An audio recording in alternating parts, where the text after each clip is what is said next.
Hey guys, welcome back. See that giant robot down there? I might kill it. I don't know yet.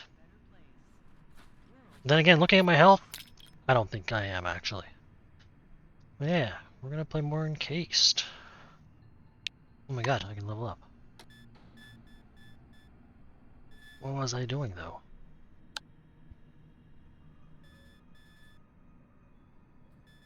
I don't recall.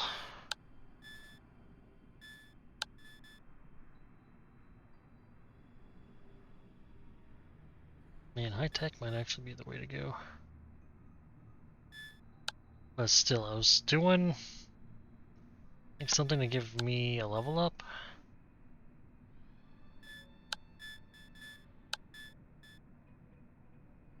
Yeah, science. I think science. Yeah, science will let me hack anyway, so it's gonna be a good thing to have. Oh my god. Wait a minute. What's Akari? Pilot the fucking robot, Shinji, I swear to god. Wait, I've already spent my abilities. Alright, perk.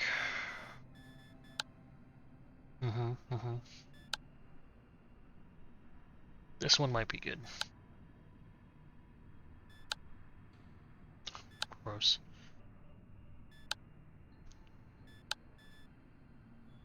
Damage against stars with any damage over time effects. Okay. Yeah. I mean, I'm never gonna take cover, you know? I don't do that. It's a waste. Defense of all types. It's 15 for enemies within a... Okay, it could be good actually. I could just level up again. Not yet though. Not yet. Precision, no, no. Knight, I don't really need. I have a weapon that's like 100% hit rate. I don't need to deal with that shit. Crazy. Fortune, eh. I think I'll just level up honestly. Then science. I'm just totally what am I doing? Perfect. These guys can deal with their own shit. Let's go in here. Please stand by Help. for decontamination to end. Oof. Please stand by. You fuckers. Decontamination to end. Let me out. Here's the lab. Dieter, I won't let you. Just forget about it. This is a very rare thing. Do you understand? And are you still prepared to take this chance? And what about Curie? What do you say, Reuven? Curie? Curie. Wait, I don't get it. How long did we end up discussing Curie? Curie, Bruno, von Braun, all of them took risks. Curie's You know, from Reuven, Fallout. Risk is Best an inevitable companion. part of scientific research. Oh dear, I can't believe I fell for it again. Let's get this straight, Dieter. I'm not Pierre, you're not Marie, and the risk in this case is not worth it. So I say no, Dieter. No, don't even try. Hey guys, I was eavesdropping. What's up? Passing through the laboratory, you accidentally witness an argument between two White Wing employees. A pale, bespectacled man with a beard flails his scrawny arms as if drawing something in the air. But all hail progress! The caps on Blanca's shampoo have a silicone base. Remove the silicone bit, use it to cover the pointed part of the relic, roll it up in the plastic film, and... His opposite shakes his head in annoyance. Dieter, this is not a scientific approach. There is value, but there is an unknown risk factor, which you propose to mitigate with shampoo caps. Seeing you looking at him, he abruptly stops talking. I'm all ears. After an appraising glance, the White comes closer. There's a relic in our laboratory that we have to bring to the surface, but it's sensitive to decontamination. My colleague is positive that plastic wrap and silicone caps will protect the artifact from the effects of the gas. But I say it's too risky to rely on such medieval methods. We should just turn off the sprinklers. I'm not gonna... But how often am I gonna be a boss? But they'll probably pay me. I'll help. The White directs a superior gaze at his colleague. And you say shampoo caps. He shakes your hand. Thank you for working for the advancement of science. How do I turn this shit off? That's what I need to know. Actually, hold on. Don't answer that just yet. I know you're talking, like in the middle of talking, but hold on. I need to bring something up real quick.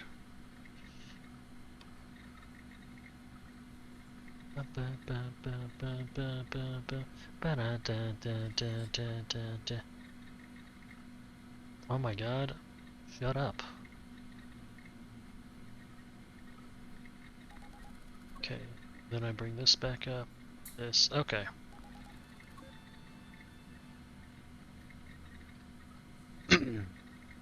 Levy lowers his voice. Being a security protocol, the decontamination chambers are in Blackwing's domain. Antonio Aguirre can switch them off, but we would prefer to keep this as secret as possible. After all, we're violating safety regulations. I understand. And I leave. Good luck. I walk away. No further questions. Hey, Dieter. What's up, man? What's your thought on How this? can I help? A young man with light hair and a white beard shakes your hand. His grip is hot, sweaty. Dieter Heimlich, White Wing. He does not have a white beard. I can see his portrait. That's not a white beard right there. So they're already lying to me. I can take the relic myself. Heimlich shakes his head, forcing an uncomfortable smile to his face. No. We're not that close. Don't take this the wrong way, but that would be too risky. Let's hear Reuben say that I'm incapable of risk evaluation now. Alright, I don't want to hear more about you. Hey, George! Hey, what's up, man? A White Wing employee whispers something, gazing up at the ceiling. He doesn't even notice you. His pale uniform is covered with spots and stains in many different colors. Even the badge with his name, George Zarens, is smeared with something pink. What do you want? He jerks his head up and squints at you nearsightedly. Do I know you? Excuse my curiosity, but didn't we meet at Concord? I'm sure we had a lovely conversation, although I can't recall the details. Anyway, are you here for reagents, or are you looking for a scientific curator? Either way, you've come to the right place. Tell me about the forefather points, my guy. Zarens inclines his head with an expression of total surprise. He's very good at looking absolutely bewildered. He shuffles up to you like an old man. He looks like he's still sitting there, but yeah, you do you. Fucker, I forget the voice I gave him. Aren't you ashamed to be so ignorant? This is the famous research support program. Through widespread cooperation, we're restoring the scientific potential we lost during the incident. You're embarrassingly uninformed. I will kill you. Everything is clear now. The professor taps the scanner lens with one finger. You get forefather points and Cronus points for scanning things. Because is there any good reason why I would call them points of the new committee, right? You trade these points for medicines, chemical reagents, and anything else useful. I want to exchange them, please. Professor throws up his hand. It depends who you're trading with. Most often it's medicine, but sometimes it's weapons, sometimes armor. I've heard some folks will even trade experimental equipment. Everyone has something different to offer. About this experimental stuff, where would that be? He proudly thrusts out his sunken chest. I not only didn't come up with the program, I'm also an approved vendor. We can trade. Let's just for your information. I get it, man. Let's trade. Use my Cronus points. Energen. I need medkits. How many points do I have? Medkit. There we go. I'm not gonna trade those ones though. See you later. Who are you? As you Oh, approach, hey. Katarzyna dives for cover behind the glass table with test tubes on it, hiding her face in the usual manner. This is where the fuck you've been. I've been looking for you in another life. God damn it. After a couple of seconds, when she recognizes you, she leans out of her hiding place. Ah, it's you. See, I'm fine. I got settled. Well, to be honest, not quite settled, but I'm in the middle of it. Leave. It's a good option. Just go. Hey man, what's going on? What the fuck is going on in here? Is that a... I mean, that's definitely a body. Why? Hey bro, do I need to like, question you about this? Do I need to call the authorities? Woman? Get out of here. This graying, effeminate scientist is sunk deep in his thoughts. Oof. He's fixated on the screen of his Keras and oblivious to anyone around him. Although the screen is totally blank except for a command line and blinking cursor. The employee's badge reads, Akira Okawara, robot technician. Good day. He looks up at you with empty, alienated eyes. I'm hating the thought of giving him a voice. Oh, please forgive me. The new manipulator is not yet ready. I will have it finished before the end of the week. And now I can use my bossness. I can refer you to a psychologist if you can't cope with the workload. Oh no, I'm alright. He objects, but his lips betray him with their trembling.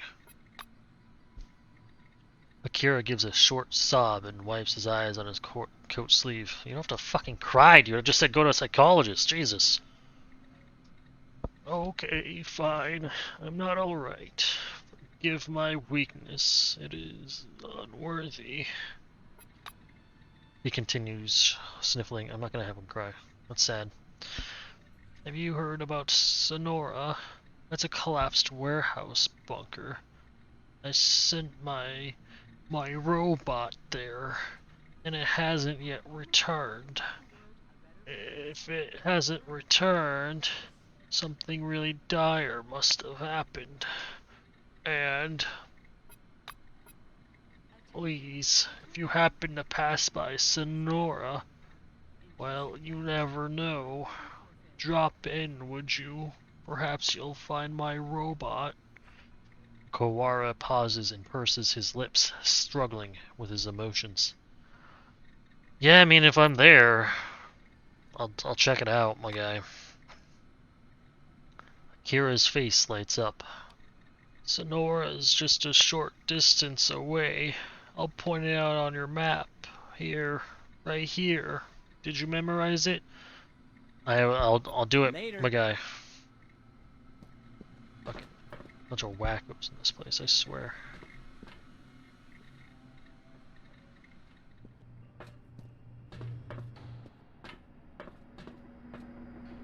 I need to get some water.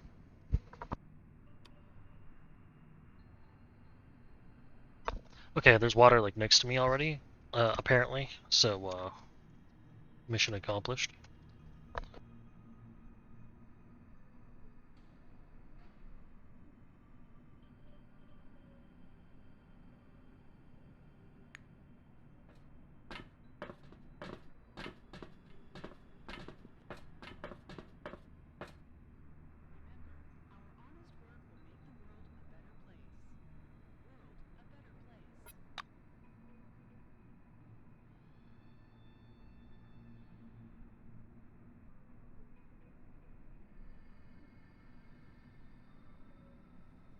Attention. Please handle relics carefully. I was muted, LOL. Interesting. The black scratches her head. Well, I've heard the oranges have started draining Freon from refrigerators. Can you imagine? I sell it to the blues and the blues buy it because where else are you going to get Freon these days? It's enough to make a statue weep. Cool. Hey man, you want some Freon? How can I help? Psst. Come on. Turning to the voice, you see a short, black-haired guy with a neatly trimmed mustache. He's holding up a mop, and the badge sewn to his orange overalls identify him as Enrique Eterno. Here's the thing. My kinsman passed away. Virgin Maria, have mercy on the soul of your humble servant. Without interrupting his incessant chatter, Enrique lifts his eyes to heaven and crosses himself. Anyways, he's in the morgue now, and the ring, a family heirloom, remains with him. They will not give it back to me, those bitches. Will you help? Yeah, why not, man? You seem cool. Turno pats you on the shoulder with a hard, heavy hand. Well, thank you. He's running right there as you enter the morgue. He's wearing a gold ring on his left hand. A man of God he was, my kinsman. See you later. Turno, huh? You got it. Attention, attention. Please handle relics carefully. Are you planning something sneaky? So not. Hey, bro, I'm doing this for you. Fucking prick.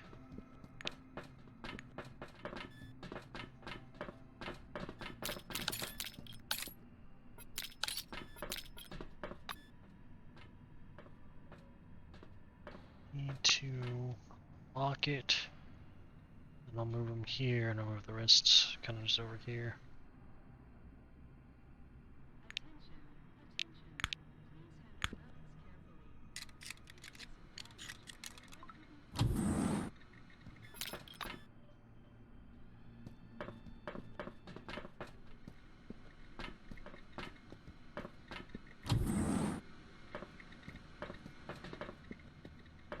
Flower pot, hold on, we gotta get this. Sorry. I have to. $5. See? Bandages. Time bomb?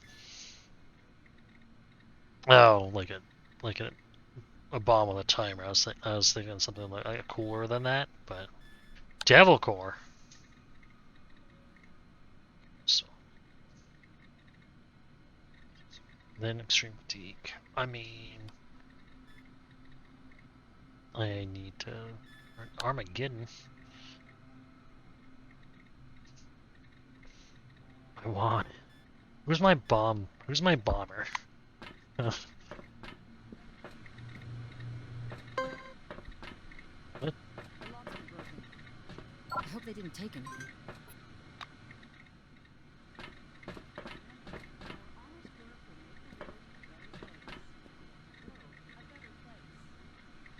Act cool.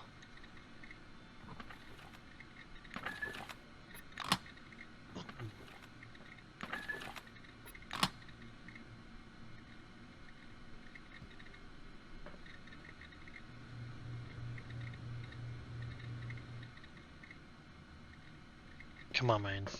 Come on, man. Get out of here. Come on.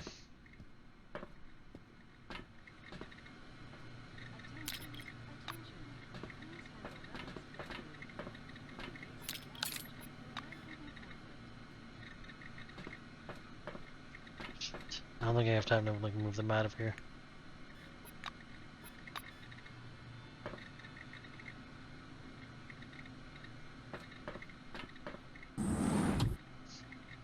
They'll never find me now.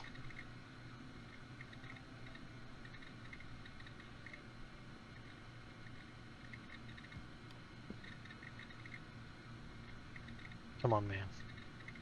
You don't want to do this, just... Come on.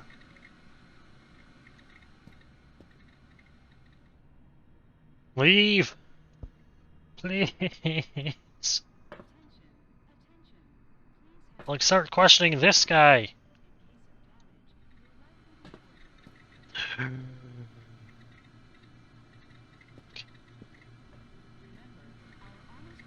Probably should have found, like, this.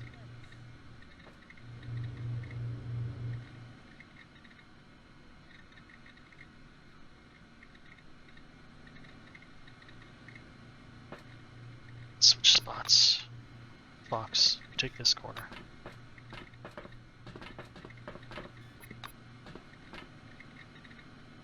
Flower pot. Very important. Documents prepared by the coroner. Photograph of the dead person is attached to the file along with a medical record. What to say? We know the documents, and the first line on the top page is the name of the dead man, Josh Bigsby. So not Eterno, then.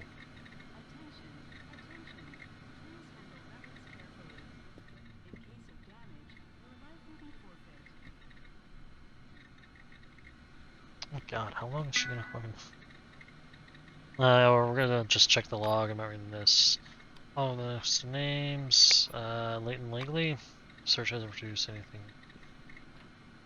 Leighton Fleece. Okay. That's for the brother.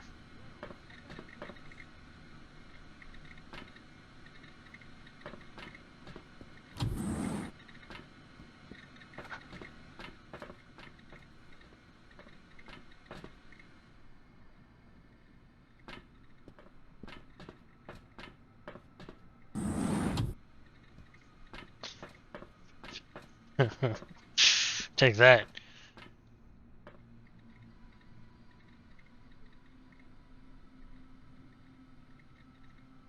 Body with a coffee-stained shirt lays on the morgue. I'll check it out. Death can make drastic changes to a person's face. Even when with this in mind, the cadaver looks nothing like Enrique. Remove the ring. It's mine anyway. Corpse's hands are quite swollen, and you have to fiddle with its fingers to twist the ring free. So definitely not, related.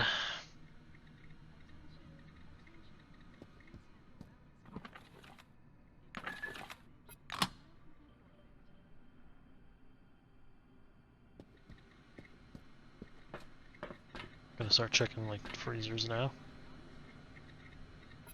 You open the locker, it's empty and it smells like alcohol. Baller. You open the hatch, catch a whiff of cold and decomposition. A desiccated female cadaver in a blue wing jumpsuit is lying on the gurney. You notice a barely discernible drop of yellow liquid on her chin. It's difficult to say what it could be. Okay. The locker's hatch opens weightlessly on its hinges. There's a body on it, head towards you. It's a white man with wide open eyes. The irises have gone opaque, but you can make out white around the pupils. They seem to be glowing slightly. You open the locker, it's empty. It smells like alcohol.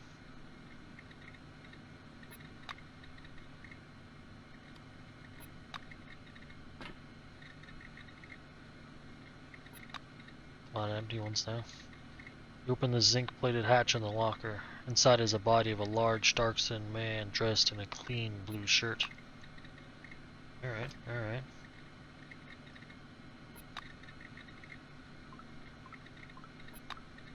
Okay. So the brother's probably not dead.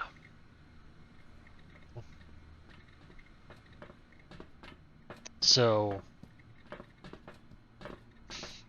here's the thing, right? Now I have to get out of here.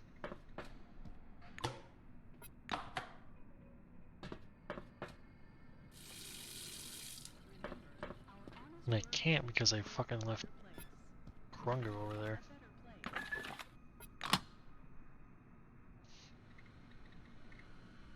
Alright, what if... I save, right? Then I do this, and I'll just...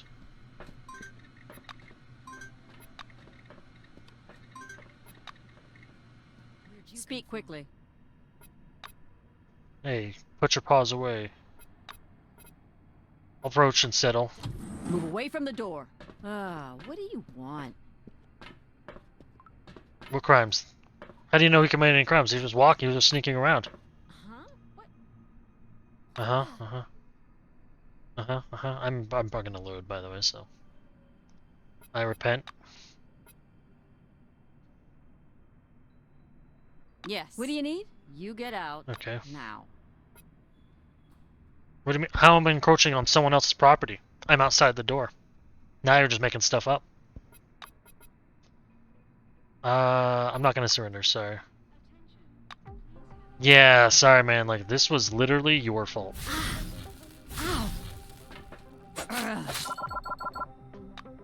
Eat shit and die. Whoa, whoa, whoa, man. Humble now.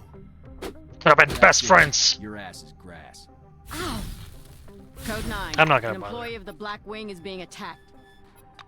Just gonna try again. So I can't even be caught in like the area, which is like retarded. Well, what can you do? So these two are together. There's no way they can even fucking leave.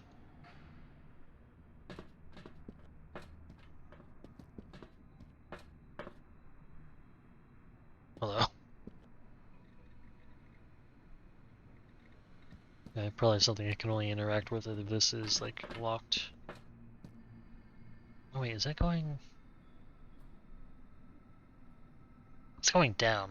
So that's probably only how long she'll be interested. For. So we're just gonna chill. Yep. So, how is everyone doing? Great, fantastic. I asked that because I'm crazy and I think I have an audience. It really helps me cope. This bitch standing outside my door. But hey, that's life. Sometimes when you break in, there's just some random person pretending to do their job. I mean, she hasn't swept the entire room, she hasn't swept this room, she hasn't reported it, she hasn't written anything. I mean, I don't think she actually cares, you know? I think she's like, if I stand around long enough, people will think I'm doing something. And I'm on to you. Whatever your name was. Peggy. Yeah. I'm on to you. You're bad at your job. And I'm your boss, and I can get you fired. Yeah, know that.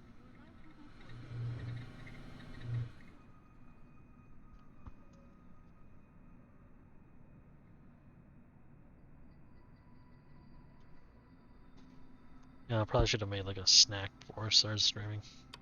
I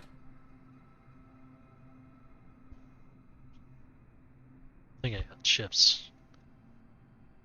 Who even wants chips nowadays, you know? Come on. Lose interest. Remember, our honest work will make the world a better place. World a better place. Excuse you. Get over there.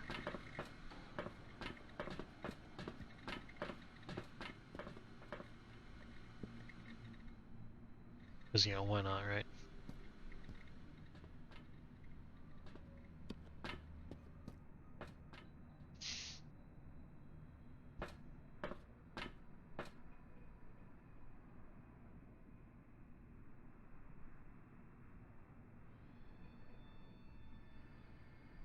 Come on.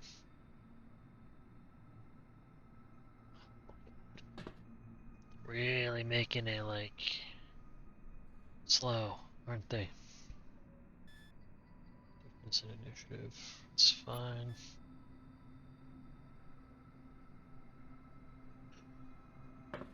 My god. This fucking bitch.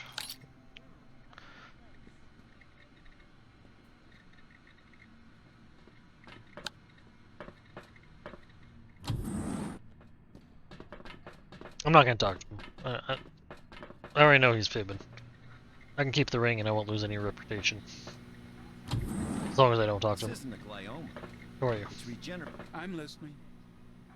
Bulky man looks gloomily up from the report he's reading. Yes. Shiny badge sewn to his white coat reads, Ilya Andreev, laboratory assistant. I'm looking around.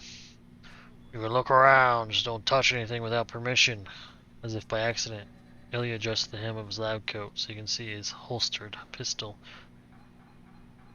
I will gun you down. You don't even know. What are you doing here? Realizing his hope that you will simply leave him alone is futile, Amelia sighs. Enter statistics. Why am I so bad with words? Why? I enter statistics related to scientific discovery and write reports. But more importantly, I can read whatever I want. In my free time, I play board games and work out at the gym. Really? Because by this picture, you look a little pudgy. Like a little bit. Yeah, I know. It doesn't look like I work out. Oh, well, shit. Well, see you, man. Anatoly. Greetings. A keen man dressed in white is reading out excerpts from clinical records and adding his own comments as he goes. He looks up and gives you a cheery nod. Good afternoon. Come in. Is this your first visit? Any complaints? Get acquainted. The white jokingly raises 2 fingers to his temples. Magellan Station staff physician at your service. He spreads his arms over a table piled with papers. What am I doing? We're all human, even under the dome, and people tend to get sick. If you studied your contract carefully, you should have noticed that you have health insurance. So what have you got? Diagnosis. Doctor scans you with a variety of unfamiliar devices. Well, you have several problems, but where would we be without those little challenges, eh? Shall I begin? I agree, yeah.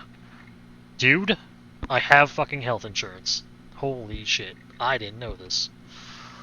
Sometime after the procedure begins, you realize with amusement that you are absolutely healthy. Doctor is smiling happily. So you see, science is capable of anything. And when we finally reveal the secrets of the forefathers, whew. So, any other complaints? Come back again. Can you fix them? Do they have health insurance?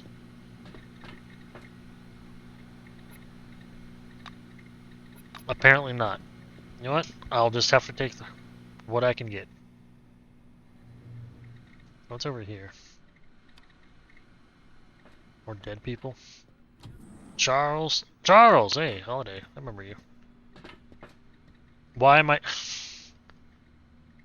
over here? Get closer, you fucking tool. A skinny but muscular guy is laying in a hospital bed, surrounded by semi-transparent tubes. A sheet of paper on the wall with the tiniest possible trace of blood says the patient's name is Charles Holiday. Oh, good day. The prone man turns his head slightly towards you. Where's your beard? Where's your beard, St. Peter?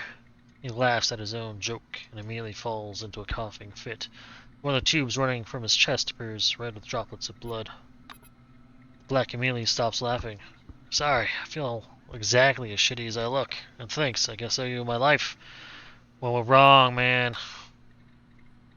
Holiday emits a hoarse sigh and the tubes connected to his torso quiver sympathetically. You mean, why am I still alive? It's because those fops had nothing but clubs. But they still did a pretty good job. The black's eyes glaze over. Sorry, I'm having a hard time thinking straight. Morphine must be doing its job. It's good shit. I recommend catching a bullet one of these days and trying it out. He laughs. Where? Where were you attacked? Injured man stares at the ceiling. Coupler didn't tell you anything, did he? Yeah, he's a real... Sorry, but I don't remember a damn thing. Morphine. Did you see anything like really odd? Holiday tries to smile. Yeah, I was 12 when my mom married that asshole. Now that was weird as hell. His face grows serious. I seem to have seen their queen. There was a hill, and there was a car at the top. It's all a bit of a blur now, but I remember her crowned head clearly.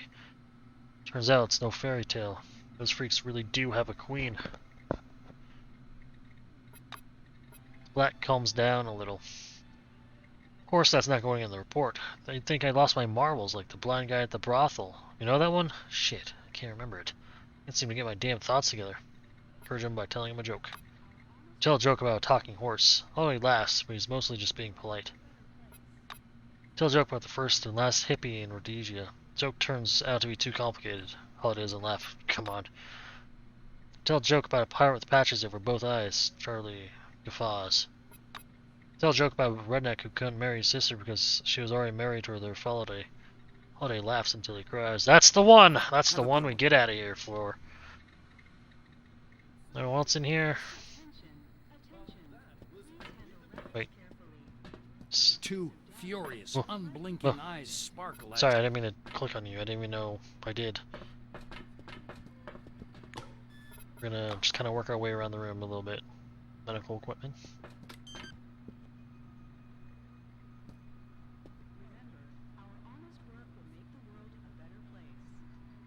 Why can't I check Holiday's thing from this medical equipment? Is he supposed to be laying in this bed? I think he's supposed to be laying in this bed. That's why he gets a fancy like monitor. Oh, you hate to see that. You hate to see that kind of like oversight. Telephone.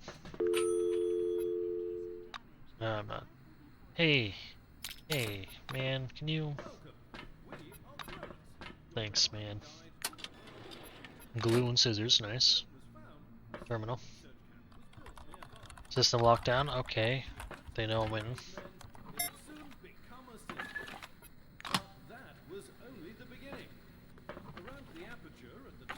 Go through the plants again. Someone keeps hiding like $5 in these things. It's kind of great.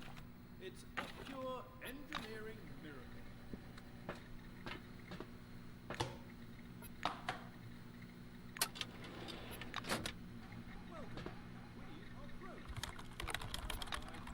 It's all locked down.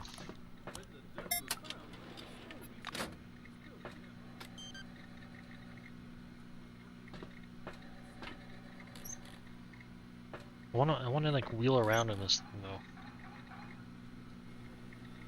Why can't I?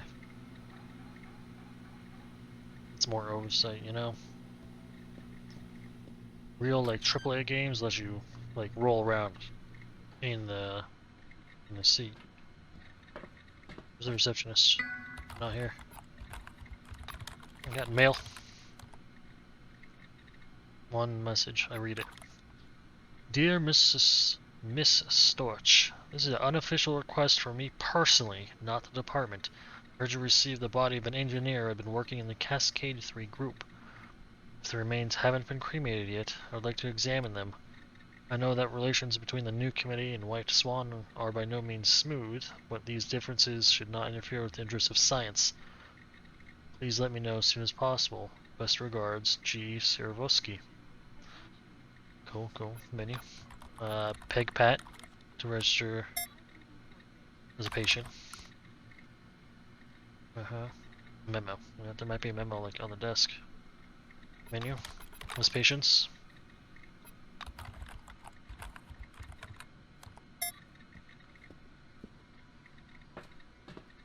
You find that password.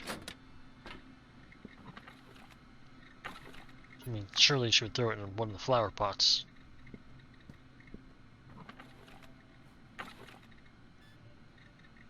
What?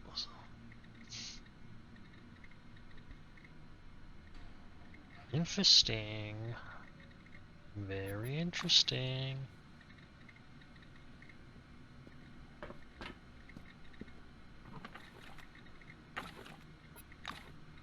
See, look, I got a free relic just because I'm searching through fucking garbage.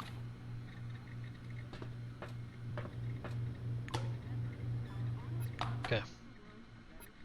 Guys, go back to following me, I guess. Please stand by for Said decontamination follow to me. end. Abner! The short man is slowly wiping the medical block floor with a rag, although he's already sparkling clean. Badge in the stranger's orange uniform reads Abner Adamidis. Good day. He accidentally pushes his mop over your foot. Quit dancing around. Take a close look at this character. You eye him head to toe. He has a narrow face and thick glasses. Really? Are you sure? Are you sure he has thick glasses? His hair, mustache, and beard are all carefully groomed, and unusually, his orange overalls fit perfectly. Even his hands look bizarrely kempt. He's either a metrosexual or a psychopath for neatness. The mop slowly kisses your foot again. What? The orange's gaze is distinctly unfriendly, even defiant. Taking your shit. You're doing your job without your mop, asshole. I feel like he's supposed to be holding that mop, you know? But hey, that's, I guess his problem.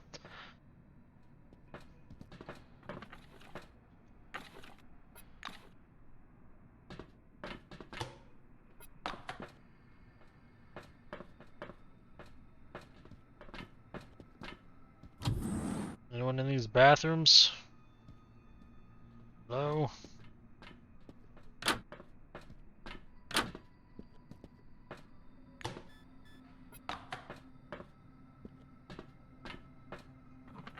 I lost my vigor status. It's a real shame.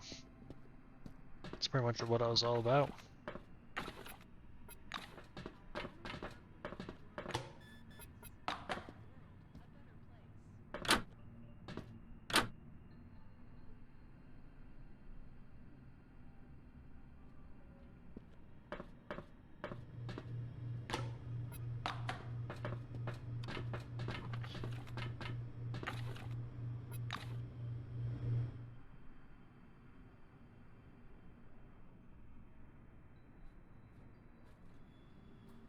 How do we get in there? To end. Please stand by for decontamination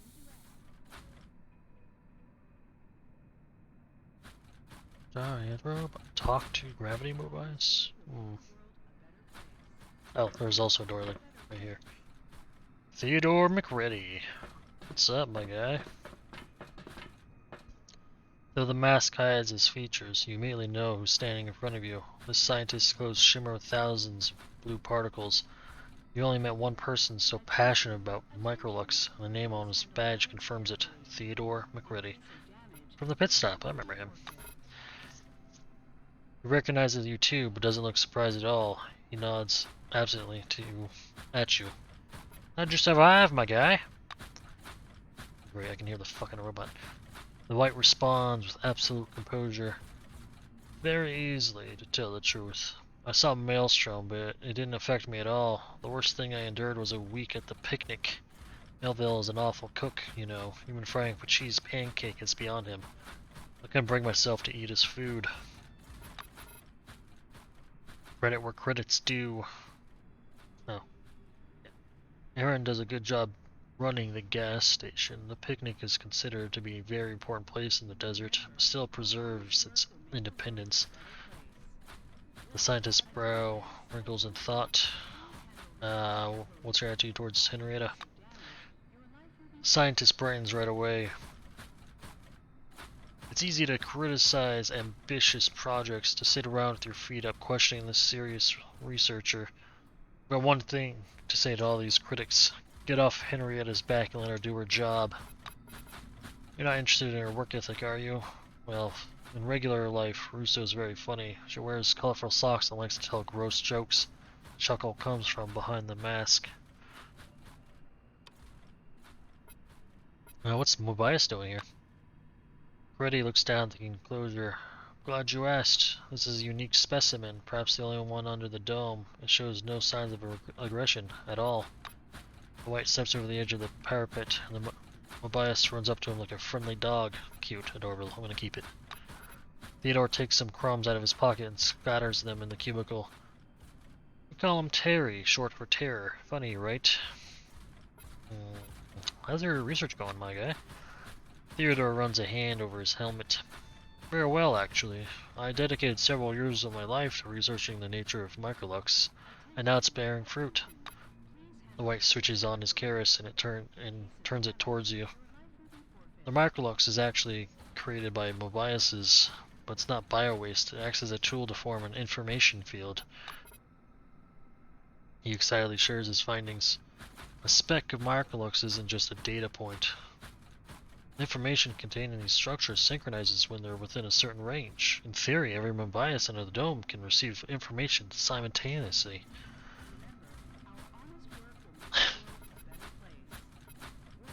This sounds incredible. Creddy presses his Karis to his chest. Yes, I agree, it's amazing. Wait, Goodbye. bye.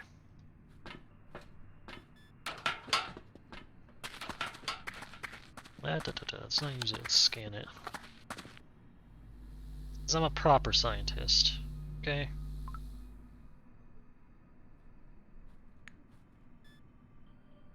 Second class relic, presumed function, FG, political leader, what, substrate for mushrooms, road signs, or what? Vibrates minerally, causes a pungent taste in the mouth when touched. Yeah, I'm not gonna touch it. Gravity!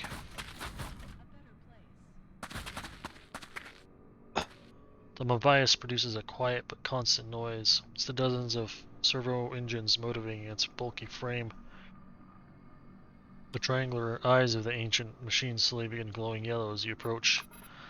This might be your only chance to see an active Mobius up close. You stare at it, and it stares back at you. Hey man, I found another one. What do you think? The apertures of its yellow eyes expand and contract asynchronously as it slowly scans the manipulator. You want some relic dust? The Mobius's mechanical buzz grows louder and is joined by a gurgling noise. The thin slot in the machine's front panel blazes with a bright, strobing light. In response, your handful of dust begins to radiate various ethereal colors. I'm going to remove your access panel and look inside you. This relic machine shows signs of an amazingly advanced design. The panel is held in place by a complicated network of grooves, allowing it to be easily removed, but preventing it from shifting accidentally. The service opening gives you a good view of the robot's insides, which are helpfully illuminated with a soft light. The placement of parts, the precision of the engineering, and the complexity of the mechanism overall is incomparable to anything you've seen before. Well, it was good talking to you, my guy.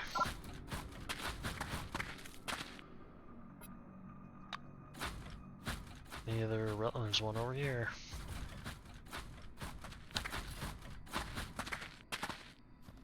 What does this one do?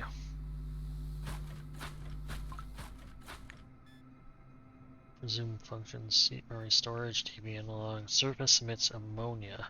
A distance of 33.6 millimeters generates images of yellow-furred primates of an unknown species in one's mind. Okay. Interesting.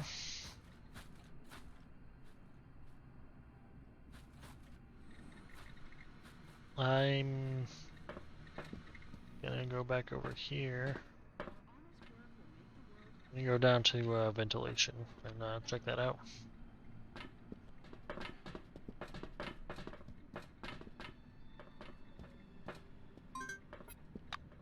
Well then get over here, Jesus.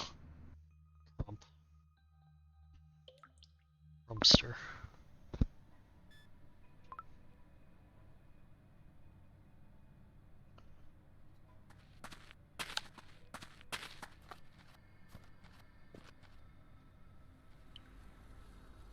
Some blue shit. Okay. Unshakingly resilient, incredibly fast.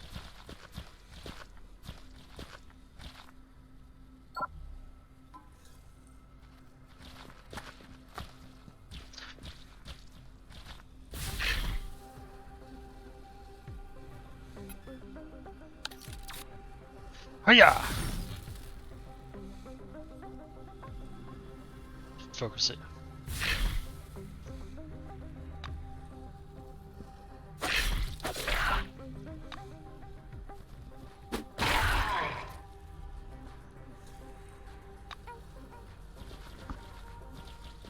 Where are you going? He's going around.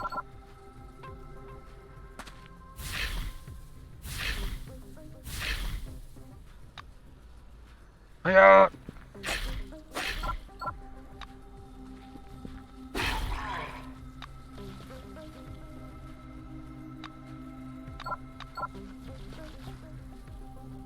these things were supposed to be like incredibly fast. What happened to that? Definitely doesn't seem like they're fast, like at all.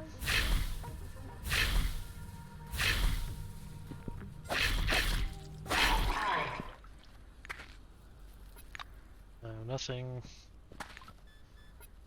$55. Bad.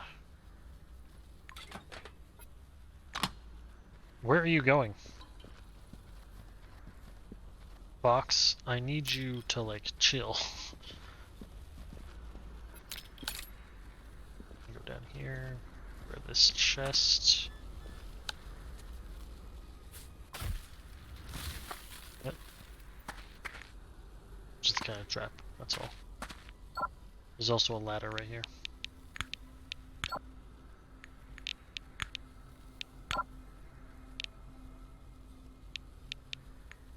Okay.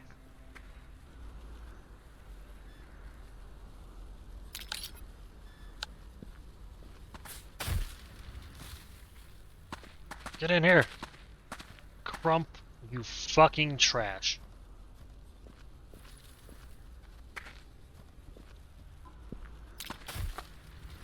Yeah, you deserve that. You deserve that too. Good job. Ah, Buns. yeah, maybe don't fucking run in those then. Fucking tool. Can you shut the fuck up? Buns. Ooh.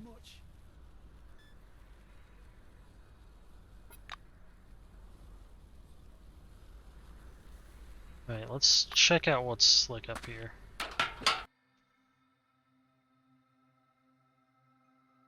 Attention, attention. Please handle relics Hi. carefully. In case of death, your life will be forfeit. Okay, well, you know where that goes now.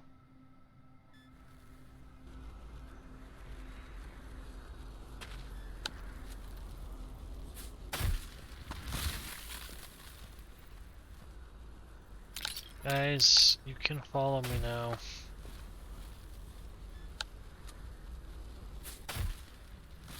Want to go in this way? Yep. He has health insurance. He'll run through. See anything that way. Oh dear, it hurts so much. Okay, I think we're dead down there. Sure.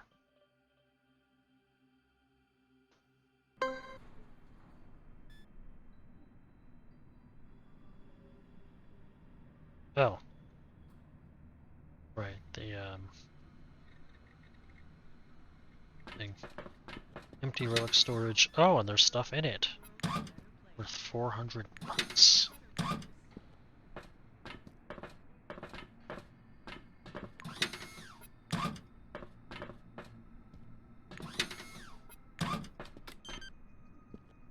It's disabled now. All about this one. Okay. I did your thing, guys.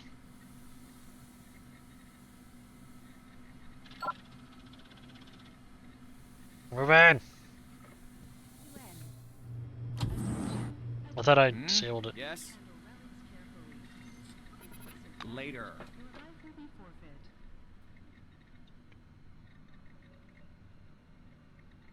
Monitor. So, no, that wasn't actually it. Oh, okay, so they said something about Blackwing, so I guess we'll head over to that area. Gotta have fucking look through any of these.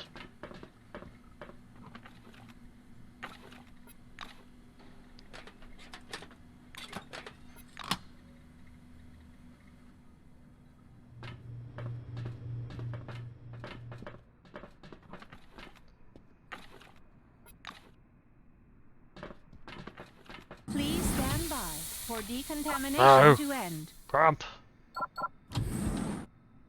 Please stand by for decontamination to end.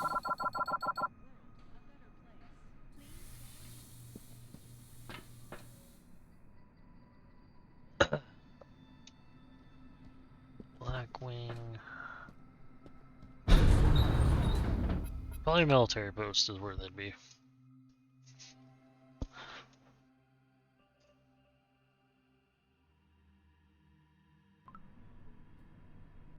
Did you Floor forget level the rules? -3. Whatever you Garrison say, and Yato. isolation ward.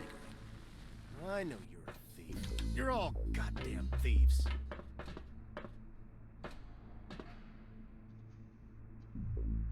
Next to the metal detector, a typical dome scene is playing out. An orange is standing with his hands behind his head while a small, angry man in a black uniform pats him down. The orange sighs. You took my beer and you took my chips. What's the deal, Yato? I was sweeping the vehicle entrance. What could I have possibly stolen from there other than sand? The black, whose badge says Yato Nakayama, glares angrily. How am I supposed to know what you stole? You're a crook. You'd steal anything that isn't nailed down. Come on, take it out. I'm gonna find it anyway. I'm gonna walk up to them and get involved.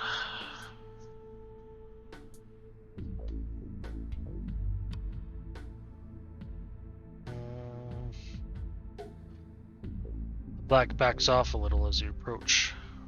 Yato Nakamura, Blackwing, what do you want?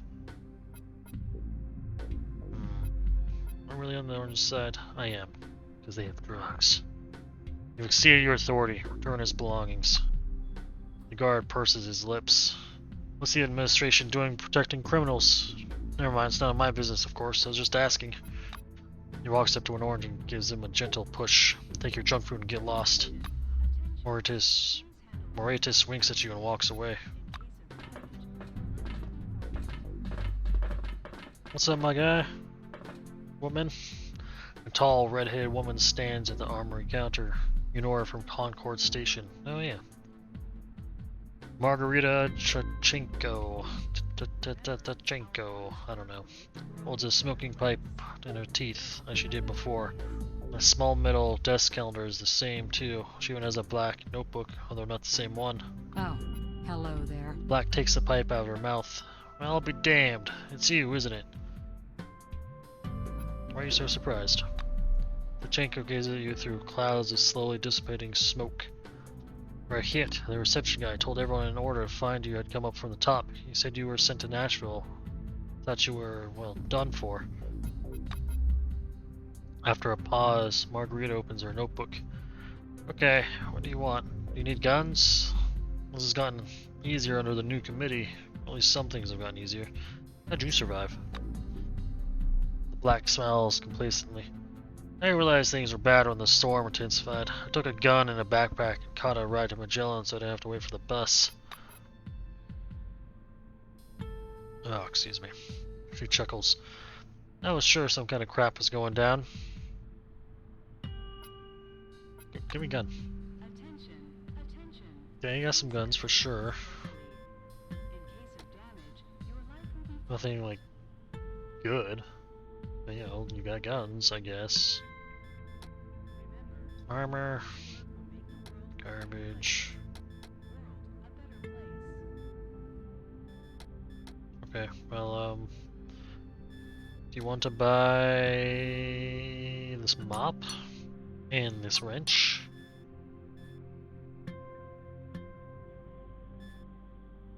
And this baby Yaga? This grenade launcher. I might want to keep it actually. And this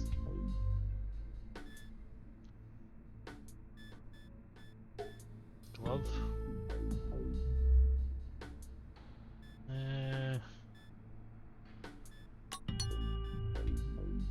Firebug.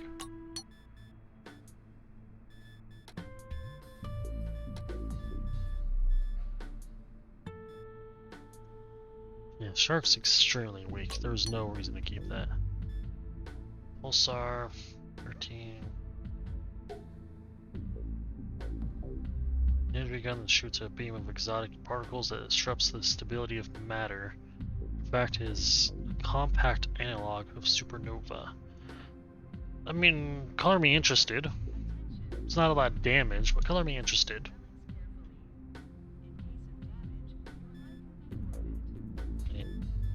It's another one. 16 and 19. Perfect. Well, get rid of that one. Spectre, don't need to keep those. Just give me some money.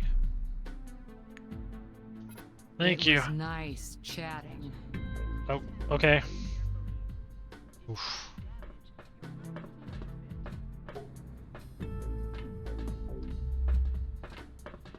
Kepler! And I was starting to get bored. Kepler greets you with a firm handshake. I went to see Holiday. He's already joking around, the little bastard. Things aren't as bad as they seemed. Can you help? Kepler stays quiet for a bit. Actually, you can. I was hoping this isn't secret information. Holiday and I were going to Nashville to find out what happened out there after Maelstrom. No one nosed around out there after the incident, and apparently no one will anytime soon. Holiday is in way over his head, of course, so neither of us is going to be going there anytime soon. The soldier sighs heavily and lowers his gaze. Kepler looks at you again. Bottom line, if you could go out there and place this activity tracker, I'd be very grateful. How does it work? Kepler frowns. No scientist, so I'll put it simply. The white say the gizmo tracks psychic field fluctuations. What about my reward? Kepler frowns, but apparently deeming it a fair question, shrugs. If you place the beacon, you can take Holiday's armor. It'll be written off anyway, so waste not, want not. I don't wear armor, but hey, I'm ready. Kepler brightens quite a bit at the news. He puts the device in your hands. Right, just place this thing in the truck parking lot and get the hell out of there right away. Lays a heavy hand on your shoulder. Don't play the hero, okay? If you feel like you can't handle it, back away. Come back again.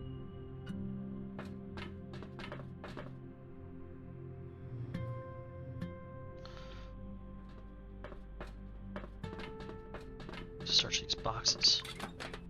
Got some fucking tape, hell yeah, dude. That's a jam. Do we need to make any ammo? Tilla. Oh, I can almost make this.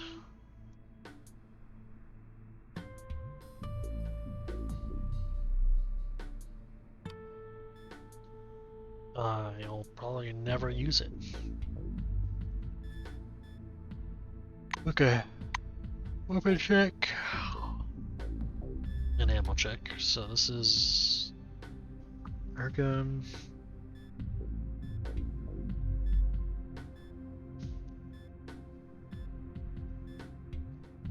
.93. It's not bad. She uses initiative, of course, 25 to 30, which is. I gave him just a gun. Pistol. Plenty. Should probably give him like armor, actually. Or 2 Titan and tech. I will keep. Well, let's melee weapons. Melee weapons is where she kind of thrives, so.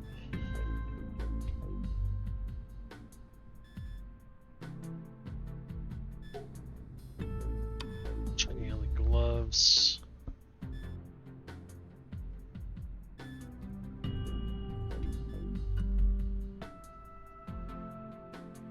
I'm gonna find something with more evasion. I'll probably do that.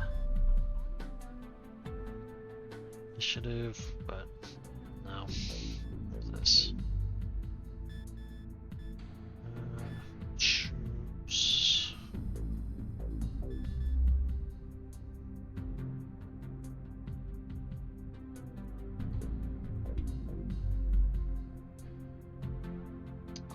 Isaac pants are pretty good. Fairly good, actually. I might not wear these. Hold on. Evasion minus 15.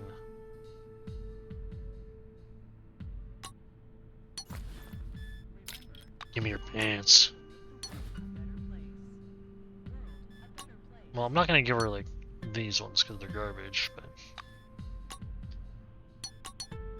Hold on. Lost them.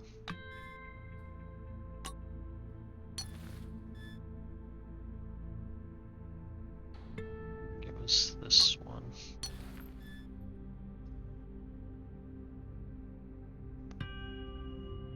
Please give evasion +5. So I guess I'll keep that with her because I want her actually evading attacks.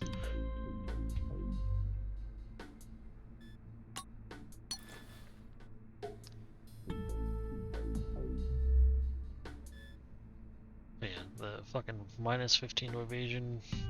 Oof, you know.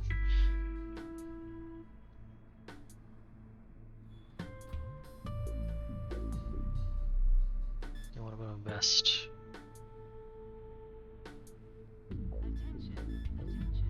Oh, another pants.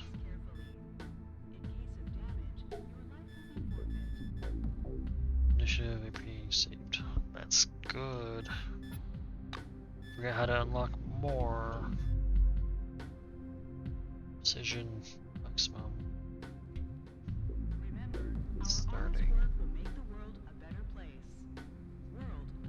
No, I'll keep that because my gun doesn't worry about precision.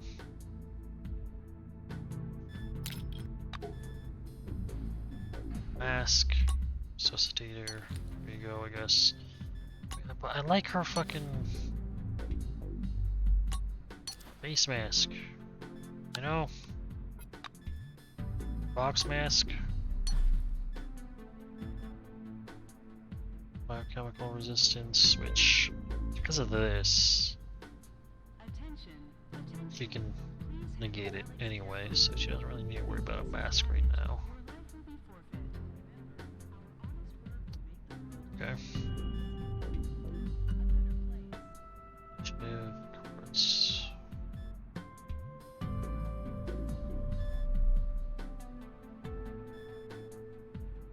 Defense class. Oof, evasion. Okay. Okay. So you get the mask because seeing you're kind of ugly, dude. My guy. These are just better pants for him.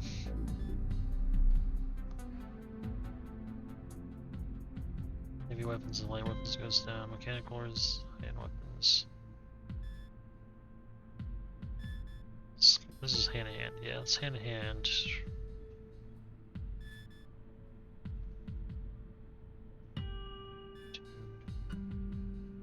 Science, high tech, biochemical. This one does have a lot of resistance.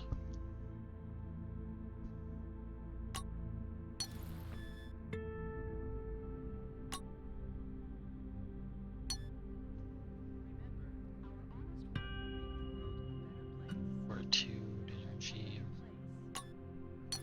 You're a scientist now. Congratulations. I've scared you of being an idiot. Govs, no. In a 10, +10. Absolutely 100%.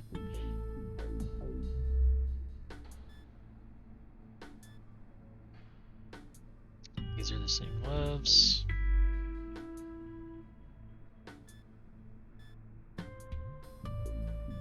What do you got? Endurance +5. I'm not gonna give that to you. Muscle +1. Toughness -1. Initiative -4. Defense, evasion.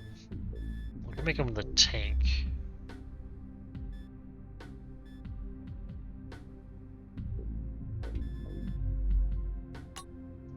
Make him tanky, you know. My DPS, he's the tank. It's just how it be, you know? Just how it be.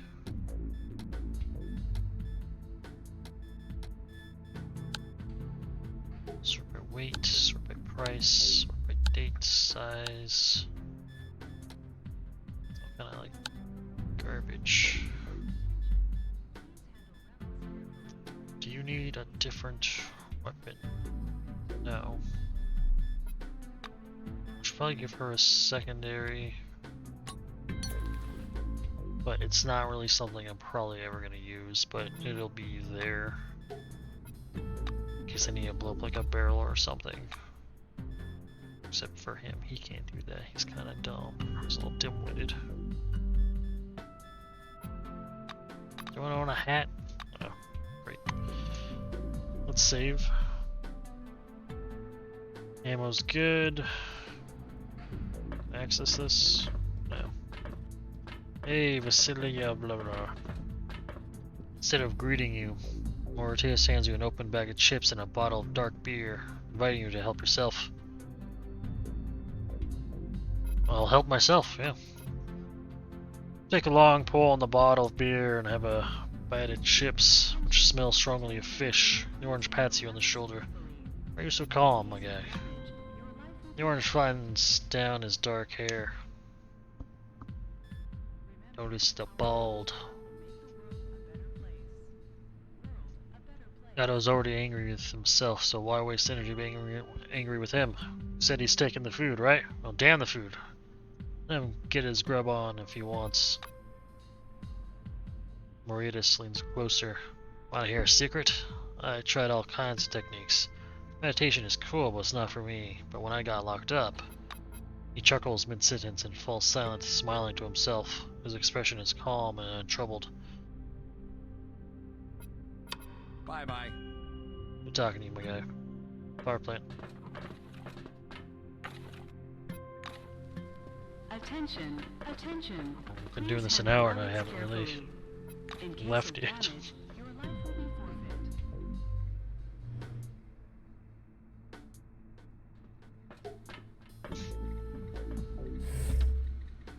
Do you know what this is? This thing here, between my thumb and pointer finger? It's my fucking patience, John. And there's just a tiny bit left. Only a tiny fucking bit, John. It went into the red, John. Just like your bonus last month. I'm not demanding results here and now.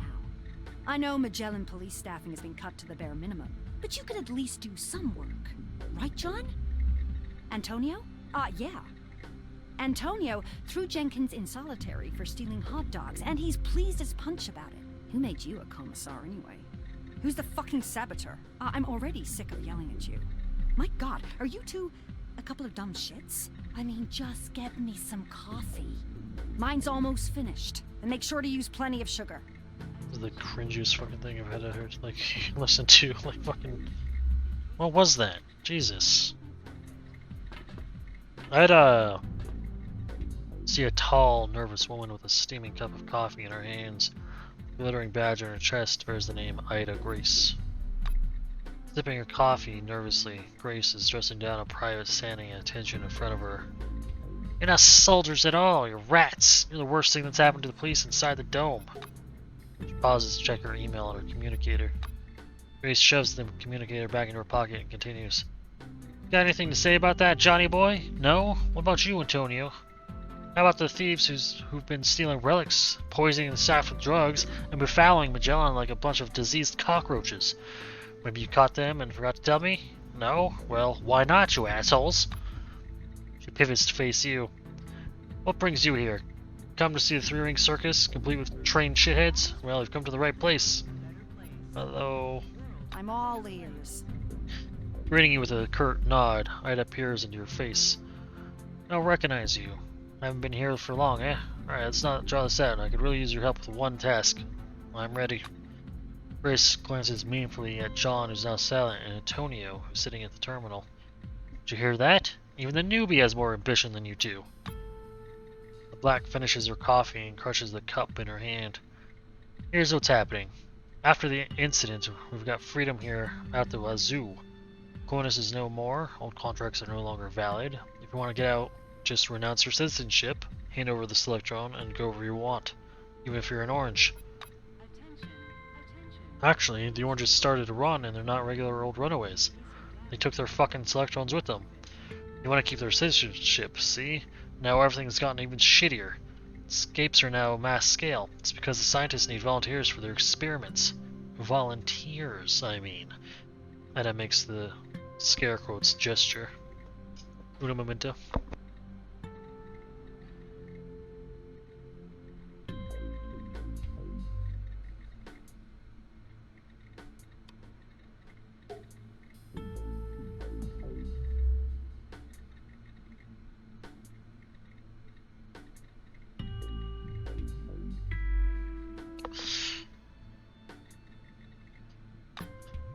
She glances at her communicator again.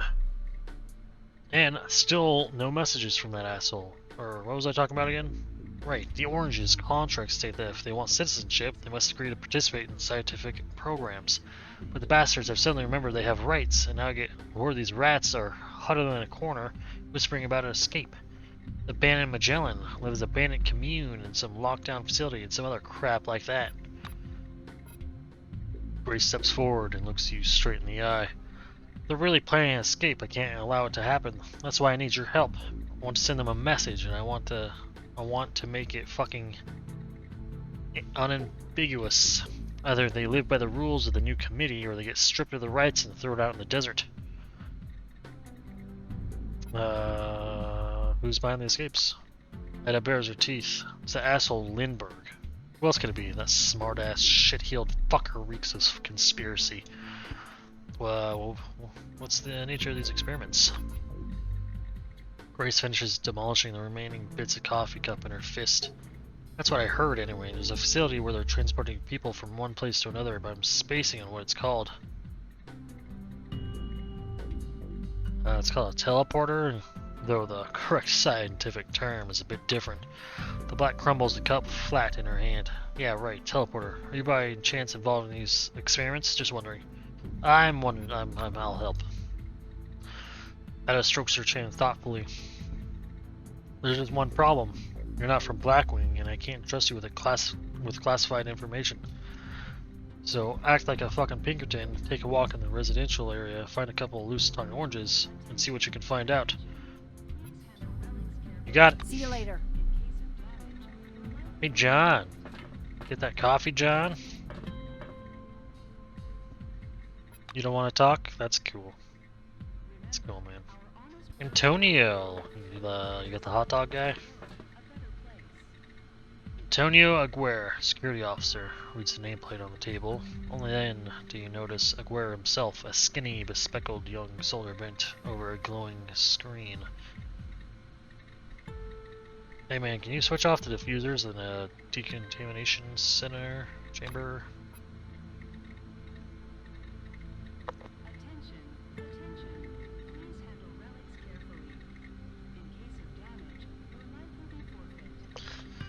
Aguirre raises his hands in protest. That would violate the new committee's safety regulations. I'm sorry, but the answer is no. Tell Levy and Heimlich to take no unauthorized action. Well, you see my uniform? My guy? I'm not asking you anything. I'm telling you. Confused by your assertiveness, the commandant hides behind his computer screen again. Alright, I'll do it, but the responsibility lies with you. Now, if someone asks me about it, I'm fucking blaming you. Black removes his glasses and wipes them with a piece of flannel. Just swear that Levy and Heimlich will raise all of Magellan with their research. Promise? Alright then. Antonio turns back on the screen and enters a couple of commands. I've deactivated the decontamination chamber. Tell the scientists. See you later. Hey, I want to see someone. Come see someone. Aguirre looks up anxiously. Really? Who exactly? Or at least telling me your name? I won't be able to talk to you. What are you doing anyway?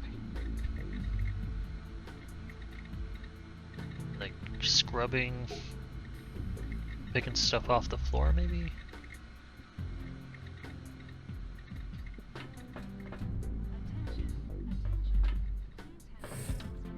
Abigail Swift.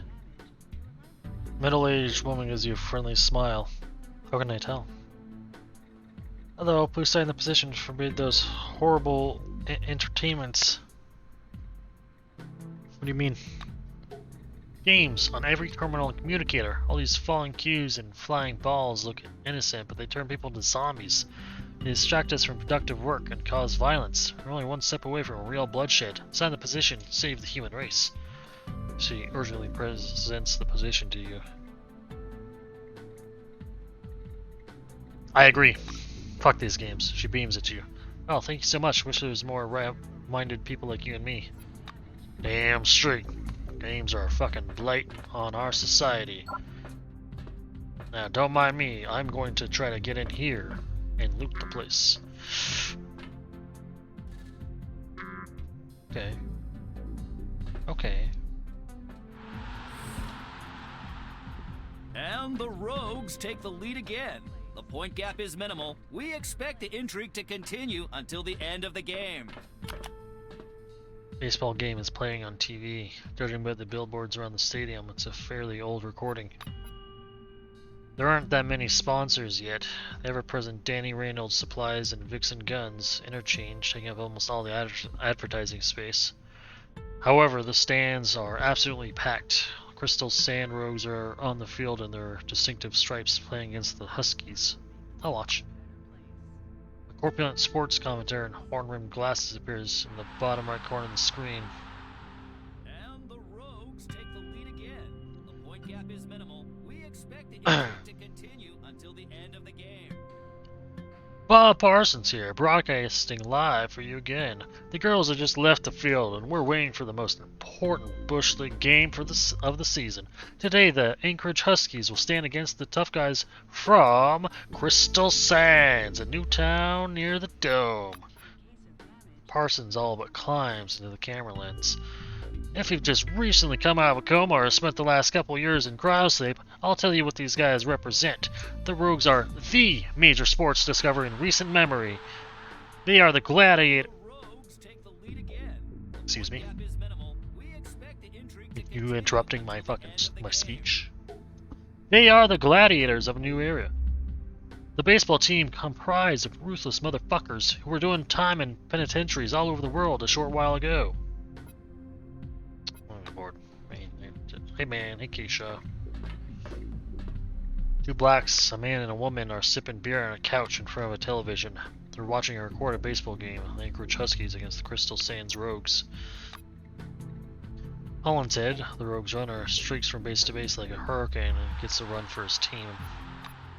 Rogues, Rogues, Rogues! Chant the blacks, rhythmically punching the air above their heads. Chant Rogues! Glued to the screen, the female guard clasps one hand on the sofa cushion next to her. You a fan too? Crash here, let's watch. We say that as a true fan deserve the center of the sofa. Yep. The blacks give the sergeant standing next to her a punch in the arm. Well, Jordan, do you want to test Superfan over here? There's only one center seat on this sofa. The guard with the name Jordan Evers on his badge reluctantly lowers the bottle of beer from his lips. Alright, Superfan. What do you have to say about Molinari?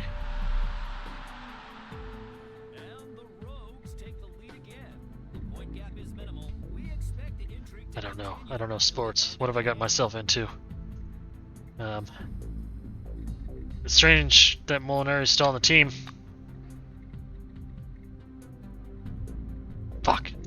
The black snorts loudly, spilling beer on the floor. Keisha gives you a disdainful smirk. Phew, real fan are you now? Molinari is the best outfielder in the league. The sergeant stretches himself out until no sofa is left. Sorry, it's occupied. Jeremiah, I think you are one fuck of a fan. Scram. And the Rogues take the lead again. The point gap is minimal. We expect Fuck you. Well, until the end of the game. Fight. Should have fucking shared that fucking sofa, my guy. Huh? That's all you had to do.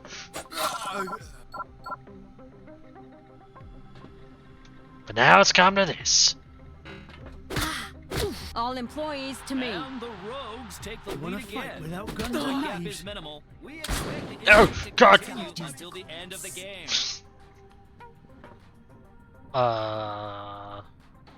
Nothing's going on. Go 10. It's just a game, guys. The black wing down. I repeat, black down. What can I'm disarmed. Fuck.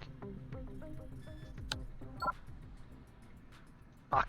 You're surrounded. And the Rogues Okay. take the lead Anyways, anyways. I'm getting that center fucking seat. Alright, I will win. We expect the intrigue to continue until the end of the game. Rogues. He's a damn fine outfielder. Evers agrees. Dude, true. Do you remember, for example, what Rollins did to get thrown in prison? Serial Zoophili... Killed a man? Evers moves over to make a place for you. To be more precise, he beat some guy to death. I can see that you're in the loop. Kaisha offers you a beer. What a firecracker. That's what I call a real fan. Here, get pissed. Thanks. You sit down on the couch near the blacks and watch the rest of the match, sipping a cold beer. As expected, the Rogues win. Kaisha summarizes, that match up was a firecracker. I can't remember how many times I've watched it. It never gets old.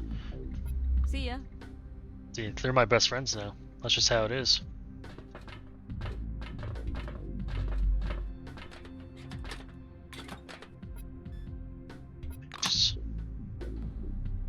Hey, Austin. And the rogues complete again. An orange is scrubbing the floor under the tireless gaze of a black standing next to him and barking out orders. The guard touches the rag with the tip of his boot. You're doing it wrong, Rain. In response, the orange mumbles gruffly into his long gray beard without lifting his head. I don't see no long gray beard. I'm doing the best I can. You don't like it, mop it yourself, or maybe you could train a monkey to do it in your spare time. I'll listen. The security guard shakes his head, obviously annoyed. I'll tell you one more time. You did it right during the test, but now you're just spreading dirty water everywhere. You're making circular motions, but you need to zigzag. Zigzag! The gray-bearded floor scrubber sighs. I had a hangover during the cleaning test, and my hands were shaking. The circles work much more better, really. Attention, attention. Please handle relics carefully. In case of damage, your life will be forfeit.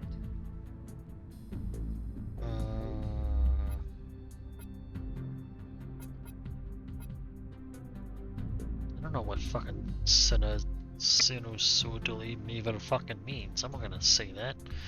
Soccer is the way to go, I think. I don't know. Black looks at you with disgust. Rain sighs in relief and smiles weakly.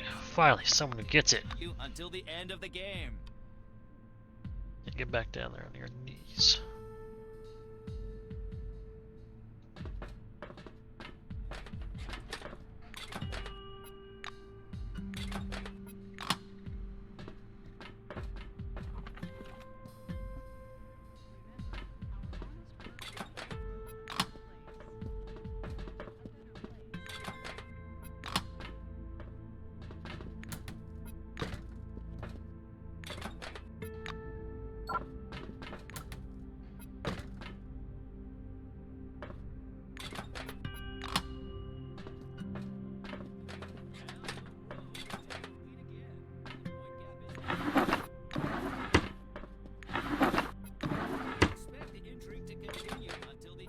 These people should really lock their belongings. Like an orange came through and stole everything. Crazy.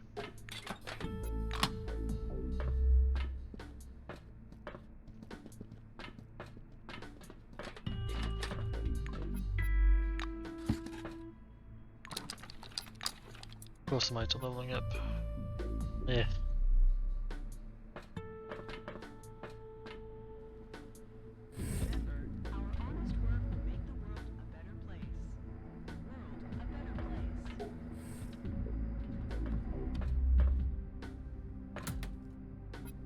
Mask, nice. Uh-oh. Starting to carry too many things.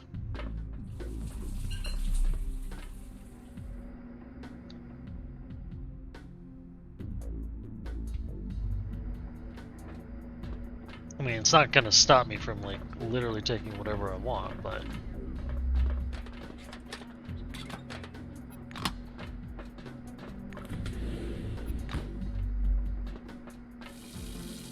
Can I cook anything? I can make heated ham or heated beans. See, my character knows how to cook like I do. I can make 5 and 5. Hunger, that's 200, healing, spicy food. Oh, that makes that okay, so. Flashes for 600 turns.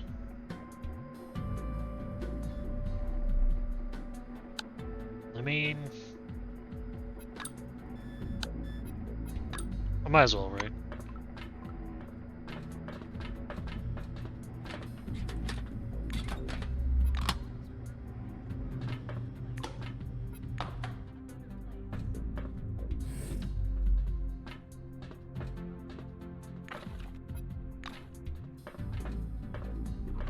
Ventilation.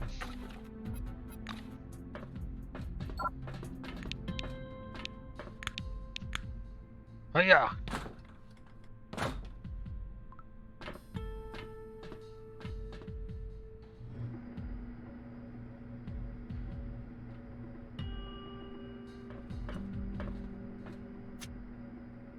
Judging from the warm kitchen odors filling the tunnel, you're in the right place. You can hear the distant chatter of the TV in the barracks through the ventilation grate.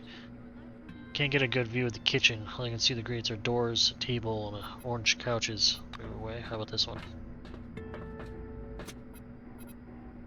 Okay. While you look in. Leading from the tunnel toward the kitchen are two narrow ventilation shafts ending in small round grates. As you approach one of the shafts, stop and peer through the grill. How's the kitchen look? You see yellow shelves on the walls and hideous orange couches. You see a wet vac and several planters with herbs. It's a kitchen like any other. Directly below the vent is a refrigerator. You can't see the fridge from this vantage, but you can hear it humming. Tables.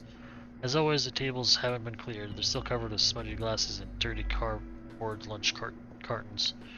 Doors. Give the kitchen a quick once-over. There are 3 doors in the dining room, one leading to a shower, another to the bathroom, and judging from the muffled sounds of a TV, the third leads to a break room. Anything unusual? You give the space a long, careful look. There's nothing unusual except for a strange painting on the wall. Or is it a photograph? Hard to tell from where you stand. I'll wait, I guess. Waiting it is then. You sit down on the ventilation shaft floor and become lost in thought. The sound of a door opening disrupts your thoughts. Someone has arrived in the kitchen. You can see only a vague, shadowy figure through the grill. You should get closer if you want to see the person. Crawl up, look through the grill. Luckily, you were never the biggest kid in class. You're easily able to crawl up the ventilation system and squat next to the grill. You have a better view of the kitchen from here. The guard who entered the kitchen looks really suspicious. His excessive caution betrays him utterly. After carefully surveying his surroundings, he opens the common fridge, takes out 2 lunchboxes, and quickly shifts the contents of one box into another. Unsatisfied with the lunchboxes, he grabs a sandwich from the shelf and stuffs it in his mouth, glancing about thievishly. He leaves as quickly as he entered. We still get a clear look at his face. You've seen this guy at the walk-through metal detector when stepping out of the elevator. Wait a while and call back from the grill. Okay, well, fruit thief.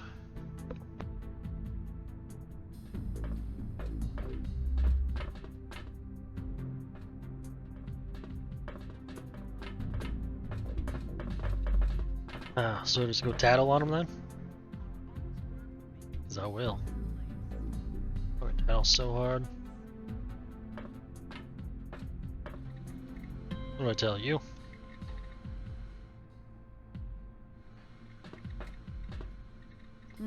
Yeah? I'm Later. working on it. How about, do I tell you? Goodbye. Yeah, I could. I could. Or, what if I confront him?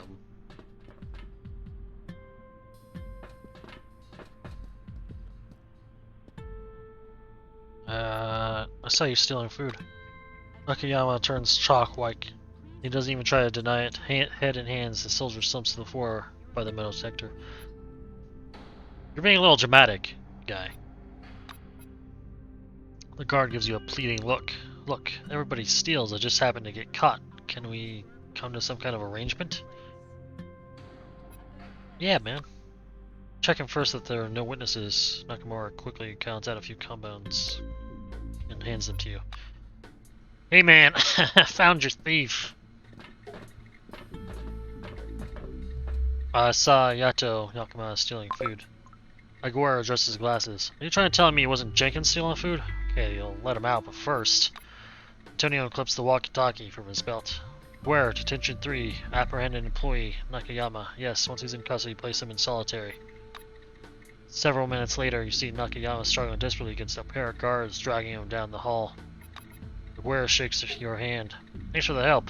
I'll make sure he gets the bog diet that's coming to him. Thanks again.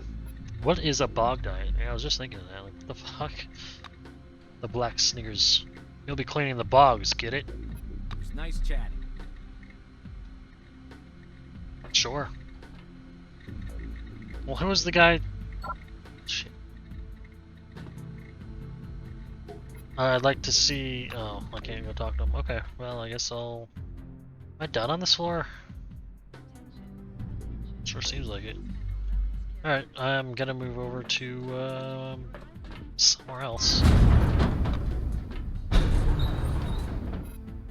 Residential, I guess, yeah. Okay.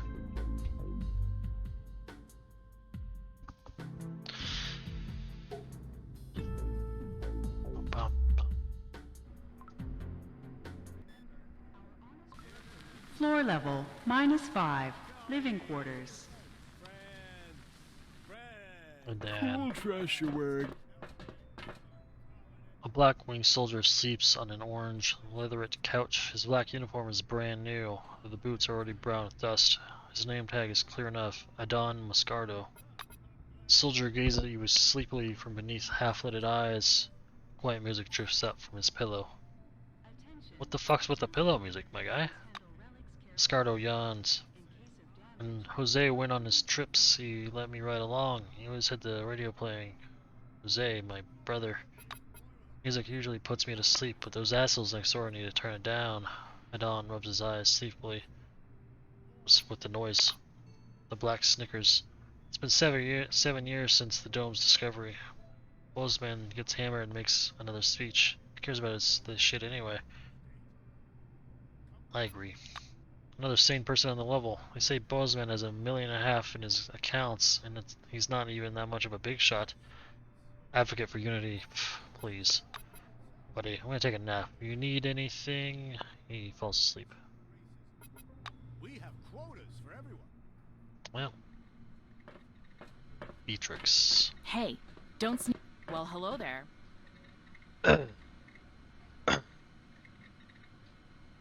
New to Magellan? Be careful around the oranges. Yesterday my wallet was stolen in the dining room. Second time this year, by the way.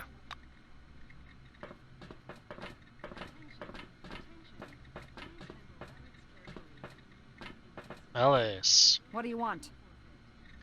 The young engineer at the counter is studying a news bulletin. Ah, that's a real kingdom of good news. Her name tag reads Alice Foreman. The technician turns the bulletin over and reads aloud. Cascade 3 discovered an underground vault containing approximately 2,000 second-class relics, and not even a single word about any irradiated personnel at the site. She shakes her head angrily. All of Cronus was built on these lies. Then everything collapsed, and for some reason I hoped that at least now they would stop lying, but no. Lies and more lies. We have democracy. We have freedom. What caste system? What are you talking about?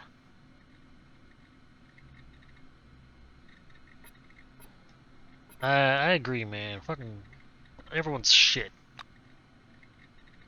The Blue Titans are first regretfully about the pamphlet. Exactly. I would have jumped this train a long time ago, but the dome is, as you know, impossible to leave. Also, the Spire crashed during the incident, so we're definitely locked up here until we're dead. Hey, have you heard about Orange's plan to escape? Alice skims the leaflet with a sneer. People running away from Magellan? I don't know. This wonderful pamphlet says nothing about it. Not this one either. Pity, isn't it? She puts the pamphlet aside. But seriously, I do understand why someone might want to flee this place. Orange or not, I can sympathize with them. I don't understand why they should be deprived of citizenship. Why not just let people leave without humiliating them? That'd be way too generous of the new committee, I guess. Later.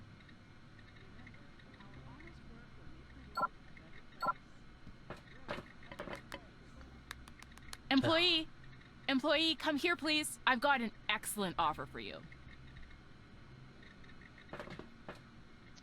Approaching the table where, judging by the plaque, the residential administrator is sitting, you can clearly smell perfume. No, it's not just the smell. It's not just a smell, it's the smell. Acrid and dense, it hangs over the cluttered desk like a thundercloud. A girl with platinum blonde hair and a doll-like face is working on her manicure in the small space not occupied by dirty mugs. Hiya. She reluctantly puts her nail file aside. Are you a new employee? I have a fantastic room that's just now been freed up. Do you want it, or do you want it? What's the catch? Vivian gives you a look of tragic boredom.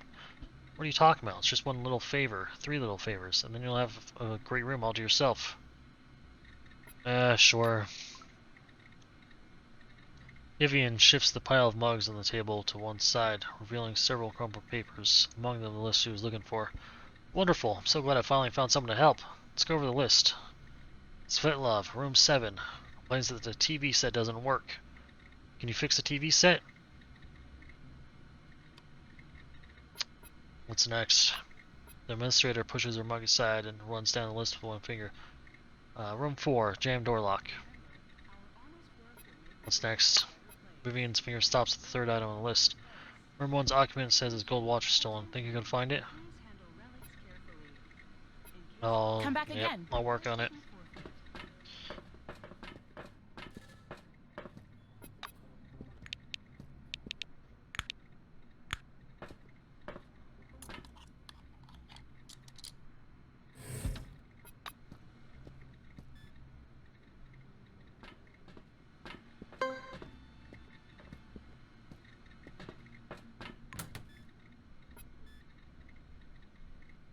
Damn, +5. I mean, I gotta take a look at this, right? Mechanical resistance goes down a little bit. Hit points goes down, but I don't really care. It's only 5.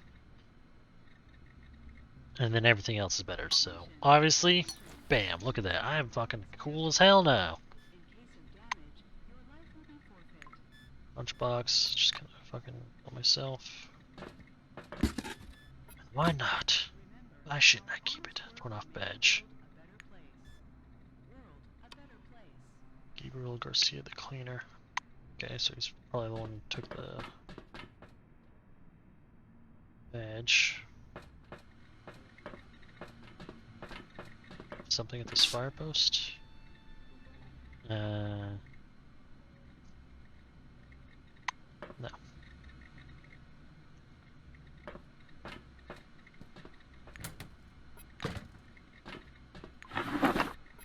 Potato? Nice.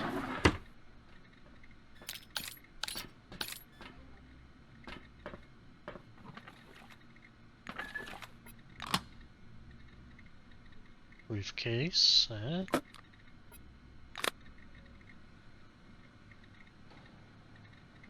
my personal. Oh, is this gonna be my room?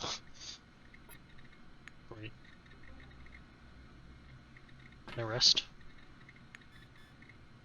Let's go rest a little bit, you know?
Ben, dude, his name is Ben Cock. Stealing all your stuff, Ben Cock.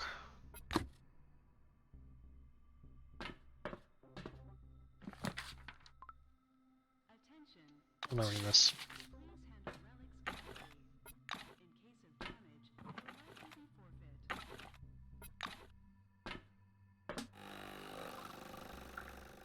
Nice. Give me more.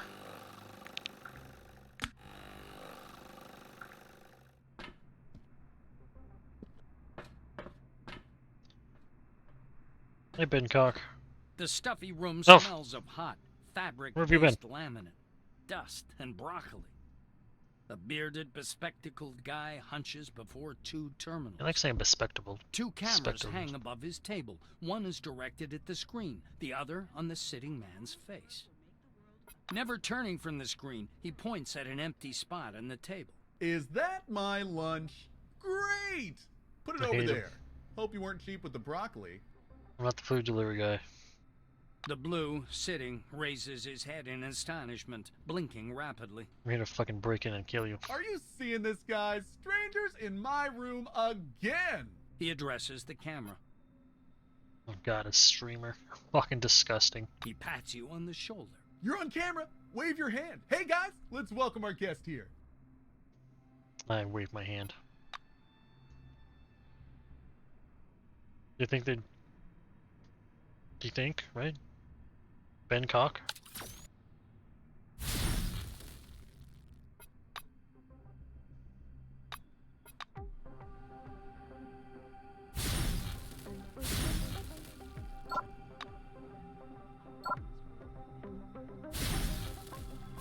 Oh my god, he uses the same shit as me.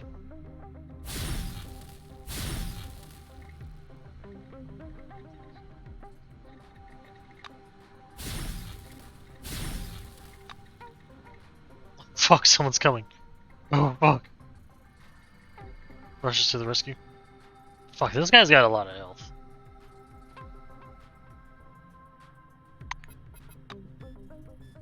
Alright, fine. I wanted to kill the streamer because, you know, they're disgusting people. But someday. I'll have to get more strength, more power before I come back for him.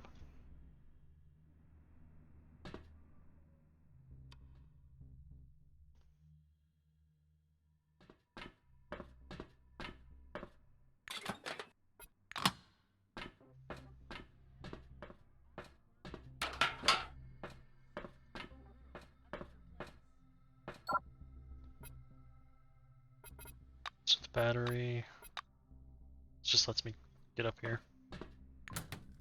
$300, bro. Nice.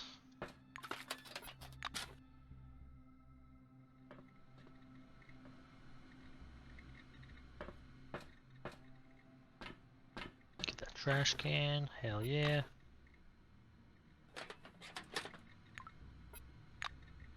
Found a wrench.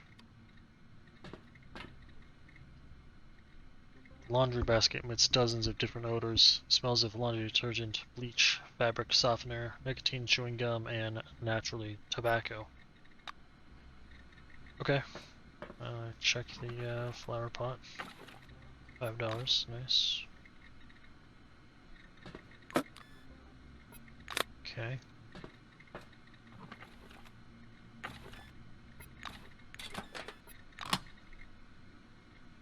I can't use the computer.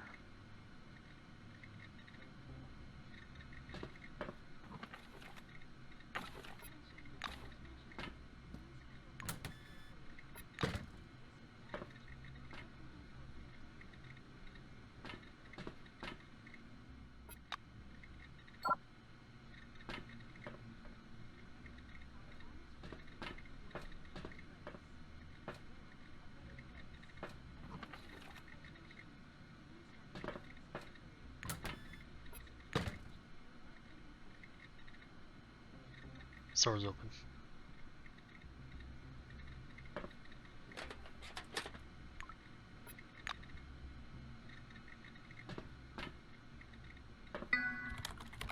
Terminal is covered with dirty fingerprints. The shimmering screen shows the Cronus logo.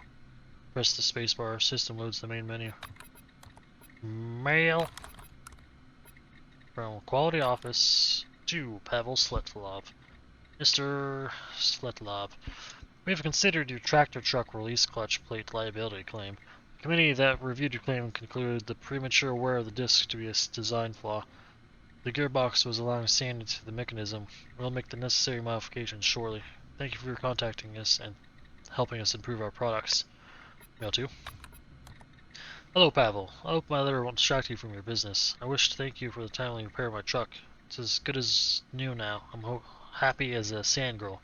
God bless you. Yours respectfully, C. Morgan. Back. Menu. I'm going to look at his photos. Photos are surprisingly numerous. You're glued to the screen, viewing Sletlov's poorly digitized photo archives. He's about 15 in this picture. He's standing beside a rickety fence with a wooden horse in the background. A man with medals on his chest stands beside him. Scroll further. Family dinner, New Year's Eve party, fishing trip. A bucket full of mushrooms with a Magellan mechanic posing beside it in his rain boots. Unremarkable family memories. I mean, why I gotta do that to him, man? Press the power button. The Super Color Galaxy screen shows a series of never-ending black stripes. TV set is broken. I fixed it because I'm a genius. Remove the back cover and work on the problem for a while. Fortunately, it's not too serious. It can be fixed without soldering. Put the TV set back together and turn it on. Everything is working. Cool. As for my price,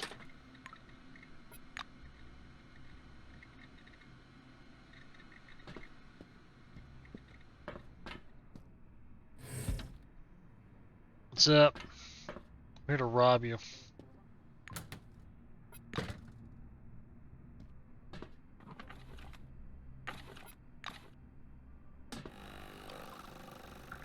Nice.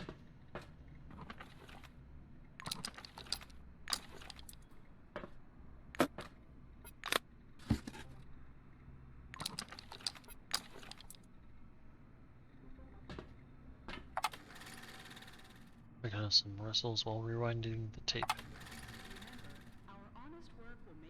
Tape crackles on the background of the welcoming speech.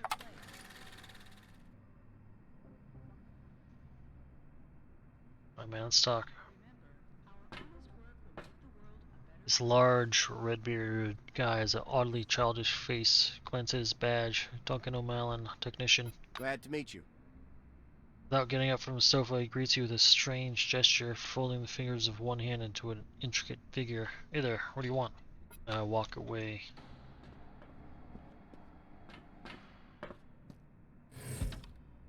What do you need?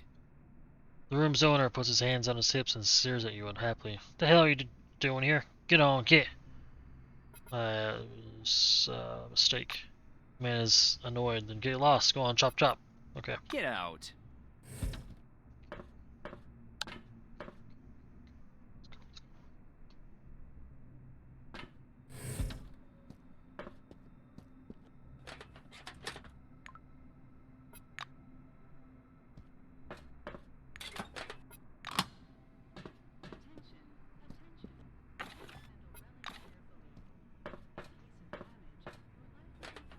Yeah, he doesn't need to know. Doesn't need to know.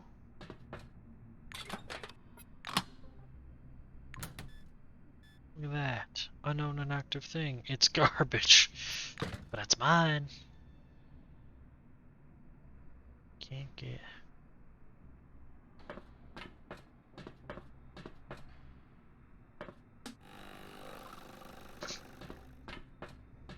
That's just how stealthy I am. Where's this lead, though?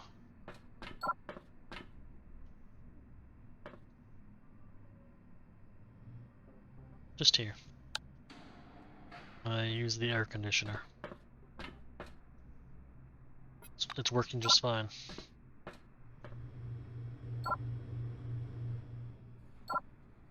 Help! Grongo!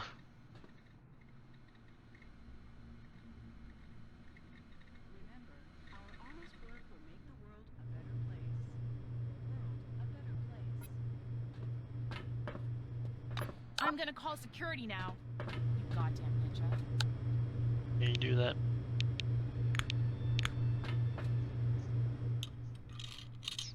Let me out. Thanks, man. I didn't want to go around.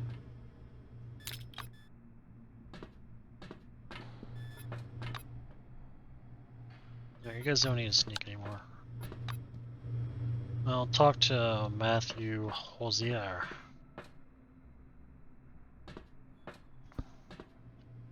Tough-looking man in an orange wing uniform is leaning on a library cart. Seems to be reading a book, but you notice as he idly flips through the pages, sometimes several at once, the orange This game? Swear to God, making me look like a fool. Surreptitiously glancing from side to side. I don't like you. Take another look around and the man meets your gaze. Yeah. The badge on his jumpsuit reads Matthew Hosier. Can you recommend a book? Matthew hands you a book with a confident air. There, the cover is a black and white picture of an elderly bohemian lady wearing a shimmering necklace. The book is entitled Splendor and Burlesque, The Rise and Fall of Meryl Starsand. The orange looks at the book fondly. This one I've read. The title's kind of funny, but the story isn't at all. This broad hangs around, banging everybody, gets abortions and snorts coke with her producer. She'd bang him too, but he's into men, so... book? The orange uncertainly prefers a brightly colored book with the title My First Logic Problems. This one's bullshit. I couldn't figure it out. Don't recommend it. She sums up quickly. Book. Matthew digs around the shelf, takes down a thick book called Summa Analogy. Some kind of egghead shit. Read it, it'll make you smarter. Book. Azur rummages around on the shelf and finally pulls a book out called The Mythical Red Zone. On its cover is what looks like a 40s style propaganda. A huge red hand with a hammer and a sickle tattooed on it hangs above some kind of jungle. The orange taps the cover with a crooked finger. There's this guy from the ministry. Says the others in the ministry are idiots. And then the other guy says the first one is the real idiot. Third one says they're both knuckleheads. He's the one who wrote the book. Changing his mind, Matthew returns the book to the shelf. It's incomprehensible. I gave it a shot but didn't get shit out of it. Book. Orange uncertainly hands you a comic book entitled Captain Hyena. It's got pictures and stuff. It's like for kids. Book. Without looking, Matthew hands you a book called A Bloody Orgy in Martian Hell. The illustration on the cover matches the title perfectly. Orange studies the cover. This one. Well, I mean, there you go. Spelled out perfect on the cover, know what I'm saying? First half's fun, then I got tired of it. Book. After thinking for a bit, Matthew takes a romance novel off the shelf. The cover features a tan brunette in the arms of a Roman gladiator. It's called As Hot as the Sands of the Arena. Hauser shows you some book. Well, you know, some kind of love-hate stuff, some broad complaining about man, I guess. I didn't read this. Hey, do you know anything about escape plans? Hauser raises his eyebrows in surprise. Huh? This is the first time he's heard of the escape, or that's the impression he wishes to convey. Book? Hauser wrinkles his slow forehead. I don't know. There aren't many books here, and all of them are tricky. Got no other advice for you. I hope we won't see you again. I will fucking beat your ass. You know, I'm taking all these. All one of it.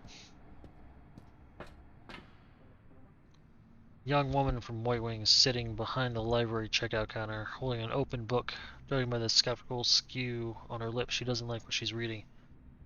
The woman's badge reads, Relada Voikovsky. What are you reading? Relada frowns. Really want to know? Fantasy novel. Says so around the cover, but doesn't quite look like it. The young woman makes an expansive gesture. Fantasies where we're living right now. We're inside a giant transparent dome full of mysteries, riddles, ancient robots, and relics we use to treat everything from hemorrhoids to the common cold. Relata points at the cover. Now that is pure Graphoromania. Fantasy elements are weak. Characters are all the same. The plot is primitive. She slams the book shut. Of course, all modern fantasy is in a state of crisis right now. It's all because of the damn dome. Wish I never laid eyes on it. I agree. See you later. Hey, do you like do things? You mind if I just steal books? I got things. Uh,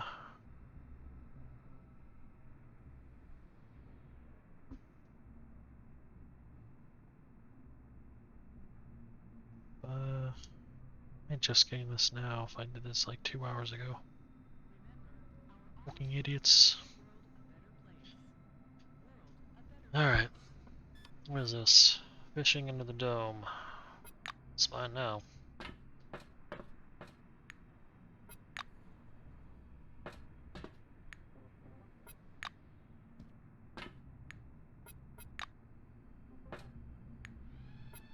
You know, for all these fucking books on these bookshelves, you'd think I'd pick up at least one.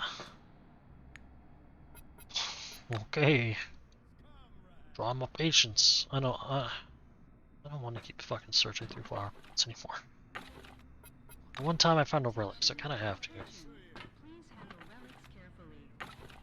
See? Another relic. It's crazy. Science magazine.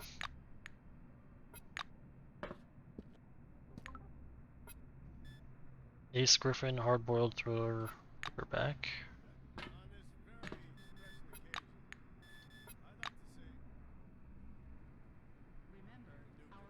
Alright, now we'll go in there. Proud as a little Vietnamese boy with a bicycle. A bicycle? What? How's that relevant? Such a gigantic. Anyone? flamingo. Bicycle. Shut him up, somebody. Boy. Hey, Claire. Never mind, doesn't matter. What's my point? The woman is plainly very drunk. Can barely keep herself upright, and her eyes are red and sleepy. The name tag on her orange jumpsuit reads Claire Brennigan. Wow, look what the wind blew in. Charlie, I really... That's it, Charlie, that's... Charlie, do you love me? Yes. She lunges for your collar and pulls you close to latch her lips onto yours. You struggle free. With difficulty, Claire crosses her arms and purses her lips. She looks like a child about to burst into tears. Are you ashamed of me? I ignore her question. Hey, have you heard about any escape? Claire reacts with a bleary stare. What escape, Charlie? If I find out you ran out with that colored bitch, I'll cut your balls right off, you hear? The orange belches loudly. It was Yeah, nice well, chatting. good. Yes, that's nice. Oof, yikes. Salvador! And of course, she can do all the things. Listening to Boss Man, the orange absentmindedly crushes a paper cup in his hand. The entire jumpsuit has been torn off. I hope we won't see you again. His dark eyes are distinctly unfriendly. Get the fuck out of here. Shove him against him chest first and ask if he wants to go a few rounds mano a mano. The orange sneers at you. That works for me, I'll make mincemeat out of you. See you at the orange block if you don't pussy out, that is. And appreciates their dedication. We extend an especially big thank you to those who risk their lives every day. A man of indeterminate age listens attentively to Boss Man, nodding in agreement, tattooed arms around himself. I don't like you. As you approach, he raises a finger to his lips and inclines his head towards the silver. Shh, don't interrupt, okay? You can work longer and earn more Alright. money for Hold your off. eventual retirement. And tag on the engineer's uniform is stained with oil, as his oiled jumpsuit. Salutations. I'm only here for the free beer, tells you confidently and winks. To all of you. Is it any good? Cheers. The engineer makes a wry face. It's piss water, of course. Costs an unholy fortune, too, if you're paying. Typical for the committee. There's even their logo on the can, see? Colleagues, friends, Requests. comrades.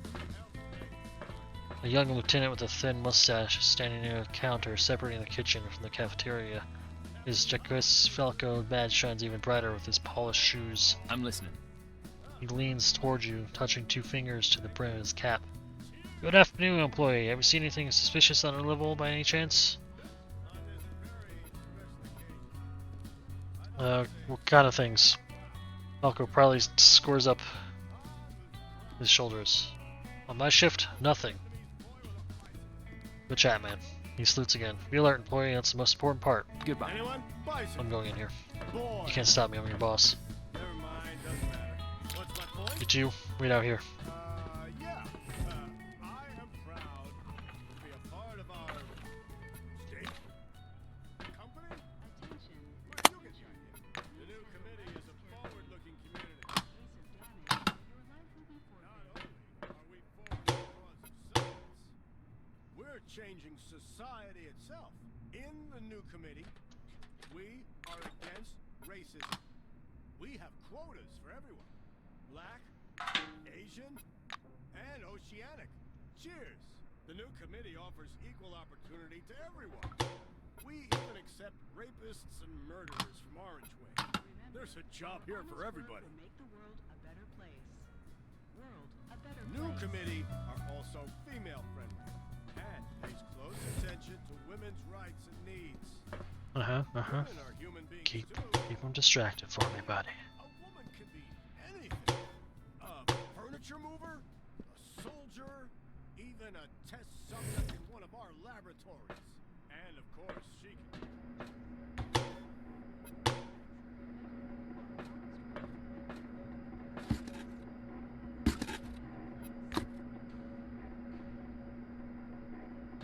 Raid the fridge, steal all their food, beer.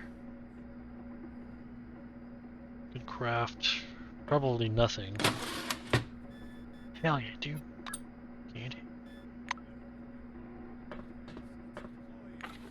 You probably see what I need for like everything else. Probably just my skill operate. Yep.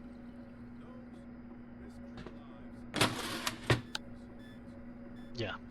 I just can't cook is all. I don't have a lot of water.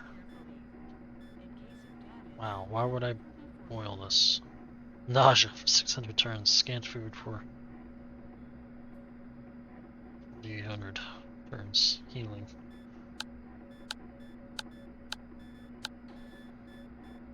Pulled pork.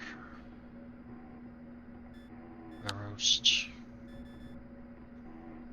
Ungodly salty food for. Oof.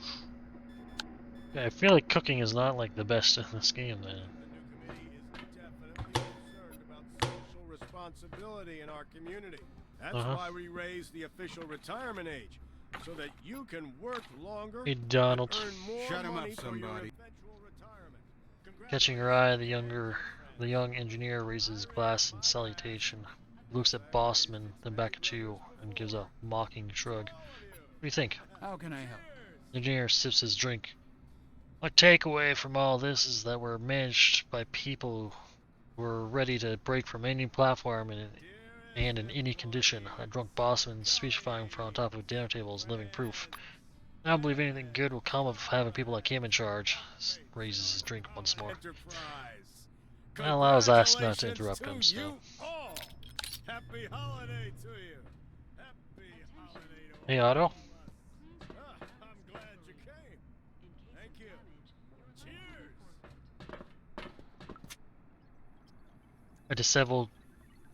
A disheveled man in a dirty white coat slouches against the wall, taking deep drags and a cigarette. He looks like the poster child for fatigue and misery. A huge case made out of reinforced plastic sits beside him. The white occasionally leans over to rest one ear against the case and listens apprehensively. I regard him suspiciously. Scientist sighs. Case. It's complicated. He looks around slyly, then cracks the lid slightly so you can look inside. You see a porcelain white child's face amidst folds of crimson velvet. Its eyes are closed, its pale arms positioned along the body like a doll's. The white inhales half a cigarette in one drag with a hoarse wheeze. On closer examination, the body in the box is not that of a child. Actually, it's not even human. Blue antifreeze is dripping slowly from a small crack on its temple. Also, a bit of metal carcass is visible where the skin on one arm has been scraped. Sophie was playing in the lab. There's a high balcony in there. Did you see it? She fell. The white looks through you as he speaks. Since I'm assigned to another base, storage say they're not allowed to provide spare parts. He looks at you hopefully. Will you help me? You nod your understanding. No one knows why, but there have never been any pregnancies under the dome. RoboKids might not be the best solution. The absence of other options has made them the most popular home robot model. I'm good with electronics. How'd it happen? The white finishes his cigarette, grinds on the floor, and immediately lights a new one. Do you know what the floor is made of? Up on the balcony? It's a layer of polystyrene-coated glass. During treatment, the polystyrene is burnt, and the surface is covered in liquid glass with high elasticity. Such floors are mud and moisture repellent, but also slippery as hell. Scientist sighs. Sophie so loved to run. I'm good with electronics. You show him your electronics repair kit, and the white's face lights up. You make a really good specialist with that kind of gadgetry. Let's begin. There's around 30 replacement parts and a detailed instruction booklet in the repair kit. The booklet features a cheerful, bearded engineer smoking a pipe and drinking Tangerine Vega drink soda. He explains in detail how to replace each of the RoboKid's major components. With the white's help, the robot is quickly repaired. I'm a fucking baller, Jesus. The girl opens her eyes and the white gasps with joy. Daddy, is that you? She looks eerily alive, right down to her vinyl fiber eyelashes, quivering with simulated emotion. Daddy, please don't hurt me anymore. Attention. The white cigarette falls from his fingers and he presses her to his chest. In case of Darling, damage, your life will my be darling. He whispers, tears rolling down his cheeks. Turning to you, the white presses a hand to his heart. Thank you. I have nothing to give you but my eternal gratitude. Know that I'll never forget what you've done for me. The scientist gives the girl a chaste kiss on the cheek, then carefully loads her back into the case. He shakes your hand and leaves, listening to one side to the weight of the huge case. Well, my companions like me more because of that, so that's pretty cool. Let's, continue, I guess. Suleiman Demir. A large guard with a darker complexion is sitting in the flimsy chair of the metal detector, fanning himself with a folded newspaper. Looks tired and sick. His faded badge says Suleiman Demir. In case of damage, your life will be forfeit. Oh, I don't know if I should do this just yet. Goodbye. Go away.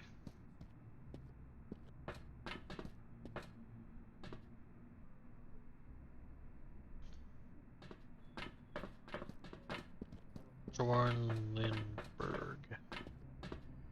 A man in an orange robe is sitting in the lotus position on a wicker mat, muscular, tattooed arms resting on his knees. His badge says Jorn Lindbergh. His eyes are closed, but it seems he can hear every single sound.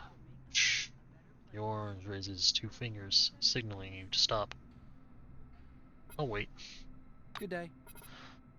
You don't have to wait long until Jorn opens his eyes. Tell me what you want. I'm looking for a thief.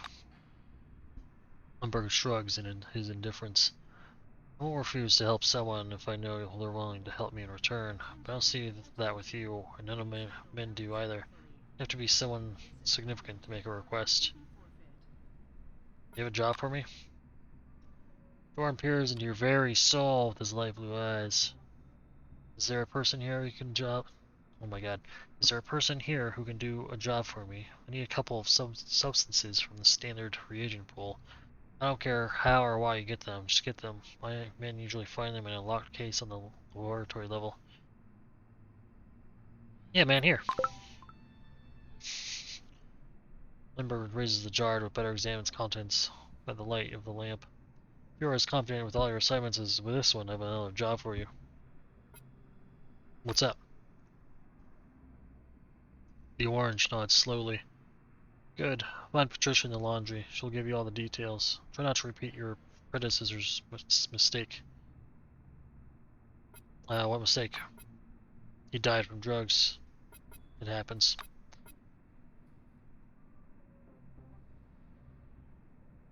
Joran, for the umpteenth time, gives you an attentive look.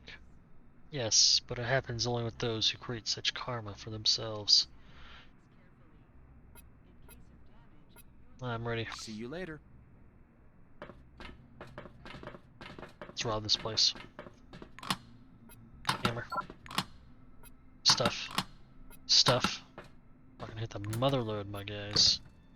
It's all mine now. Hey Fox. Hey Fox, man. Fox, bro. Know me? I know you're a chick, but bro, come on.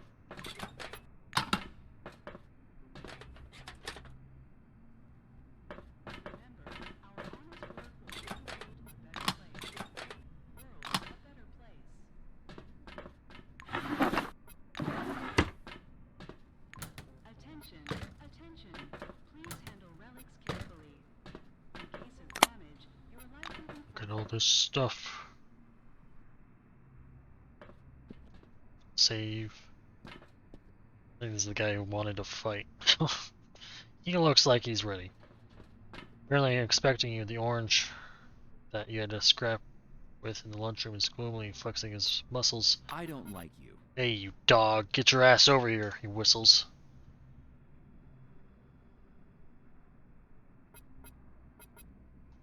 I'm gonna surprise him with the first blow.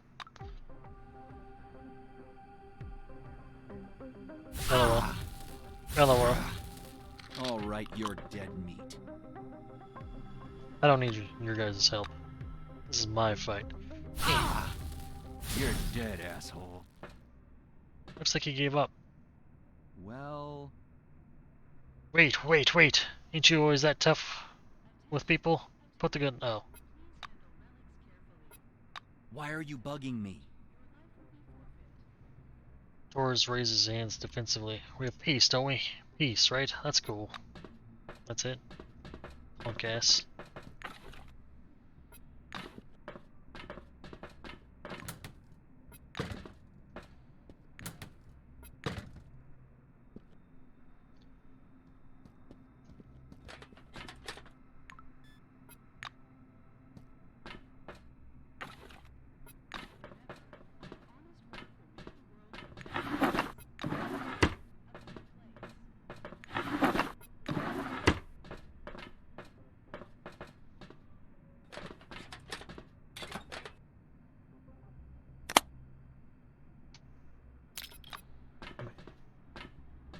I need you to pick this. I need you to break this open with your fucking muscles.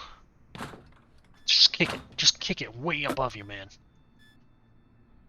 Amphetamine manufacturing formula. I don't need to buy drugs anymore. I can make them. I can make my drugs. Hey, Fox, what the fuck? I'm trying to get over there.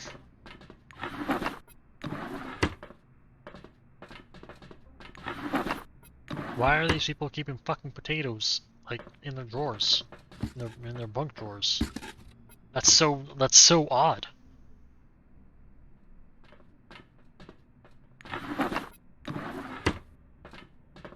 Okay, done here.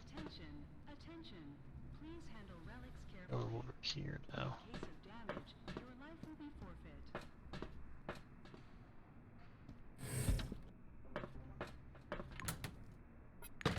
Taking all this. It's mine.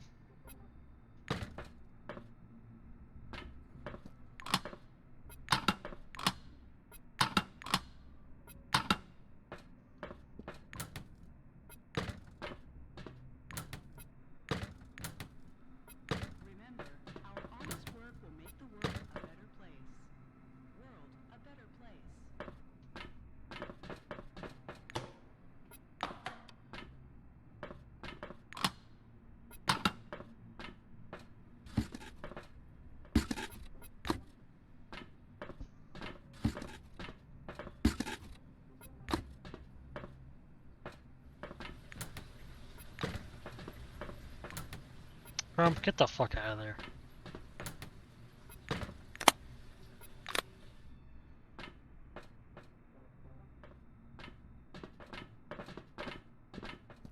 Residential area caves.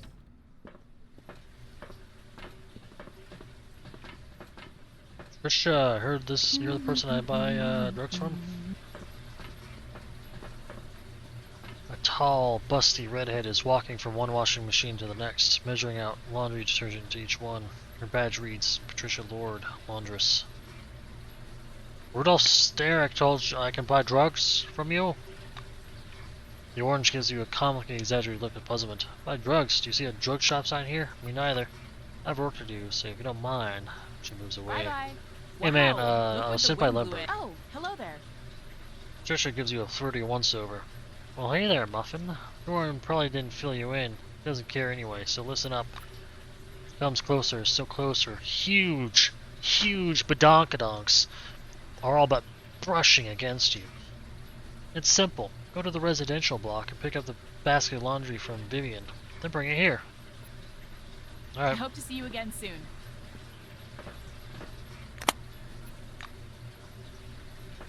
Doesn't know I'm spoken for, but, you know.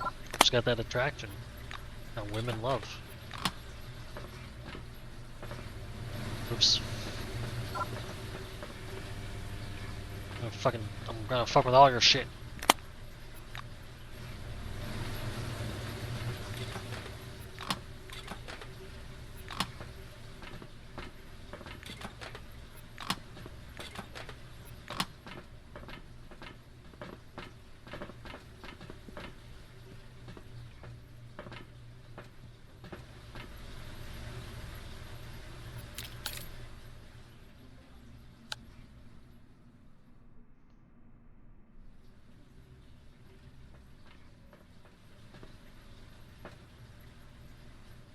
Okay. Okay. Okay.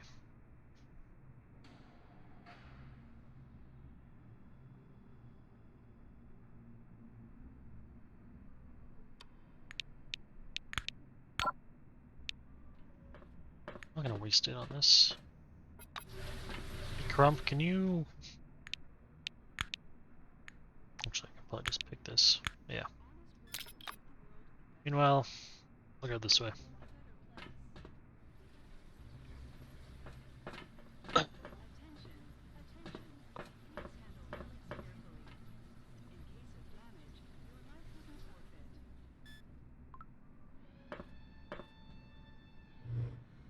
Oh, where was I supposed to go? Just pick up the lunch from over here?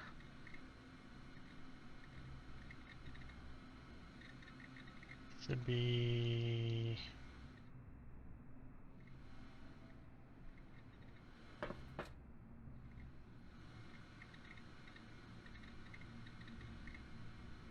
One closet right there. You didn't have to. You didn't have to use the vents, my guy.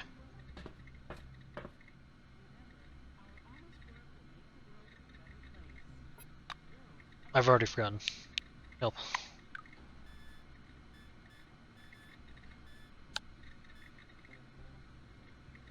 Oh, from reception.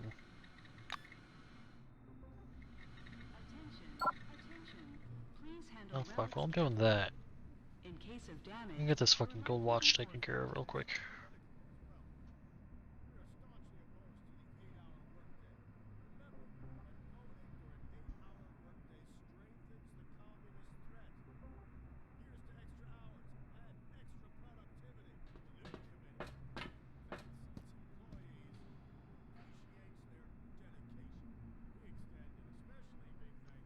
Hey man.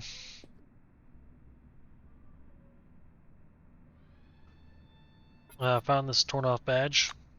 The mayor examines the badge and grows angry. Oh, that Garcia, I'll get him. Right, right. The heavy sigh. Tillman activates his walkie-talkie. Residential 5. I need people on 6. Gold watch. Garcia. Repeat. Garcia. Not long after, a soldier approaches Demir and hands him a heavy, gold-plated timepiece. After turning the device over in his hands a couple times, Solomon gives it to you. Later. It's mine now. Fucking suckers.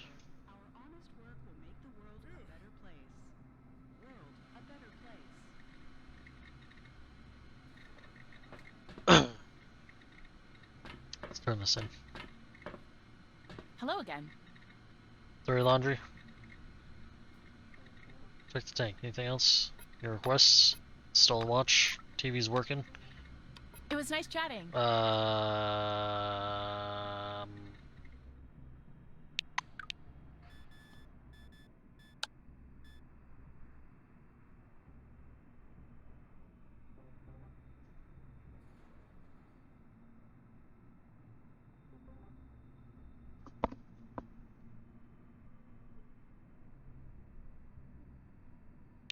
Door number 4's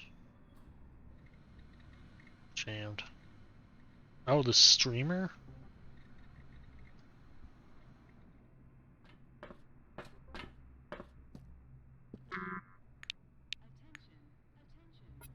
Crumbo. Hey, actually, when did you guys get healed? Exactly? Oh, whatever. Dehilia. Short woman in an orange wing uniform was walking around the residential block with a watering can. Her badge says Dahlia Flesher, Public Amenities Department. I'm listening. She nods indifferently. You need something? Heard anything about Orton's escape plan? Cool. What's new? Cool. Later.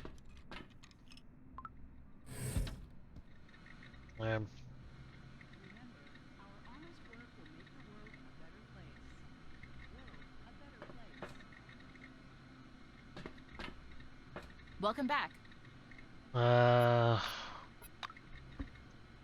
Enfield strikes an item off her list. Wonderful, you're saving my life here, I swear. Vivian reclines in a chair, looking peaceful and well satisfied with her work. You know, being an administrator of the residential area is no easy task. Thank you for your help. I don't know what I would have done without you. About the agreement? You're gonna give me a room? Enfield acts surprised, but you're not convinced. Wait, what's this about an agreement? I did say the room was free, that's true. Meaning I will happily consider your application. All according to standard procedure, obviously. Well, Kingsley won't be happy to hear how the residential area is plagued by burglars, broken appliances, and smashed doors. When you mention the chief officer's name, Vivian's expression abruptly changes. Why would you threaten a feeble girl like me? Oh, you know, I'm confident your application will be approved, so why don't I check you in right now? Here, the key to the room. Take it, please. She summons a decent facsimile of a smile. I take the key. Bye-bye.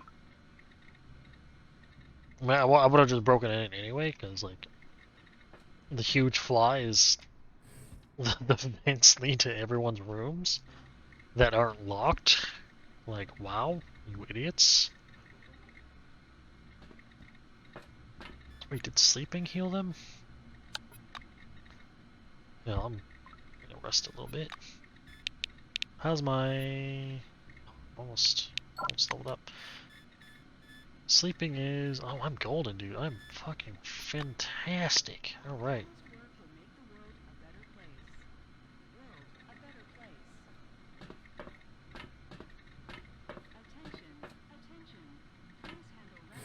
Okay, since I'm in here, let's rob everything. I'm taking this too. And your computer.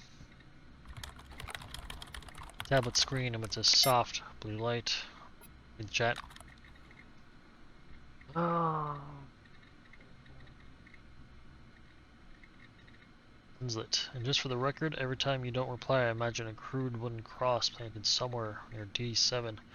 Juan. Do you know how to toggle messages to unread? Winslet. Come on, I'm worried about you. Juan. Ah, found it.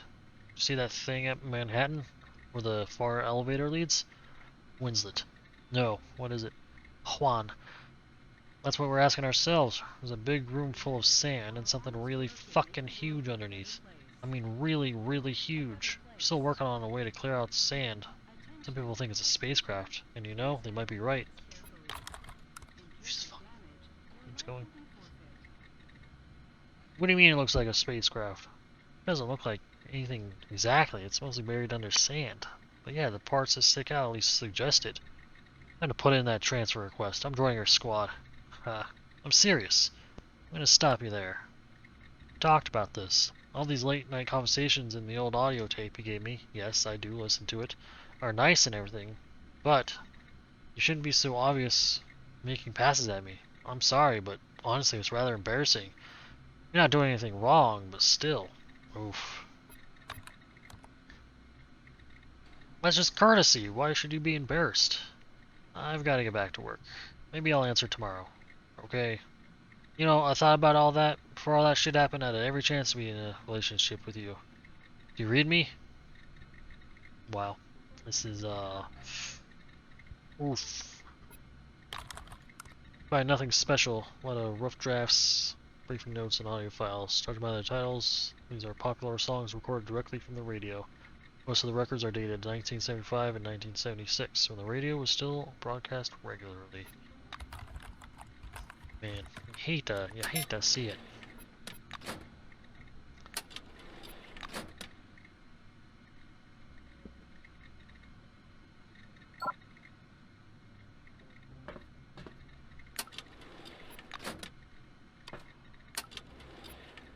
$50, dude. Nice.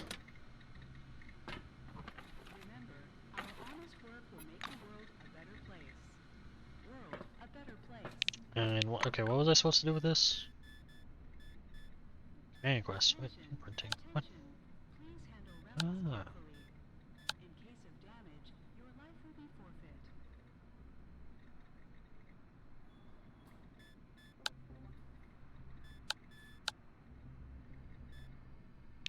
In the laundry room. What is over here?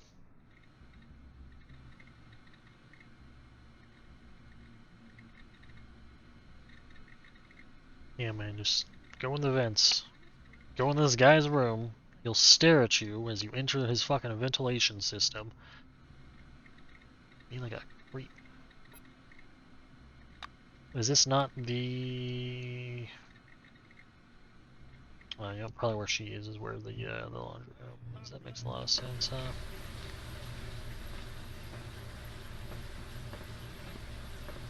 Ba-ba-ba.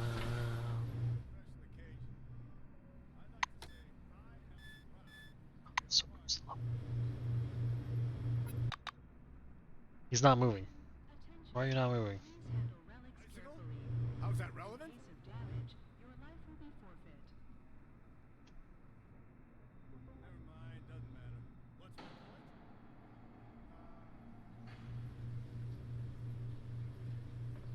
Patricia.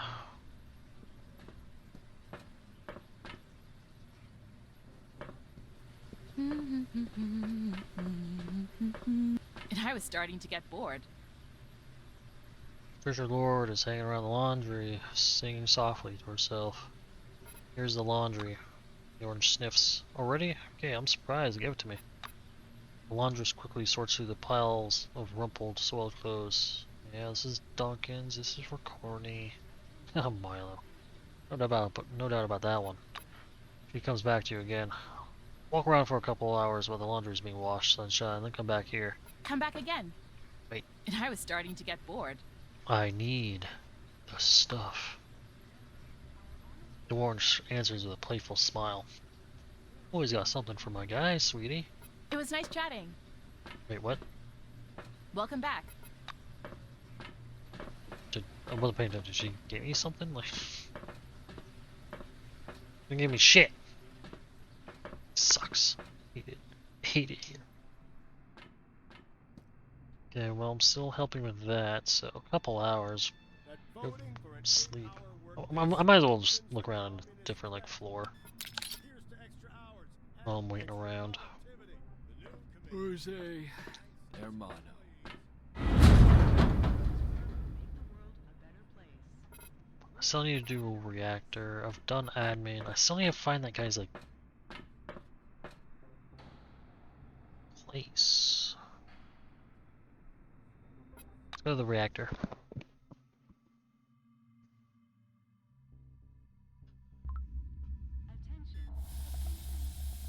Floor level -7. Reactor room. He's just gated radiation. A short gray-eyed orange is spinning some valves into the red zone. Either the crackle of the dosimeter, nor the warning signs all around him seem to bother him. What do you need? He stops you. Hey, don't stand in my light, okay? Why don't you have radiation equipment, you fucking idiot? The worker grunts his contempt. Why not? The safety lecture that he told us harm from radiation is greatly exaggerated, so everything's hunky-dory here, no worries. Deliver a brief but descriptive lecture on the effects of excessive radiation on the human body. The orange looks again at the warning posters on all sides, and his brow darkens. I'll explain why me feeling sick lately. Damn it, those fucking grays. After this shift, I'm transferring the hell out of here, and thank you. See you later. Yeah, man, Orange Wing, they're my bros.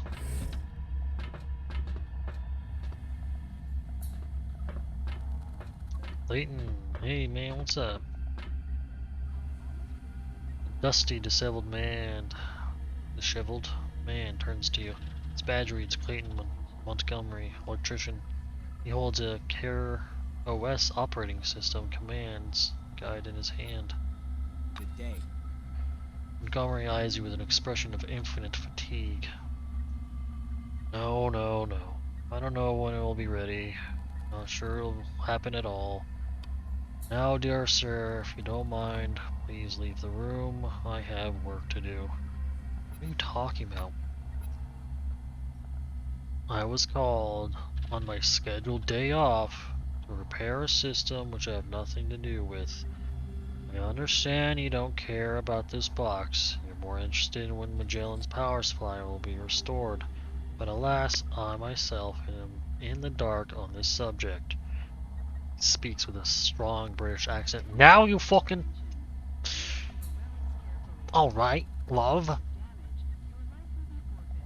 The box is exactly what I'm interested in. It was Russo who asked me to come here. Montgomery presses his hand on his heart. I'm not doing a British accent, fuck you. My apologies. This mainframe's been giving me a lot of grief. It's supposed to distribute current from the reactor to the emulator systems.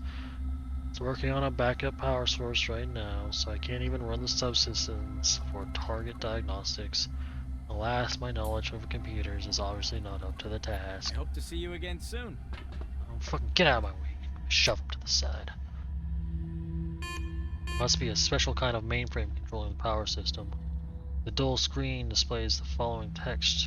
Emulator project, emergency mode. There's a table beneath with the current power supply data. There are two switches beside the terminal. Inspect them. Before you are two large levers. Auxiliary systems power, says the text above the first one. Emulator project main power, reports the label on the second one. First one. One lever, receive a painful electric shock. The system clearly needs to be reconfigured. Ow! Yep. It hurts. Enraged. Damn straight, I got fucking like zapped. Hey Greta. You see a tall, young, black-winged woman with cropped hair standing guard beside the out-of-order elevator. She looks you over, chewing her gum slowly. The shiny badge on her chest reads, Greta Kaufman, security. What are you doing here? The black's jaw freezes, along with her methodical gum chewing. It's called doing my job. Maybe you should give it a try yourself instead of hanging about, being a nuisance. Hey, you see my fucking uniform, bitch? I'm your boss. Where's the elevator go? About half the time it goes down, the other half it goes up. Greta smirks, quite satisfied with herself. Okay. Fucking bitch. Craft guess. Well, no. Not doing that.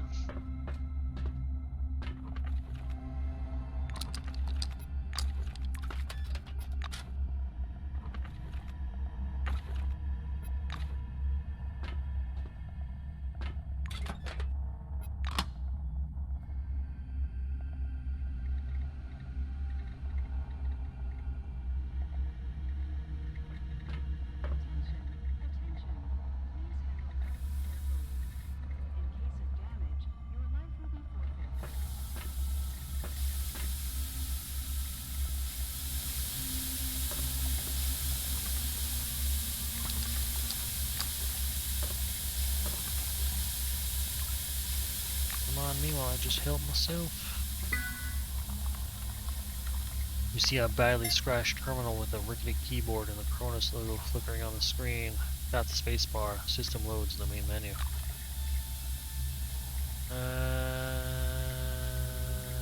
What? How do I need to read about these?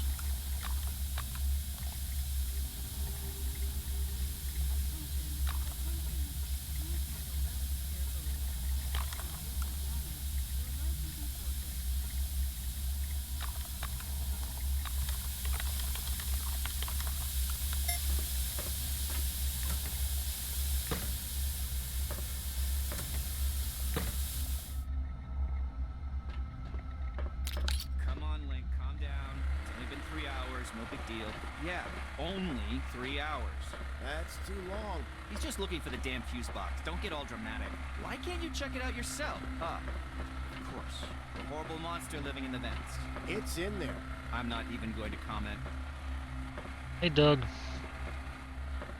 see two oranges. One of them is sitting against the wall, looking gloomy. The other pacing back and forth with his hands behind his back. Looks like they're arguing about something. How can I help? The red-haired guy wearing the duct tape spectacle notices you first. He stops pacing and offers you his hand. Doug Preston. That said monkey in the corner's my friend, Link Child. Interesting name. Idiot. The one sitting on the floor snaps morosely. I'll take a closer look. The uniform of these oranges is slightly different than the standard, with fancy, reflective armbands with semicircular. Everyone's reading. Special service team. Why are you sitting here? First, I encourage you to sit down. The three of us, Link, Harold, and I, typically work together. His mate sighs gloomily, shaking his head. We used to work together. Dog rolls his eyes. Here we go again. Link's convinced something's bad happened to his brother Harold. Harold entered the ventilation system to replace the fuses, and he still hasn't come back. Preston points at the ventilation access. Could you please see if you can find Harold? I'm claustrophobic and Link, it's a long story. Why can't you look for your brother yourself?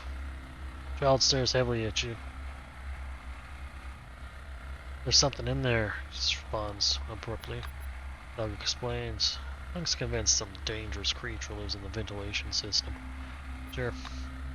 Goodbye.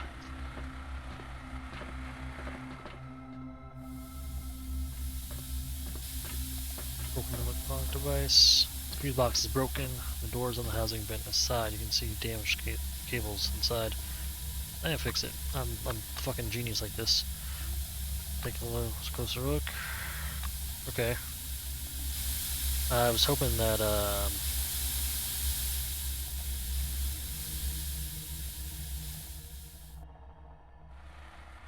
that would do. Ah, okay.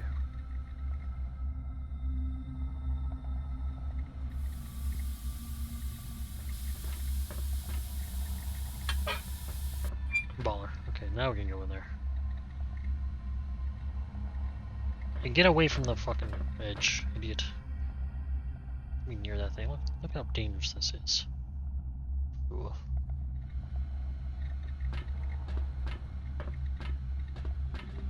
Come on, Fox. Come on.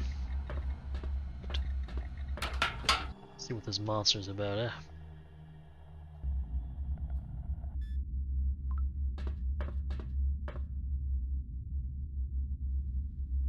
Remember, our honest work will make the world a better place. World a better place. That could be the guy, right? Cut herself with the wind, so I was told. He kind of says he's hostile, so let's just kind of go around him for now. Oh fuck, he's coming this way. We're going. Hey, Fox. Can you don't do that? Okay, well.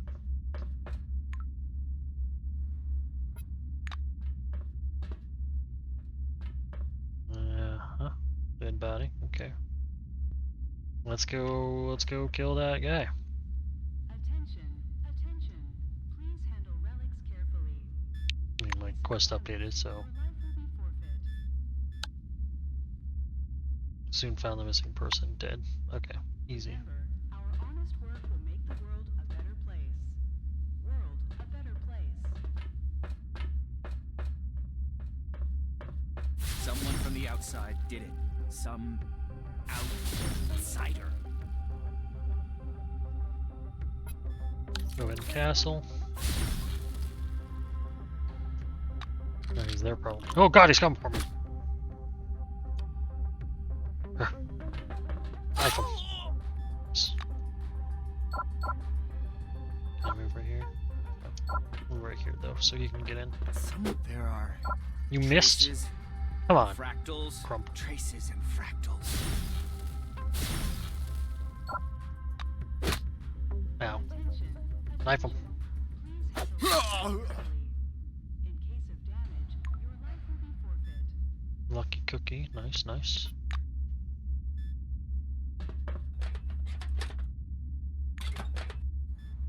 Matches, great. I love having those. This place sucks, so we're leaving. As soon as I loot this. Remember, honest work will make the world a better place. World a better place.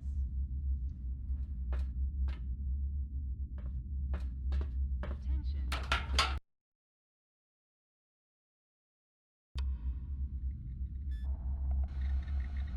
Hey man, bad news about your brother.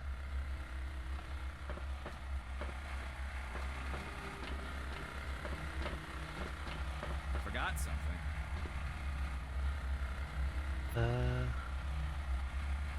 See you later. Why are you bugging me? Link raises his head a bit. There's a afflicted inside the vent. One.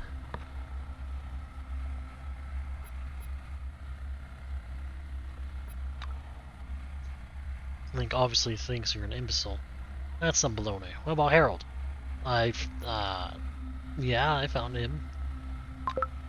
Link clenches his jaw and shakes his head vigorously, eyes tightly shut.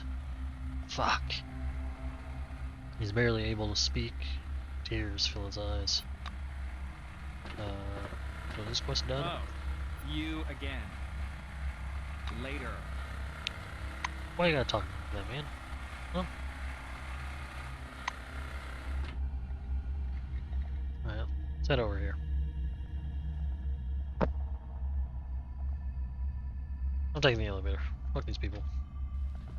Take over Attention. this person. Attention. Please handle relics carefully. In case of damage, your life will be Still chewing her gum, Kaufman very deliberately turns away. I have to bribe her? Shit. I mean, I don't have to bribe her. Could murder her. Whatever. $100, I don't care. It's garbage money. Kaufman hesitates, but greed overcomes her sense of duty. After counting the bills a second time, credit lets you pass. Good luck. One more thing. If for some reason you decide to cause trouble in there, I'll beat you up. Get me? The black menacingly taps her baton on her palm. Oh, I'm so scared. Though the elevator looks neglected, it's apparently in regular use. A large number of dusty tracks lead from it, clearly visible on the clean floor. The elevator's control panel is dim and the doors ajar. Between the gaps in the doors, you see an emergency ladder leading downwards. I squeeze into the elevator and go down, I guess.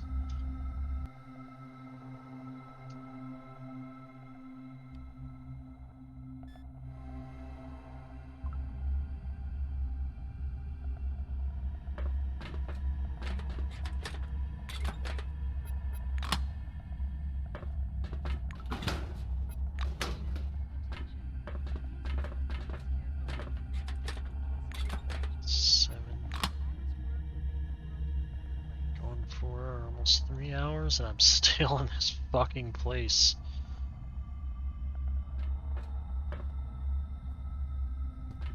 Let's check the fuse boxes.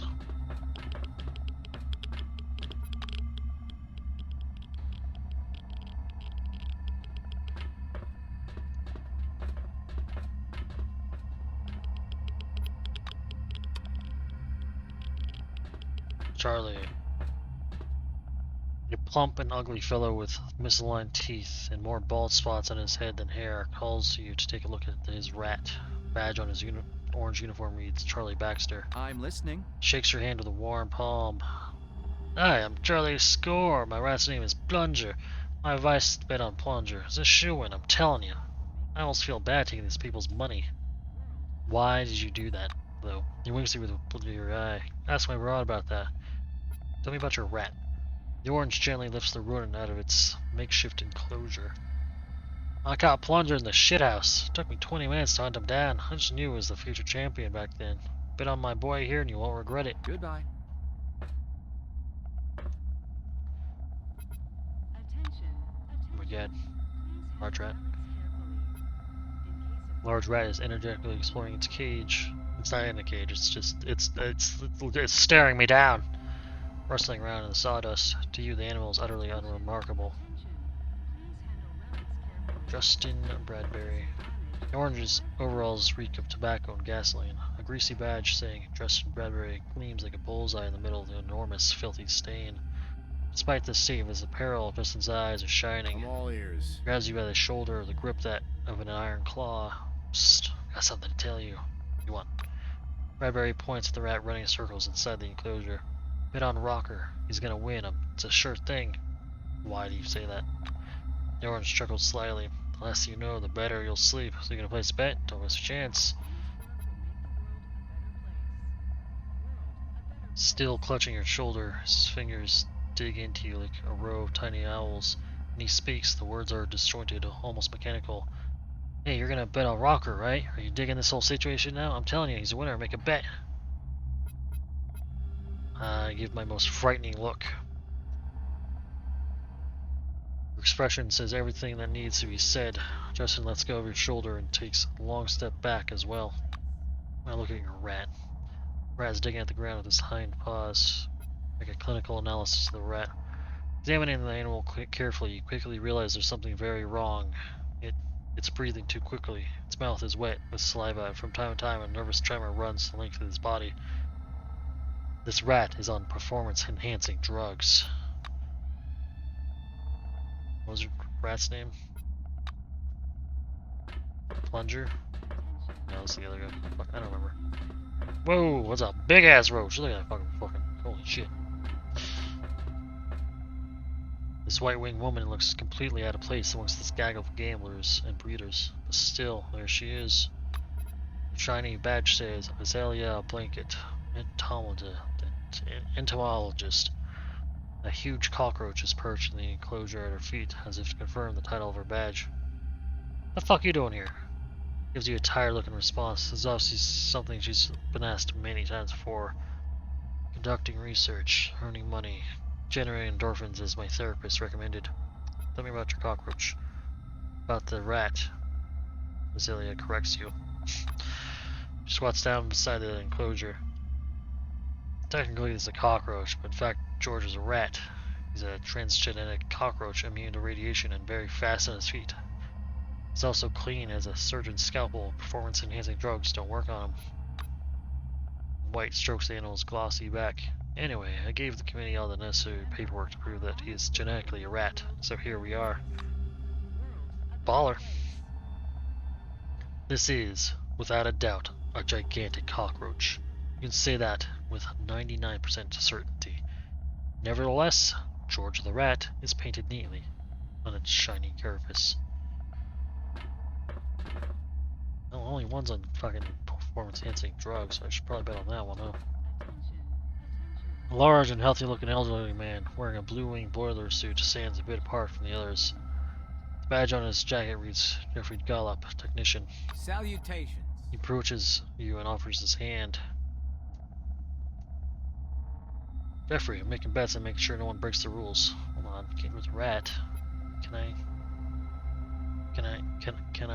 play? Can I, if I get a rat? Rocker the rat is pumped with illegal stimulators. See you later. Jeffrey's kind and intelligent face sags at the news. He adjusts his duct tape glasses and wearily drags a hand over his face. Is that so? I better take Rocker out of the race. Gallop walks over to the orange and punches him in the jaw. The short, dull moan, the fraudster falls to the floor like a sack of moldy potatoes. Why moldy? The blue looms threatening over him. You been at it again, you jackal? Didn't I tell you no dirt in my race? No setups, no rigged bets? Get on your feet and get out of here or you'll be carried out. The rogue struggles to his feet. He staggers in a drunken zigzag to the exit. Jeffrey turns to you. Thank you for your vigilance. The referee claps his hands in the air to get everyone's attention. Rocker has been dropped out of the race. All bets are withdrawn. Come get your refunds and place your bets, friends. Crowd surrounds Jeffrey, blue tickets raised overhead.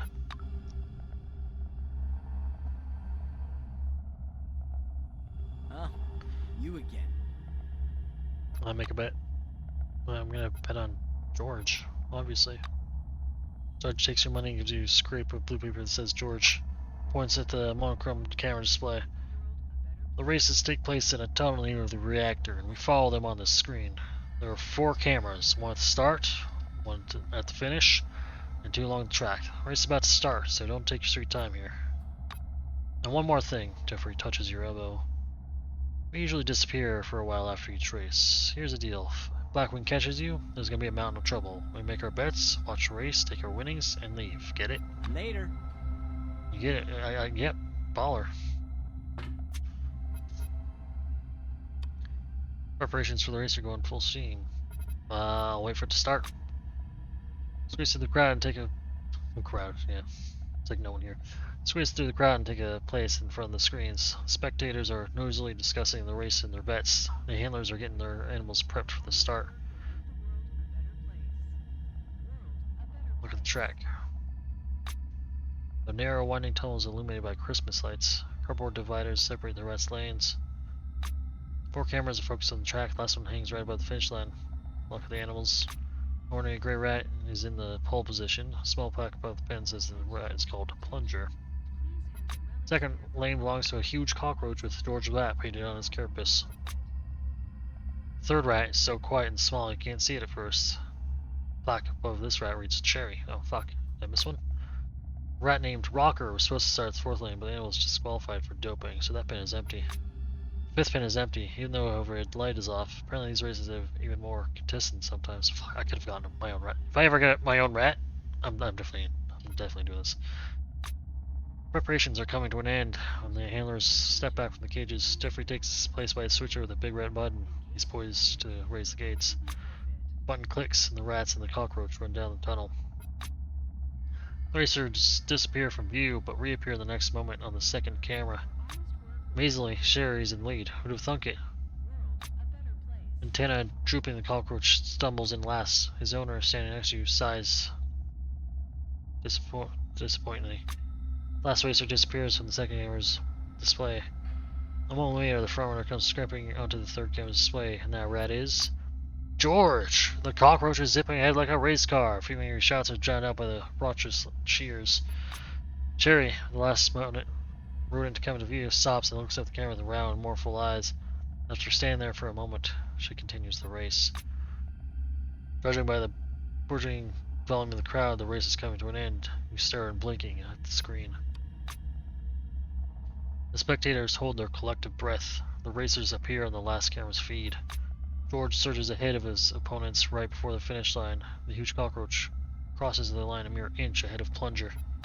George's owner covers her face with her hands and starts bawling, overcome with emotion. The fairy lights illuminating the racetrack flash twice to signal the end of the race. So where the fuck did I miss? Over here. Shit. Smell rat.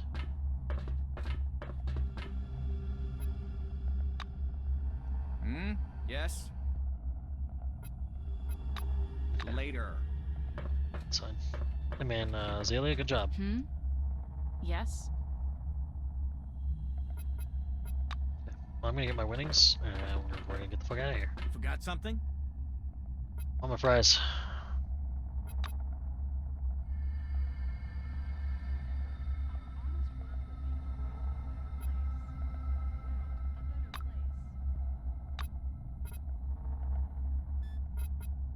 Bye-bye. Okay, I'm out of here. Oh wait, I need to check the fuse boxes.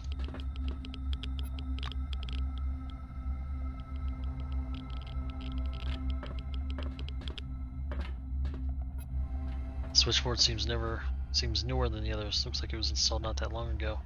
As you approach, you smell something burning. A distinct black mark is visible at the edge of the metal cover. Fuse is not available. Okay. So one's fucked. I need to get fuses. Talk to the guy upstairs.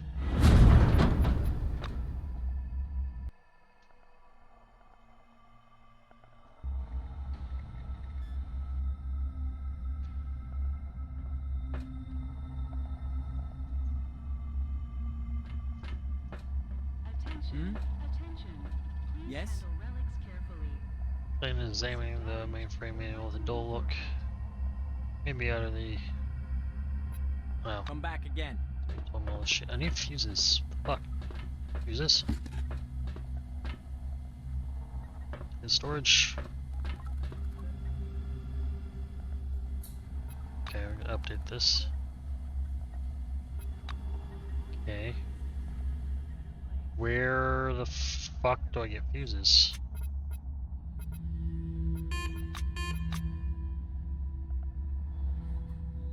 Cause I need to fix that first, don't I?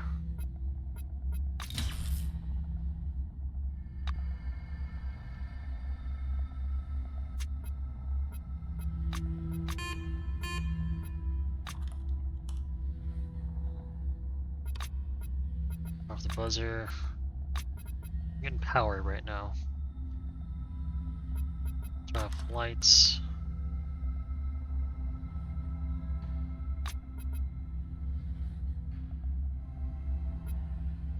Sufficient power to start auxiliary systems.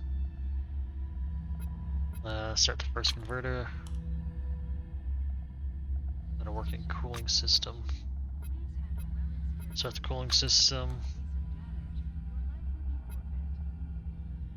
Oof.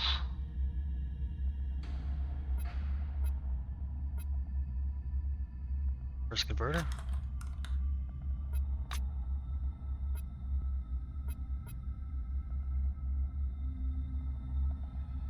Second converter.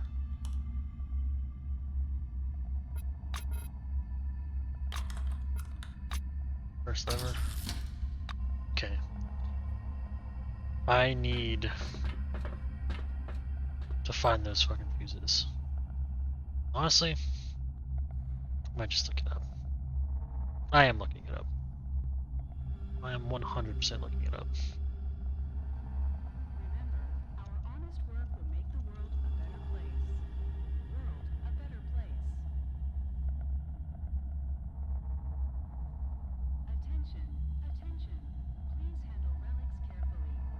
In case of damage, Oh, turn on the second one. Okay. So, great.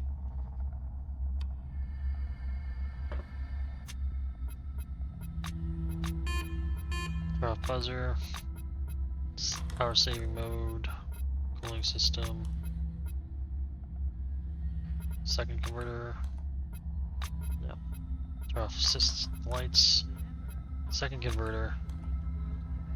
Grid loses 5 kilowatts, which are necessary to maintain operation of the converter. However, as soon as the converter ramps up, it immediately loses 10 kilowatts of power.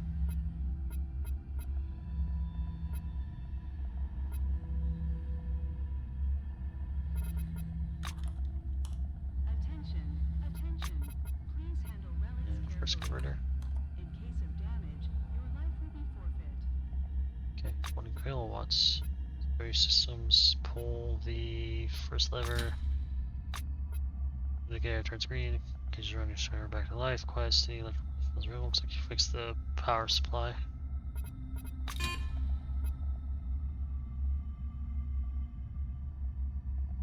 Okay, now there's a malfunction in the grid. Now I talk to him. Okay. You got something? I fixed the mainframe. I don't want it to speak more anymore. I'm getting a little tired of like speaking. You know what I mean? There's a wiring problem. Blown fuse. Bye-bye. Gives me the fuse now. I can go fix it. That's my problem. I had the order backwards.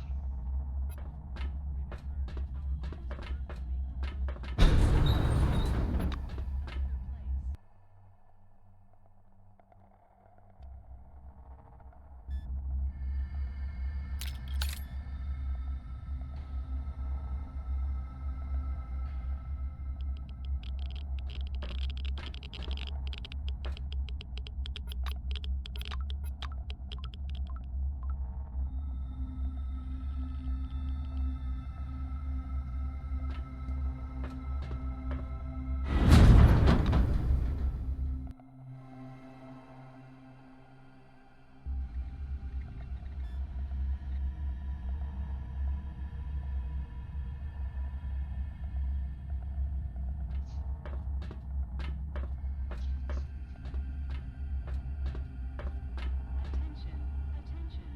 Please handle relics carefully. In case of damage, your life will be forfeit. Great, done. Now we're starting to get bored. I'll show him the blown fuse.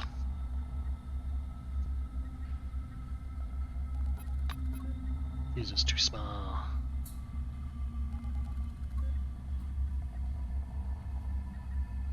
I'll talk to wires, See ya. I guess. Okay, I'm done here. We're leaving. Fuck this place. Power's on. What else do I need to do here? Laundry, residential area. Let's go take a nap. I'm like dying over here. Floor. Yeah, I'm gonna be hungry.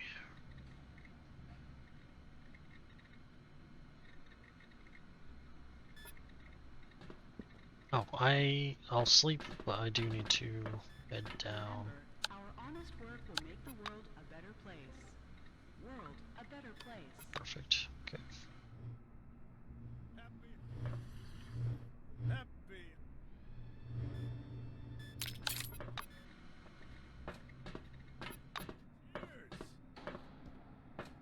Ba-ba-ba-ba-da-ba-ba-ba. Patricia!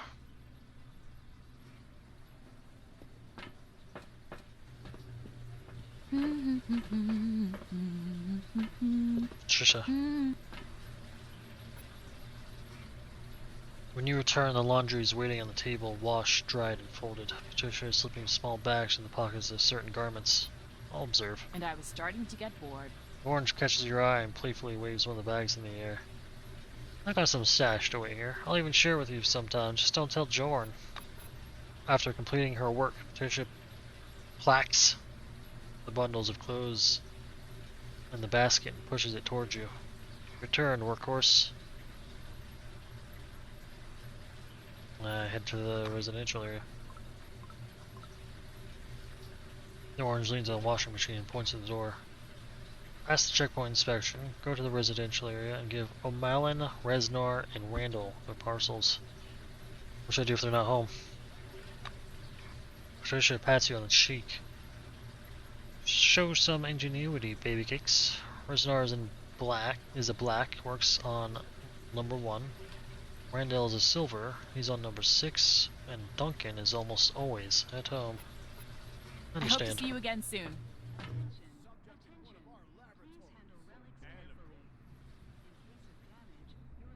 Can you get out of my way though, bitch?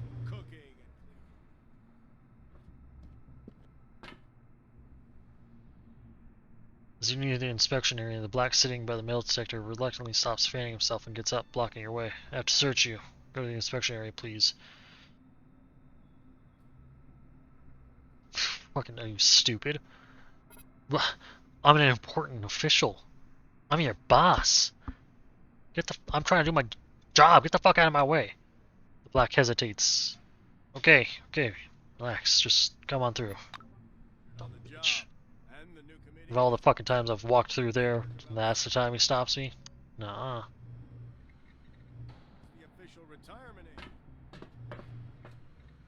So they said number 1.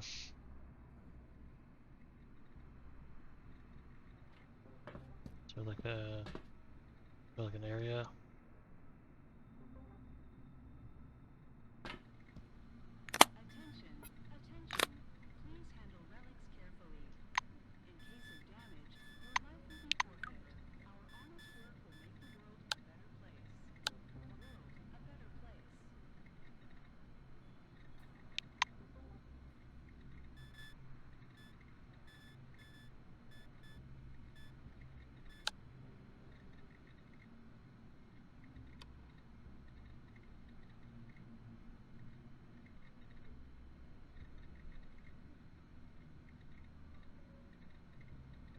Okay.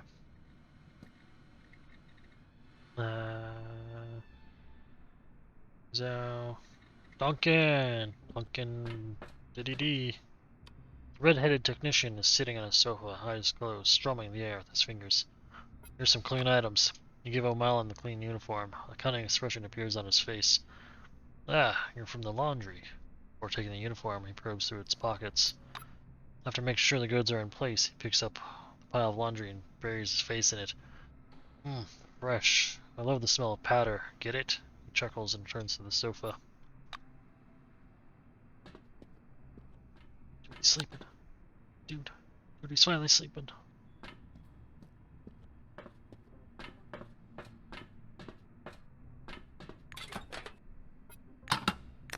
Well, what?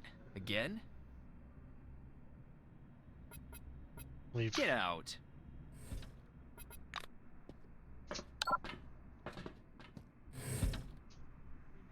You even have anything? It says in there. Everything else is like fucking garbage. Keep your fucking trash. In case of damage, your life will be forfeit. Oh, guys, let's get the fuck out of here. Stretch. And the hall, I think.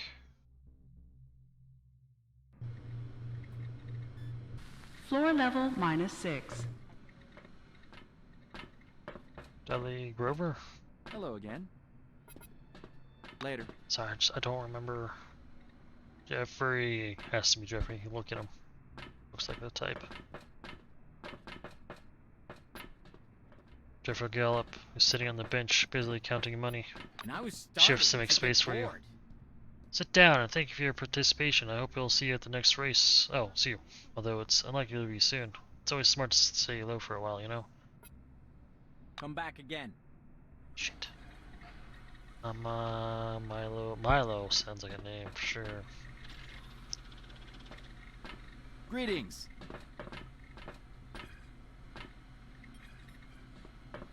Take one look at this repulsive, sweaty guy and recognize him right away. Milo Randall, a Silverin businessman from Concord Station who loves to drag people into his dubious schemes. It's unclear whether he recognizes you or not. When he spots you standing there, Milo simply smiles. Good afternoon. Wanna get rich? I can see by your reaction that you do. Happy life, unlimited income, and a sea of opportunities. Give me 5 minutes and I'll bring you up to speed. I'm interested. Milo throws up his hands as to say he's not all surprised by your answer. Of course you're interested. After all, how long can you live on this pittance of the new committee pays?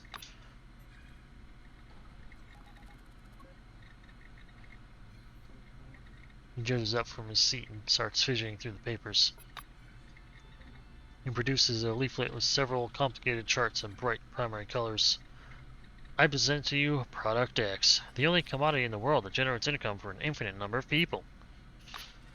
How does it work? Simple. You sell Product X with a margin to your distributors. They sell it to their wholesalers and so on. The chain can be enormous. Sorry. Randall stops and lets loose a deep hacking cough. All at once he seems old, tired, and desperate. The silver drags his sleeve across his mouth. I eagerly await your questions about Product X, my system, and the cost to participate. I can also offer you a small job. It's a little questionable, just so you know. Here's the package. Randall greedily snatches the bundle from your hands. Oh, it's very convenient. It's a brilliant distribution scheme, don't you think? Why are you looking at me like that? Do you happen to pocket a few grand for yourself? No? He rifles the uniform's pockets, coughing painfully. What's this job? Randall scratches his stubble. Not afraid of getting dirty? I need some papers from the other logician's desk. Pack hasn't seen them yet, and I really need them. I'll pay generously. I'll think about it, I guess. What's Product X? Milo's still smiling, but he seems a little tense now. They are relics, but the point here, the revolutionary aspect, if you will, isn't the product, but how my system realizes said product's commercial potential. I have other questions. I can't scam him like I did last time? Oh. His expression turns vindictive. I recognized you immediately. We met at Concord and you enlisted me in your crooked scheme. I trusted you, I risked my money, and I want my dividends.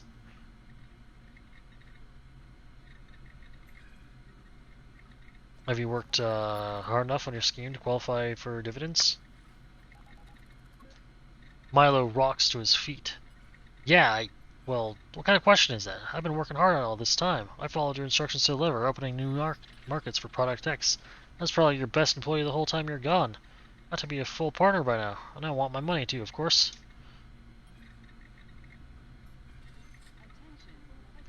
LOL. No. You tried to con me, I conned you back. LOL. Look at your stupid, dumb face.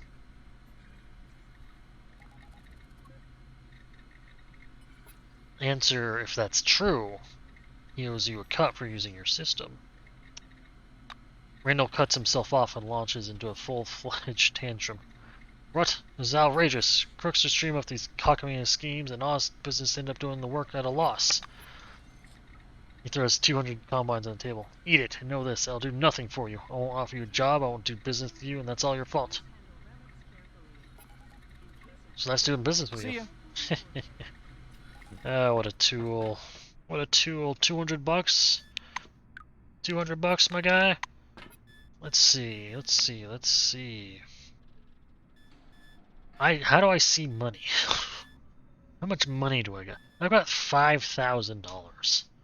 I don't care about 200 bucks, which is probably the last of his savings. Like, pathetic. You're pathetic, my guy. Hey, have you seen Jared though? I remember I'm supposed to like find him. Where's Jared? Hey, I'm gonna ask this guy.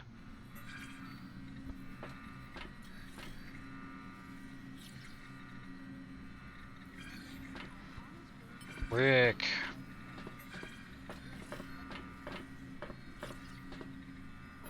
Okay.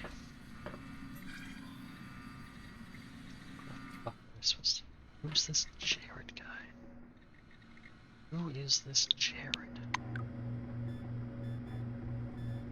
Attention, attention. Please handle relics carefully. In case of damage, your life will be forfeit.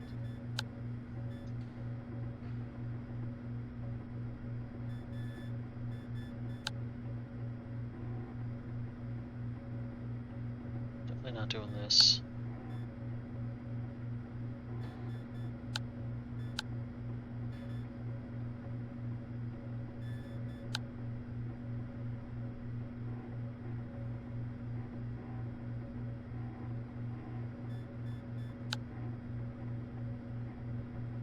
Oh yeah, I need to return to the scientists.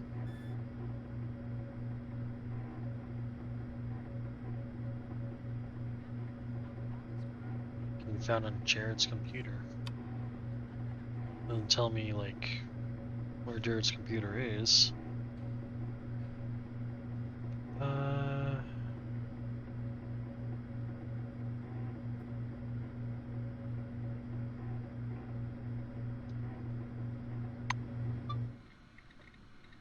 Fuck. Don't make noise at me, you fucking stupid ass. Can you use this terminal to find Jared? Attention, attention. Please handle relics carefully. In case of damage, your life will be forfeit.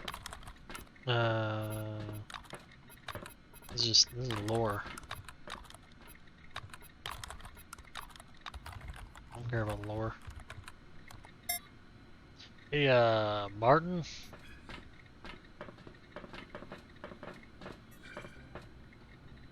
Got any dice for me? Baller. Hey, secretary? Welcome back. Was a black abusing his authority on level 3. I've already had him arrested for stealing food.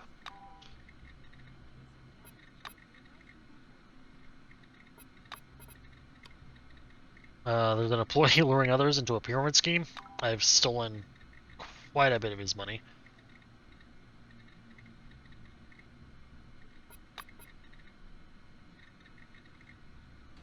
There's an employee using drugs in the bathroom.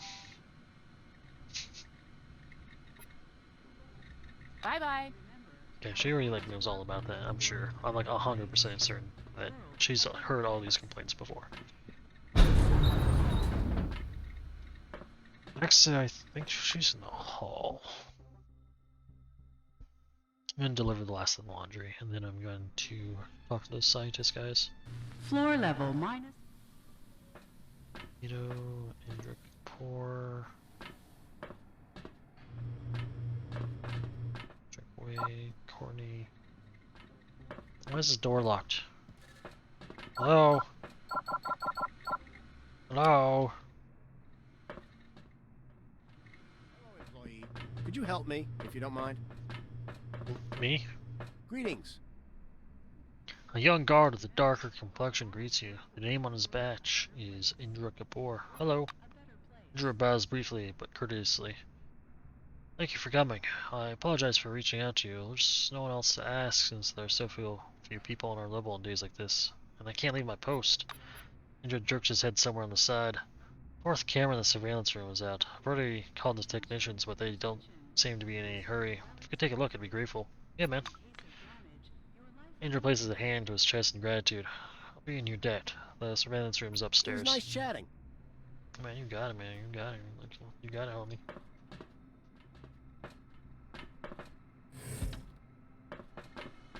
Hello. Make it quick. A pale, thin woman with a cigarette greets you without offering her hand. Look down at her badge, Courtney Resner, Surveillance Services. Take a closer look at her. Examine Courtney. She looks sick, weary, and anxious. The edge of a scarf peeks out from under her uniform jacket. She must be chilly because of the air conditioners, although this room isn't particularly cold. No questions. Goodbye, I guess. Why do you keep bothering me? I brought the clothes. Prisoner gives you a blank stare. Clothes? Not sure what you mean. What clothes? She suddenly stops short. Having coped with her anxiety, Courtney looms ominously over you. Are you out of your mind, you goddamn idiot? You brought the stuff to the surveillance room? What should I do? Prisoner sighs and pulls a key out of her pocket. Let's try thinking. Take it to my room and leave it there. I hope we won't see you again. You got it. Or you can even touch the computer. You hear Resner yell angrily behind you. Black crosses her arms. Don't touch the equipment! Hey, Oh, you again. I'm here to fix your shit. Black looks at you suspiciously. You can't, then don't Yes. bother. Okay, You cool. get out now. No. Hey! Hey! Didn't we just talk about me fixing the stuff?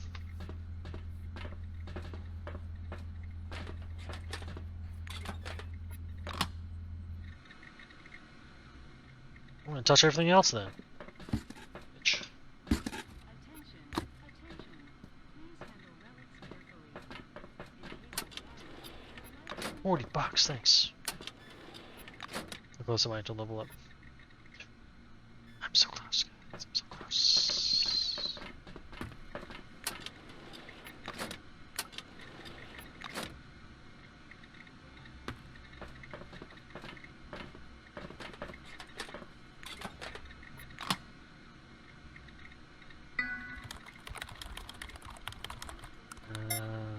Log 1.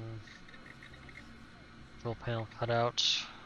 Dramatic pulse on origin. Power restore within 8 minutes. Return this pair to screen disappeared from the kitchen. Visual signal from the fifth camera. Reason chewing gum stuck to the lens. Consequence: the orange wing employee responsible for this deliberate vandalism was placed in a punishment cell. The screens went out. Reason: short circuit caused by coffee spilled on the control panel.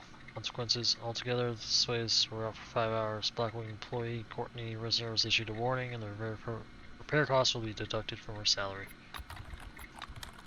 Man. The bruiser quizzically sticks out his chin. Sorry, I was trying to do this. Stop right now. The computer contains personal data. Hey, look, I'm trying to do my job, and you are, like, busting my balls. Stop right now. The computer contains personal data. Just busting them hard. Well, what again? I'm here to fix the shit.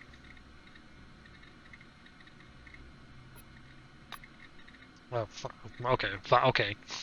Looking over the surveillance system displays, you realize right away that the problem is serious. Well, there's no signal at all from the fourth camera. Courtney hovers over you, engulfing you in the stench of old tobacco. This has happened before. The mainframe's circuit board's burnt out a couple times. Another time, the cleaner pulled out the wires, but maybe I messed something up in the program. I just pressed this and everything disappeared. She taps a button with a long black nail reminiscent of the claw of a bird of prey. I'll take note of her nails. Courtney's nails are definitely not regulation. They're 3 centimeters long, painted sparkling black, and have almost razor-sharp tips. Rosa hides her hands, as embarrassed that you would notice them. If you don't have any more questions, please take care of the problem and you can get back to work. I'm starting I the hope we repairs won't now. see you again. Guys, can you stop? Can you get the fuck out of there? Okay, now I'll be able to do this and that.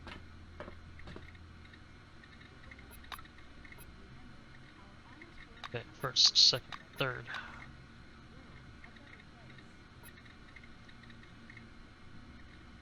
Tag on the display suggests that this camera is trained on an outlet of the ventilation system, but why would anyone need to monitor that? Bathroom, utility room, and the surveillance room are now located. Camera angle is strange, turned to one side, showing a window and some posters.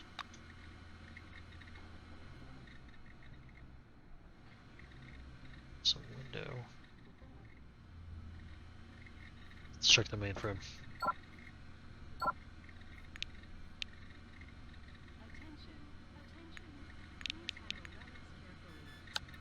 Oh my god, I can scan this? Baller. Oh my god. I know I can scan this shit.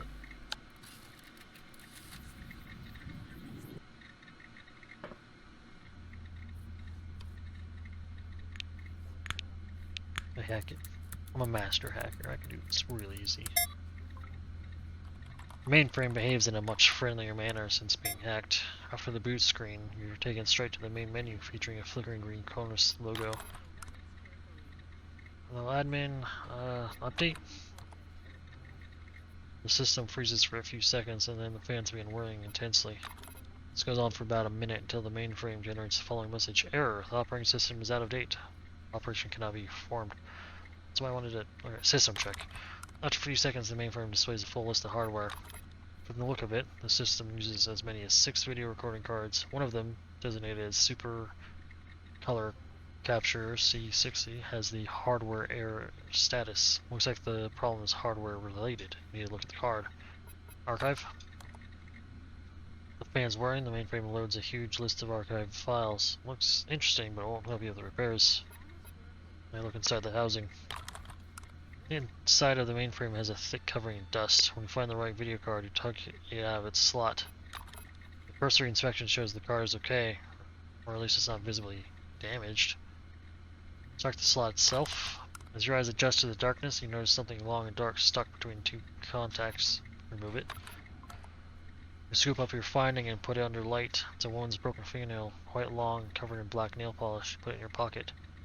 Wipe the contacts and insert the card in the slot. Rub the contacts with an eraser conveniently left inside the housing, then insert the card in place. Reboot it, close the mainframe's housing, and push the power button. Fourth monitor. Now that you've fixed the issue, the display is showing an image again. The screen shows Magellan's cement walls, rocks, and a section of barren desert, and of course the ventilation grill hatching sticking up from the sand.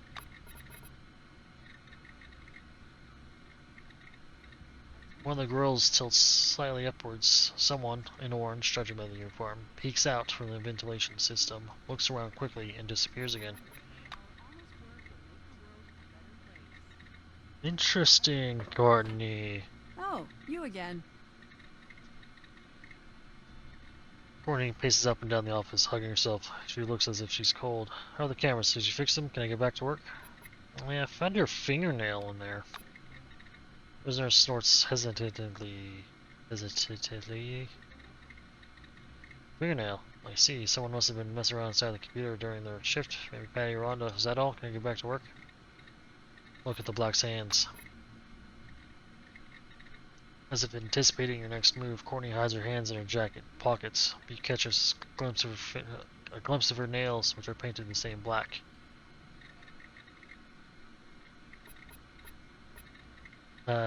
Show her the fingernail and accuse her of sabotage, or accuse Courtney of sabotage in an elegant and well-argued manner. I'm smart. The facts form a neat image in your mind. You lay everything out for Courtney. Blatant signs of her drug addiction, her possible collusion with the oranges, and you make sure to mention that the nail you found is black. Prisoner turns pale, but rapidly collects herself. Is a broken nail your only evidence? You think I'm the only person on the dome who wears black nail polish? It's a popular color. She thinks for a moment and then spreads her hands triumphantly. The nails on her left hand are long, like talons, while the ones on her right hand are neatly trimmed. Courtney looks daggers at you.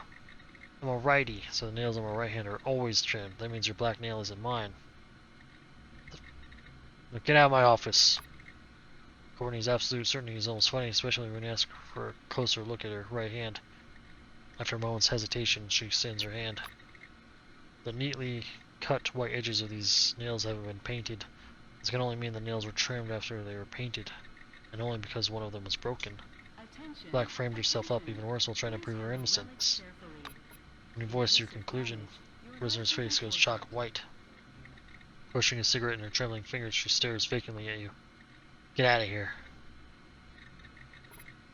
I'll move away. Yes, you get out now.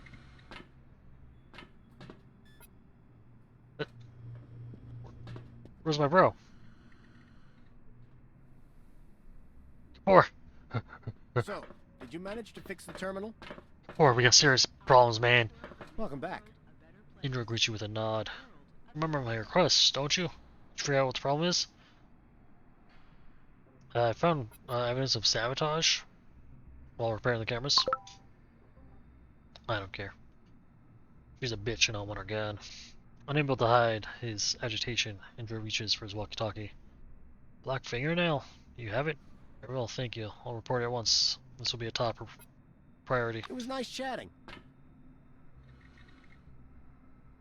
I've noticed, yeah, she hasn't been taken away And I yet. was starting to see ya.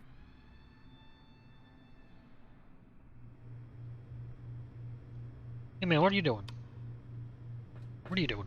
Huh? Come on, you doc. A muscular orange is poking around in the Vega vending machine, hand jammed in a dispensing slot. Something clatters inside with a loud echo. The auto-order machine must have failed to release a purchased item. Silver Wing job descriptions changed very little after the incident, but their authority, as well as responsibility, increased.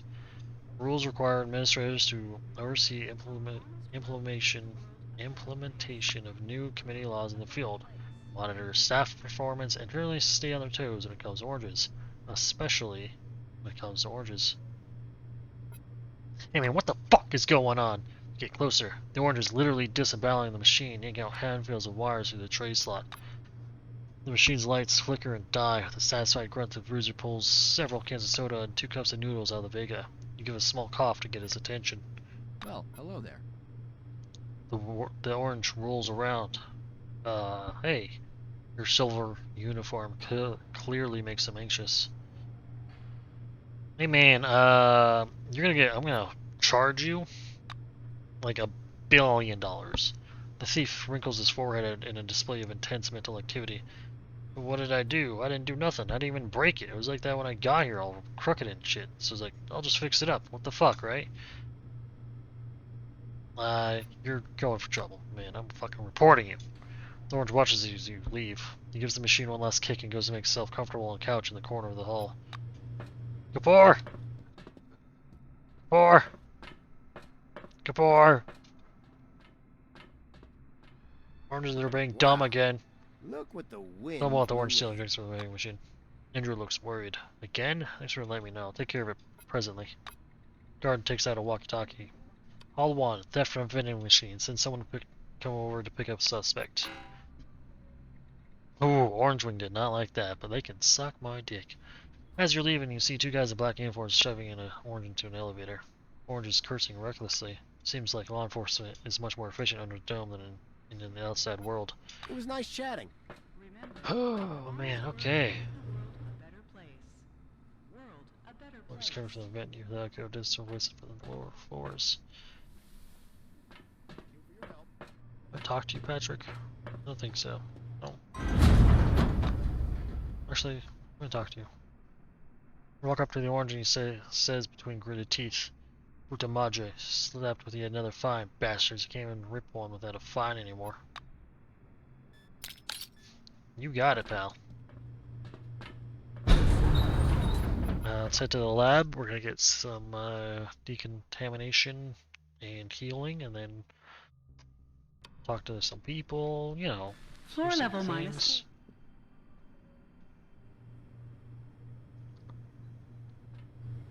Oh. Hey, So, where were we? I solved the problem. Levy tugs anxiously at the collar of his shirt.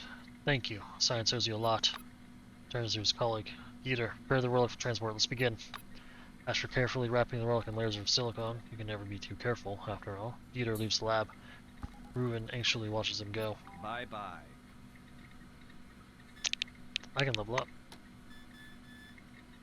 And it feels so good. Probably eventually work on this. But for now, I'm trying to do science.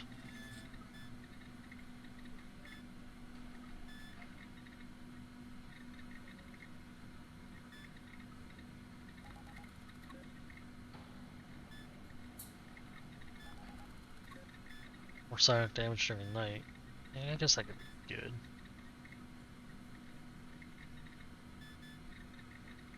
But getting an extra level like right away. And being able to hack like anything.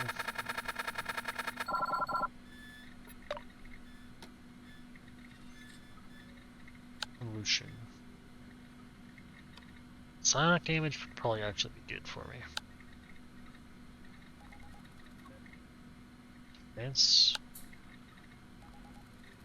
Wow. Evasion with fucking servo? Nice. Ah, bro. AP max though, action points, starting AP. Dude, yes. Yes, I'm taking this. That's pretty good. Love me some AP. Doctor! Doctor's over there. So we'll talk to this guy real quick.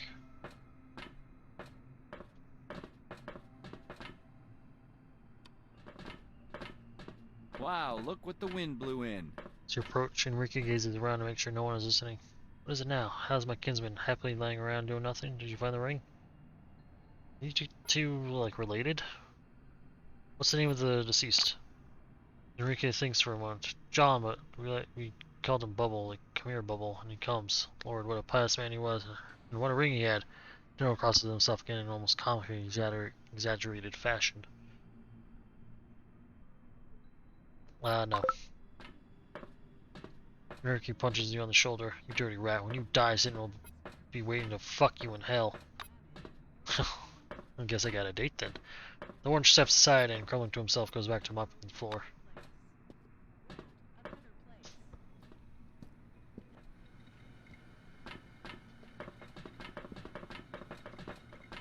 Hello again. I'll agree to treatment. Wait.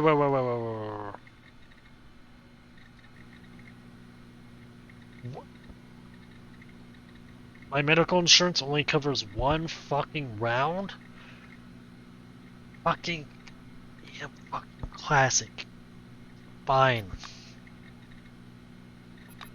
Come back again. Stupid. Stop.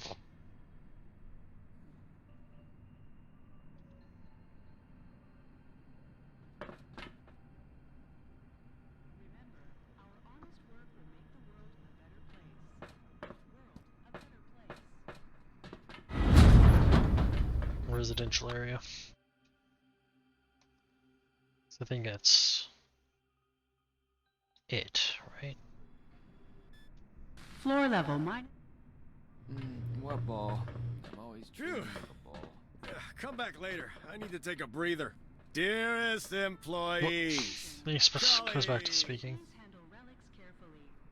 In case of damage, Just look at that raw, natural talent. I have to hand it to Jeff. He has his Oh. unique fighting style. You again. Do you know anything about the escape plans? You're a Buddhist? That was close. That was literally The orange folds his fingers into a mudra, freezes, looking down into his hands. Who is asking? He answers, empathizes.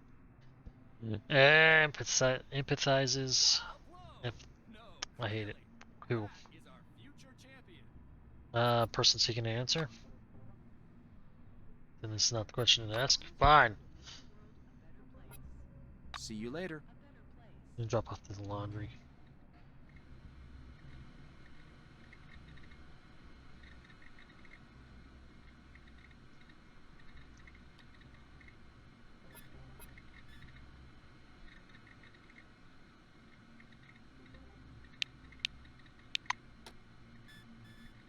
Station. Orange Wing. Yeah, see, they're still okay with me. Black Wing.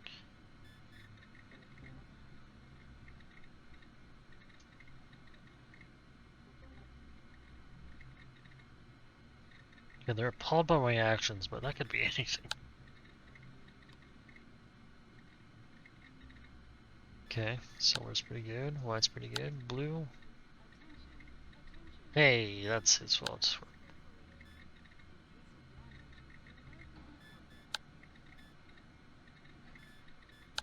Katarina.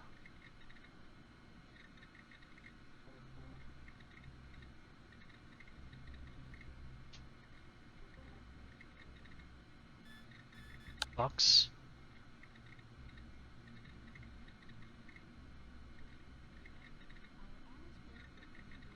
Fox is disappointed that you are substituted so often. The fuck does that mean? What?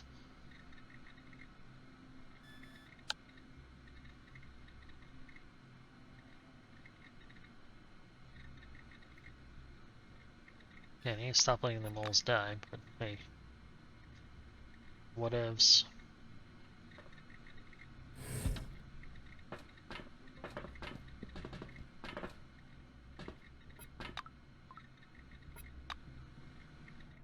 Okay.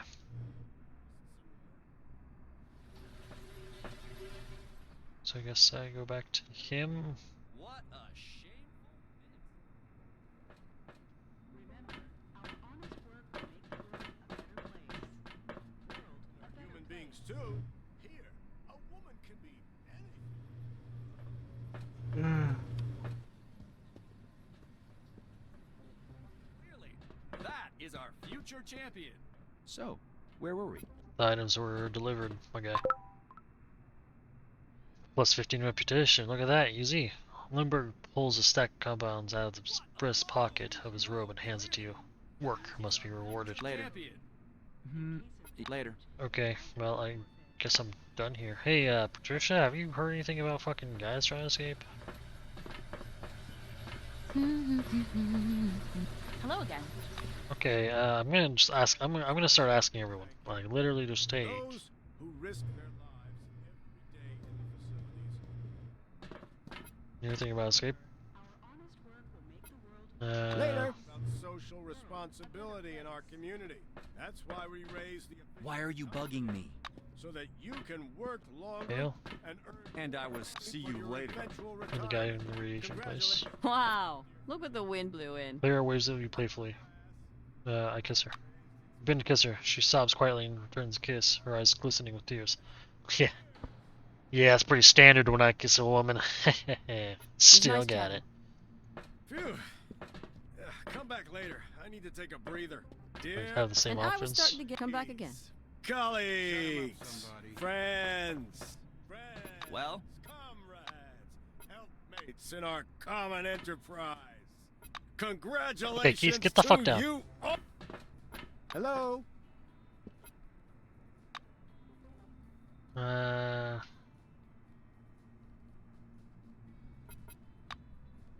It was nice chatting. God Dearest damn it. employees, The fuck do I talk to? friends, comrades, helpmates in our common How can I help?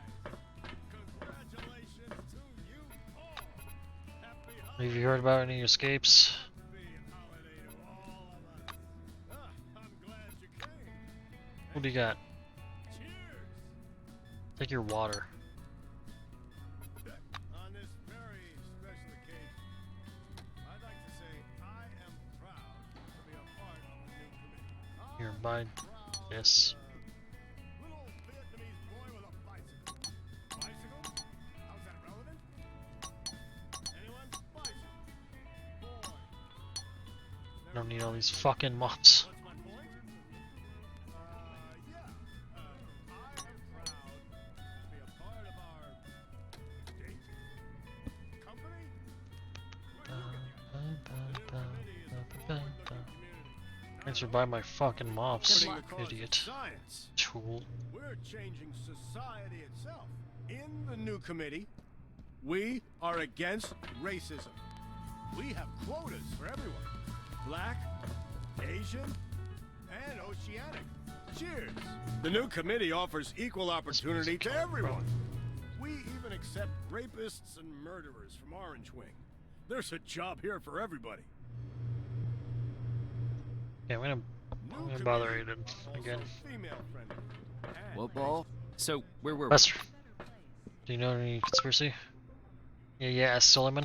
Here, a woman can be anything. Who the f? Who? Who's that? Is that this person? Own unique fighting style.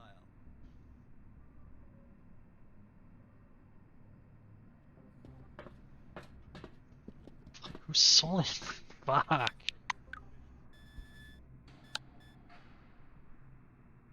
The mirror guard at the security checkpoint.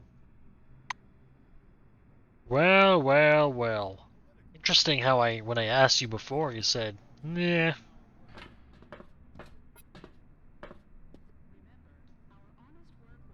See you later. What the fuck? Why can't I ask him anything? What? Hey, Greta, can you fucking help me out here?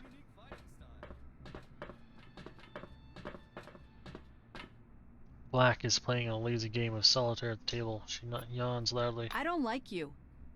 Don't go shooting your mouth off about the race. Jeffrey always lays low for a while between events. He's a good fellow and we don't want to set him up. Puts cards aside for a moment and gives you a hard look. Is that clear?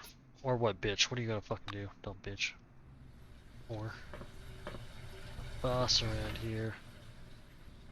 And if someone could actually like help me out. You maniacs, fess up. Which one of you bet that a fighter would die in the match? Are you satisfied? Can I turn this off? Charlie. Wow, that Oh, was close. you're the one with plunger. Where were we? Later. I'm at a loss on this one. Solomon isn't saying shit. Maybe if I talk to Matthew. Thank you. Shut him up, somebody. Cheers. Why are you bugging me? Attention. Please handle relics carefully. In case of damage, Get out. life will be forfeit. Yes.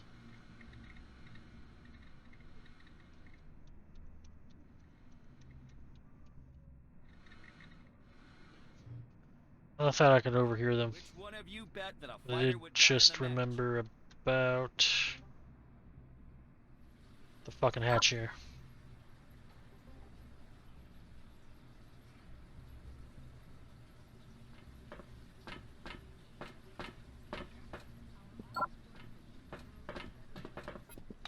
Grump.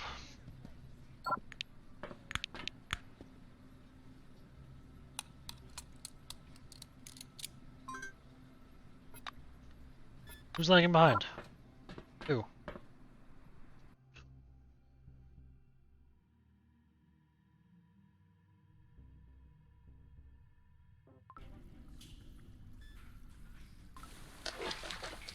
Ew. Ooh, relic case. Rump.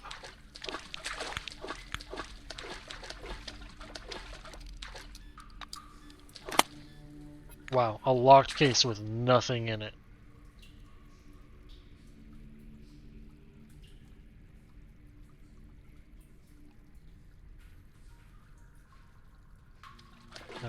Whoa. Grab something. Okay, just need to find it then. Easy enough.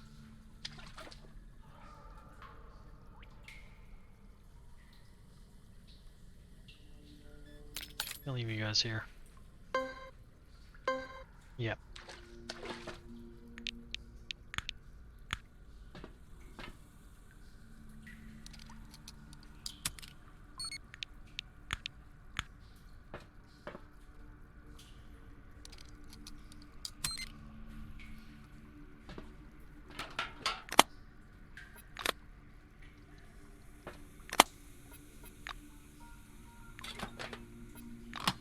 Nice, nice, got it.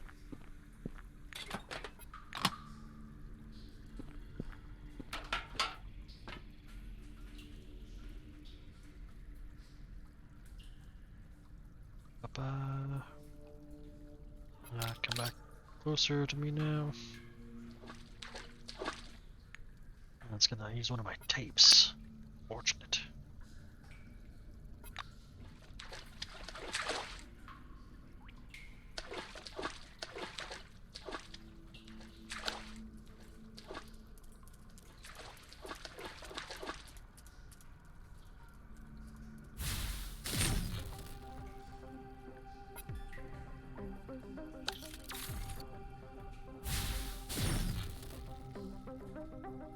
I'm leaving them to it. Ow.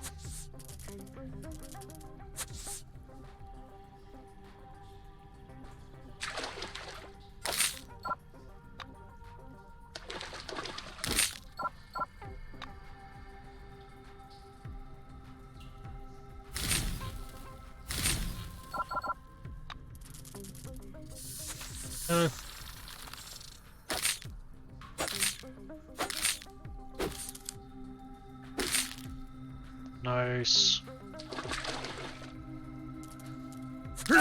He's stunned.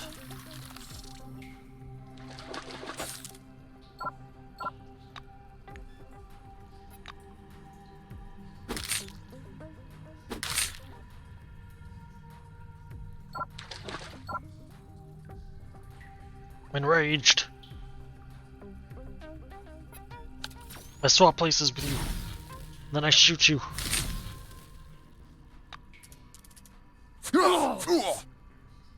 I was really hoping. I just said you can't contain your anger inside you, and now you'll learn my anger.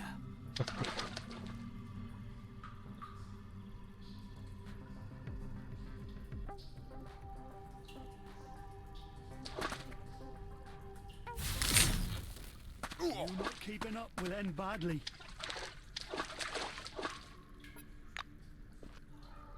There's more. Got a little fucked up. Bit.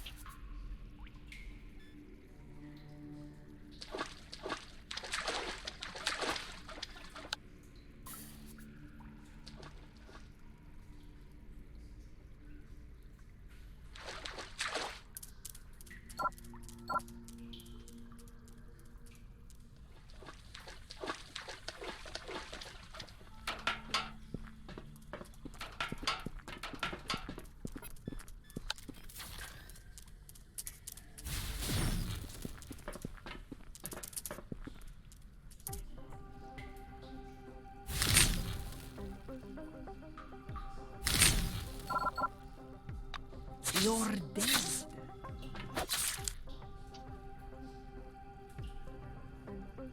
Flying roach. Oh, Jesus! Are you asking for death?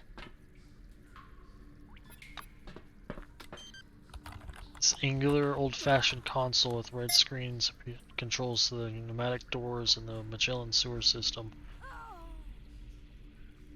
Judging by the readings, the pressure in one of the circuits is several times higher than normal, while the other circuits is much too low.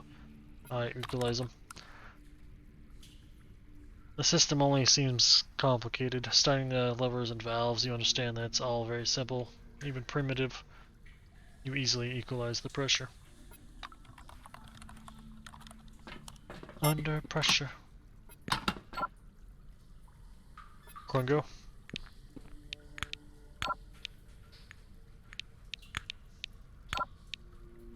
I can't open this at all. Oh shit. Oh. My boy's not strong enough. Like at all. Well. If I ever remember to come back.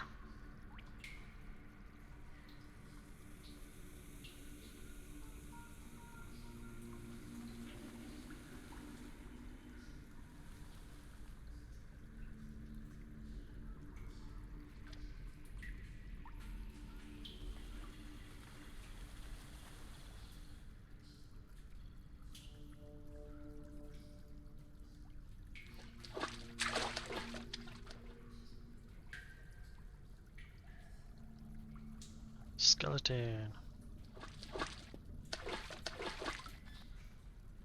$65. Nice, nice.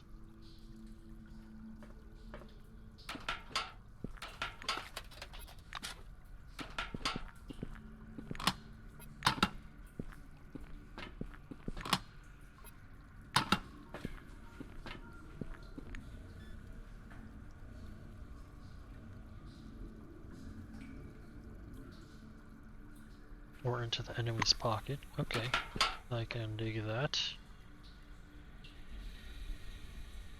Don't really know anyone with explosives though, so.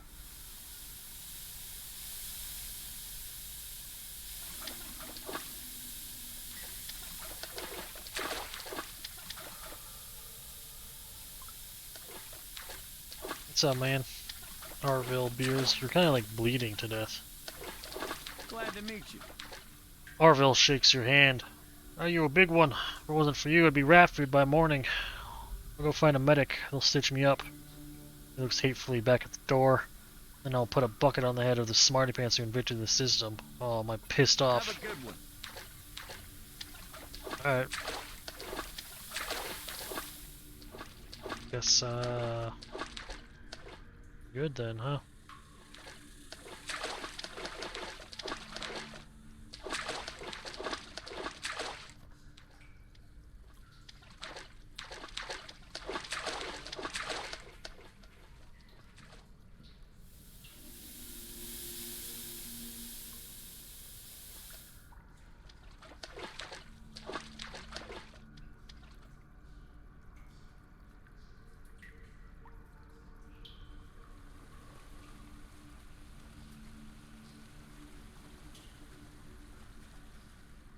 Alright, let's go check this out.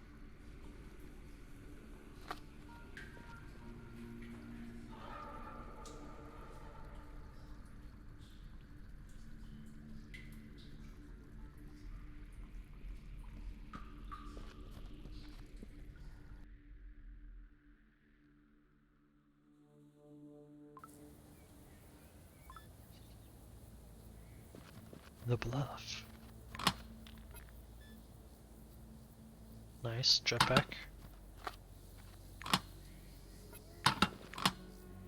Teleporter.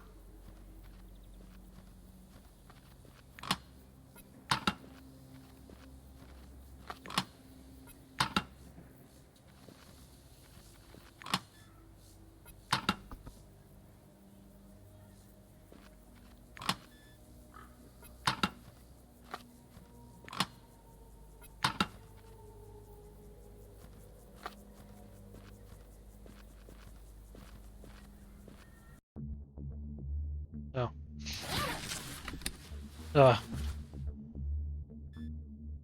Um.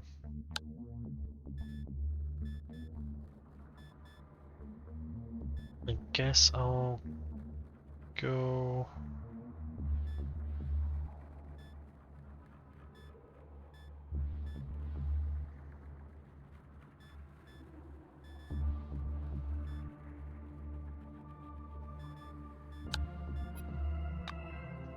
Military post.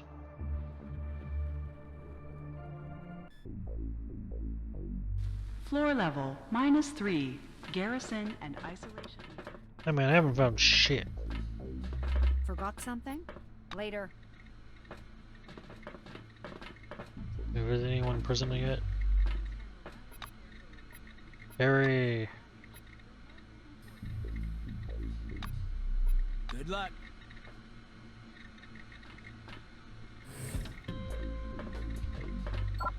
Hey, Yato. When you approach, Nakayama lowers his face to avoid your gaze and diligently polishes the floor. Damn straight, Skipper. Gabriel. Orange crouches in a dark corner smoking a roll-up cigarette. Harry! The orange spits on the floor without shifting his gaze from you. Give him a look and walk away. Hey, get your fucking feet from there. I'll give him the finger. Okay, well. What if, and this is just a pure hypothetical, just a pure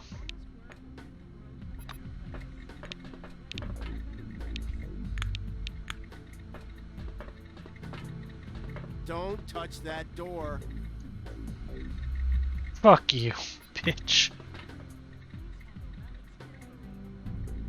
They got me though, sure. They knew. I'm gonna bust their asses out. Ah, it's almost fucking time. So what do I have left to do that's here? Talk to Suleiman.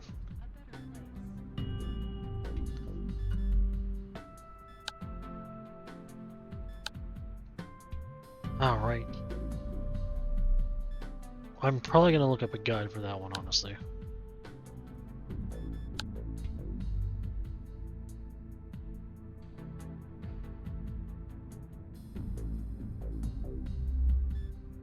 No, I need to talk to them. To the memory. Okay, so get to work. So I need to head back down. I guess I need to talk to both of them. Oh my god, yes, not that far. The warehouse and parking lot.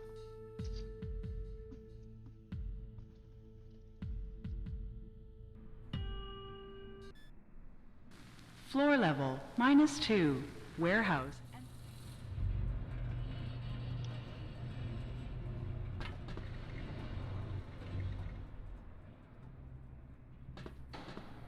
Hi, George.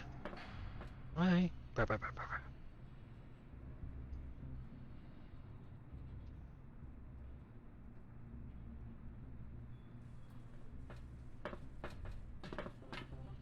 bye. Return to the warehouse. Theodore chuckles skeptically. That girl can get in when she wants. Look, no offense, but I'm hoping I'm not going anywhere. I'm not in the rush to get to my job. Hey, hey, hey, hey, hey, hey, hey, hey, hey, hey, hey,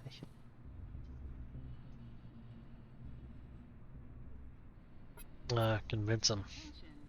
Spend a few minutes explaining to Theodore the logic of going to work today. The orange grunts. Facts. Yeah, okay. Tell her to work today. Make her happy. Scram.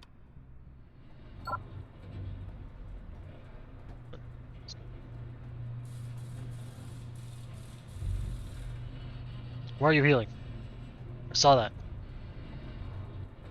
Will you please talk with them? I forced them to work. Rasmussen breaks into a smile. Yes, you've saved me. Thank you. Cool.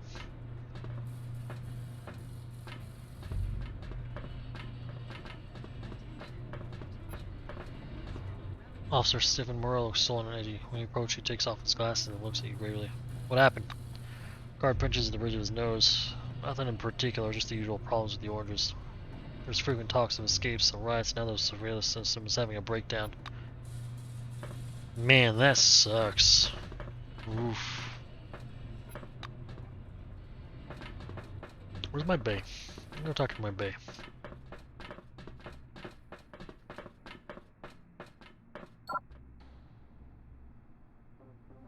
Bay.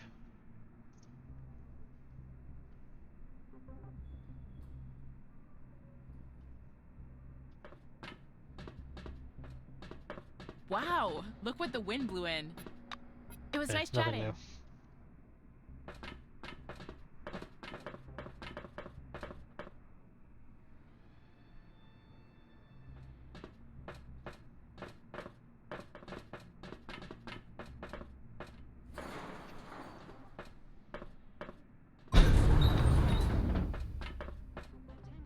Okay, I need to go to admin level. Residential level. I need to ask about this escape. Someone's gotta fucking know.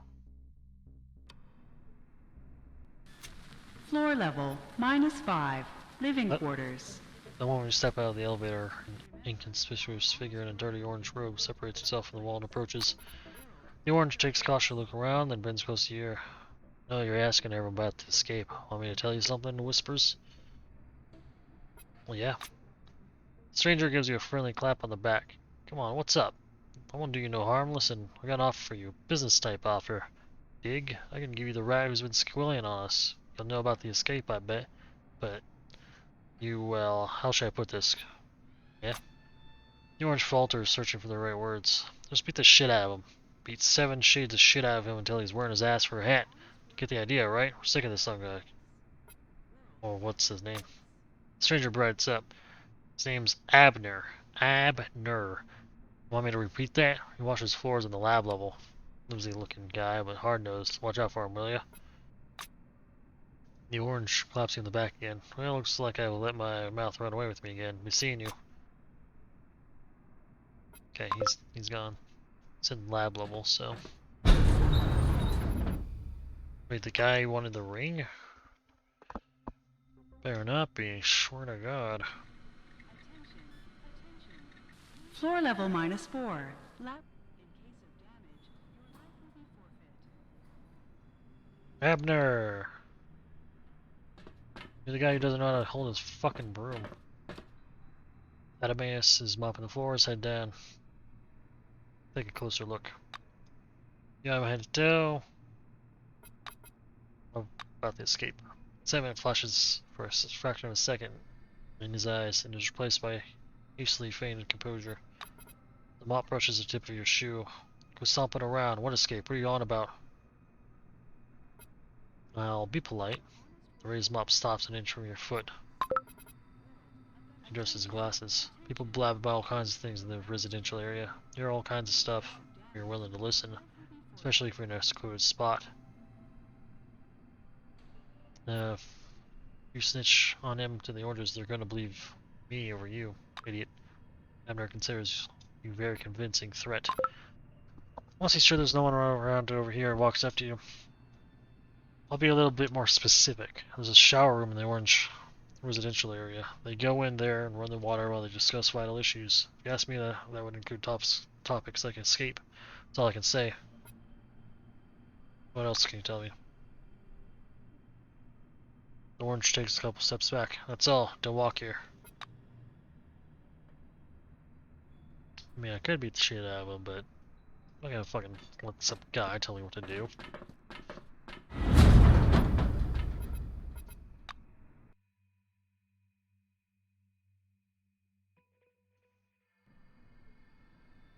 Floor level, -5. Come this way. Come this way. Come this way.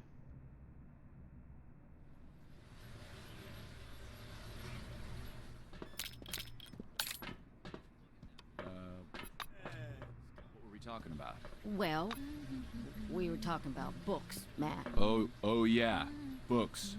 They're so big and heavy, some of them. Or sometimes not heavy. And they smell like dust. There's all kinds of words in them. Sometimes pictures too. Sometimes photographs. Sometimes pictures and photographs. I carry books on my cart. That's, great. Yeah. The fuck? Yeah. Hey, moving books on a cart is a good job for a bibliophile. I love books. They both fall silent and stare at you.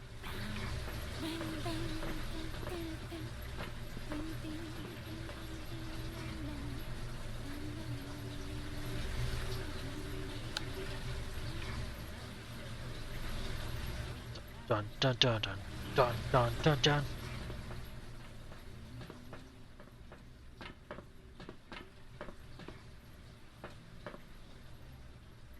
The ventilation shaft smells of steam and soap. Muffled voices sound from the grill of the air duct, barely audible of the sound of running water. From closer to the grill, you're able to distinguish a few words. Escape comes up a couple of times. A shower room is visible through the grill. Clouds of steam hang in the air, shrouding two figures, a man and a woman in orange wing uniforms. They're discussing something in hushed tones. Listen. Conversation comes through loud and clear. It's about time. Some kind of plan. The woman is unsure about something, and the man is trying to encourage her. After a few minutes, it becomes obvious these two are discussing an escape. After listening a while longer, you learn that they're planning to escape through the ventilation system in the showers. A broken duct somewhere nearby leads to a passage to the caves, through which one can exit Magellan entirely. No one is discussing the details of the escape for some time before they turn off the water and leave. Okay. I'll keep it brief, Dahlia. Everything's already been thought through. All I'm waiting on is you. Enough waffling, sis. Time to make a decision. Scared shitless, Matthew. Everybody's scared. So are you in, or what? Yeah, I'm in. Sweet. Okay. We'll make a break for it as we said, through the hatch in the showers. There's a way to the caves from there, and from the caves, we can reach the plateau. I'm afraid of heights. Oh, come on. You got nothing to fear from me. Just trust me. Everything's gonna be all right. The committee is definitely concerned. I'm gonna turn these fucking oranges in. On me! Let's go! Official retirement age, so that you can work longer and earn more money for your eventual retirement. Congratulations again, dear friends. What ball? I'm always dreaming of a ball. Military post. Gotta turn this information in. Floor level -3. Ida. Hello again. I tell you what I learned. Black listens attentively, and an evil smirk slowly appears on her face. Fucking bingo. She draws her pistol, pulls back the slide, and nods to the soldier standing nearby. John, go to the armory and fetch the biggest, scariest gun we have. Try not to wet your pants on the way. We're gonna go into the caves behind the shower room to arrange an ambush for these runners. I'll help. Grace squints, looking head to toe. Not catch. Eliminate. I'm not the UN. I'm not General fucking Patton either. I'm not planning on holding negotiations or taking prisoners. She checks her weapon once again. You're up for it? John and I will be in the cave. Ada leaves. John runs after her, snatching a couple of glances back at you. What is it, John? You got something to say, John? No? Can I help you about something? Hey, John. I've noticed you haven't followed. Very interesting, John. Very interesting. Oh my god. Get over here. Get over here.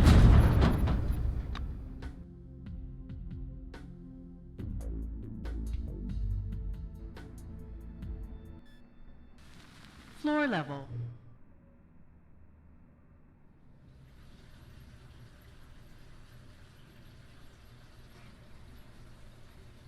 Oh, George. Hi. Hi.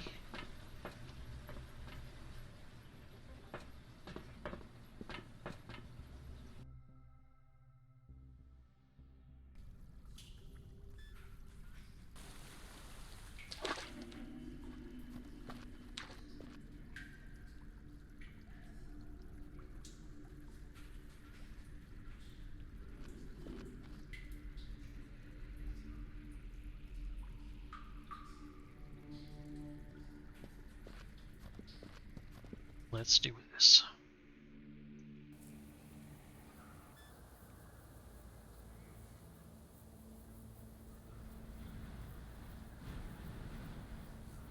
Hey, Ida, where's John? You arrive at the ambush point just in time for the thrilling conclusion. Ida Grace has her gun trained on two armed oranges. Guy in an orange jumpsuit is threatening the black with a big, rusty revolver. Down the rifle! We're 2 against 1. You haven't got a chance. I said put that rifle down, bitch! Grace chews her gun passively and raises the barrel a little so it's aiming at her opponent's head.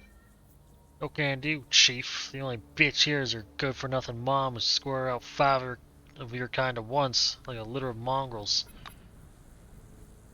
The orange cocks his gun, teeth bared. Hey, leave my mama out of it! The woman standing by his side grabs him by the shoulder, trying to force his weapon to the side. Matt, please don't. Let's put down our weapons, Matt. Really. Grace cheers up as soon as she sees you. But just in time, I was starting to think I'd have to do everything on my own.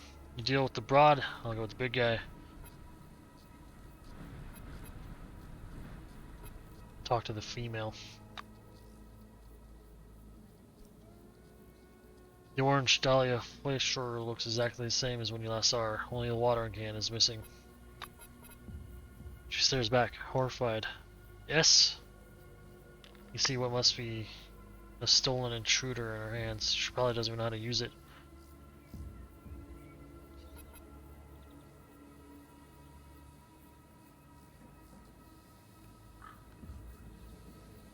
If you don't kill Grace first, Grace will definitely kill you.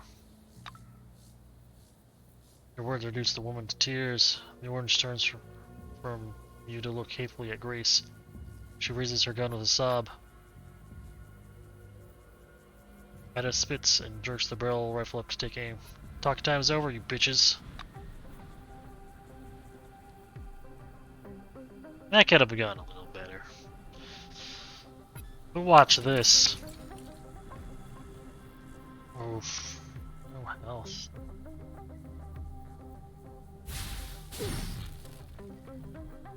You're dead, asshole. Now you're gonna get it. What the fuck? Guys, take down this scum. God damn, I fucking got him all the way over here.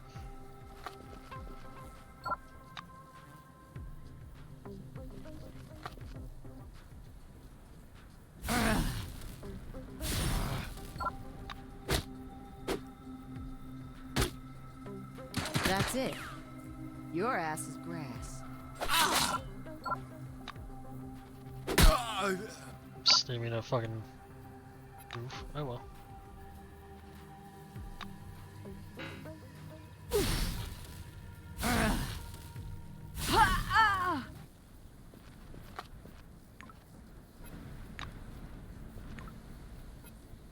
Fuck's this rusty revolver? What the fuck? What do you need? She stops you with a demanding. Oh, I had my weapon. Oh, shit. I am in deep shit now. Fuck. Black spits loudly on the ground. Say you believe she was about to kill them herself. Black's gaze shifts to you, utter depression flickering in her eyes. I was at first, but in fact I wasn't. I wasn't gonna kill them. Only if worse comes to worst. My life here is gonna be impossible from now on. The Warners will never forget this. Fucking shit, damn it. Take coffee with some brandy, or just some brandy. Grace shoulders her gun. Ada strides towards the base, shoulders slumped, head low. Yeah, it was a pretty fucked end, wasn't it? So,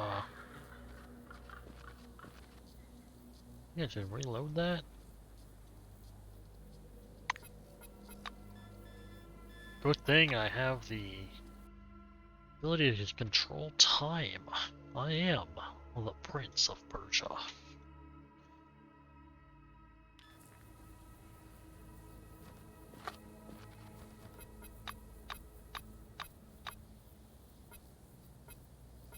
Talk to female. It'd be best to surrender your weapon. Gaze reminds you of a rabbit in a snare. Orange takes her by the hand, his teeth set. Dahlia, are you really gonna listen to them? They're just trying to take us down to smooth talk. Argue for surrender. Trying to explain to Dahlia that she'd better give up, but it doesn't seem to work out. Orange shakes her head uncertainly. She hesitates, but still isn't ready to give up. Hauser! Orange peers suspiciously at you, his revolver is still aimed at Grace. What do you want from me? Better stay out of it. Snatch the gun from his hands from fucking 50 feet away. That's what I do.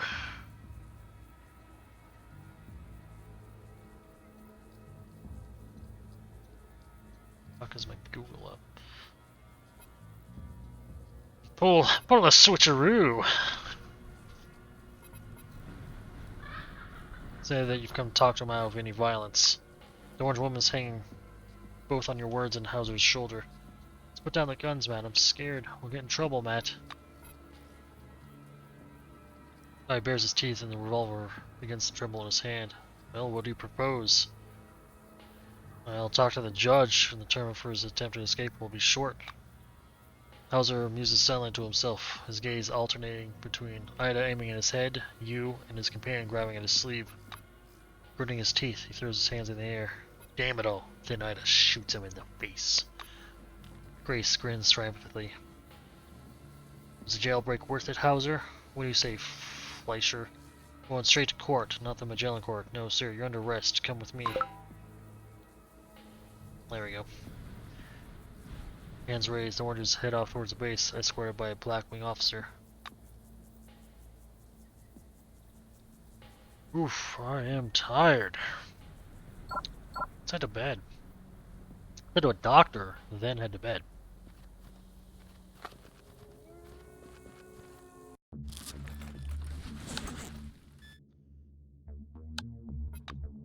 Medical staff. Ow. Floor level minus stories and You guys wait here. I'm just gonna go.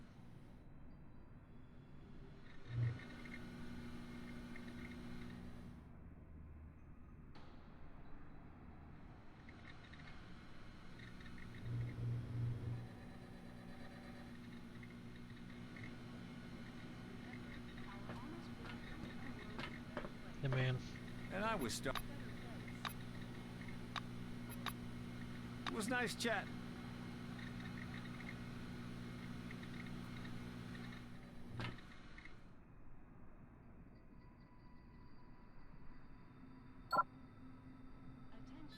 Attention. Please handle relics carefully. In case of damage, your life will be forfeit.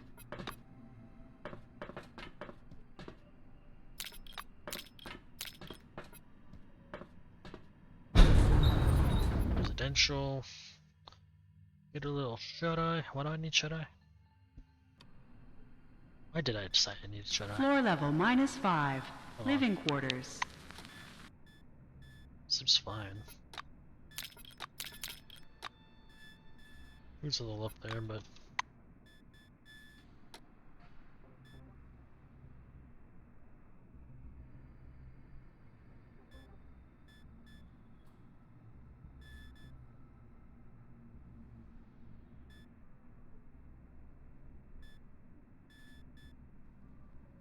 Remember, our honest work will make the world a better place. World a better place. Attention. one thing of beans. Please handle relics carefully. So I didn't sleep. Your life will be forfeit. You're done. Then back to the hall. We're gonna get it back to the world map.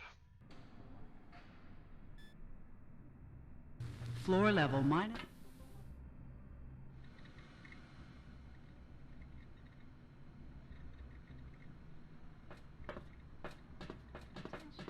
Attention. Please handle relics carefully. In case of damage, your life will be forfeit. Our honest work will make the world a better place. World a better.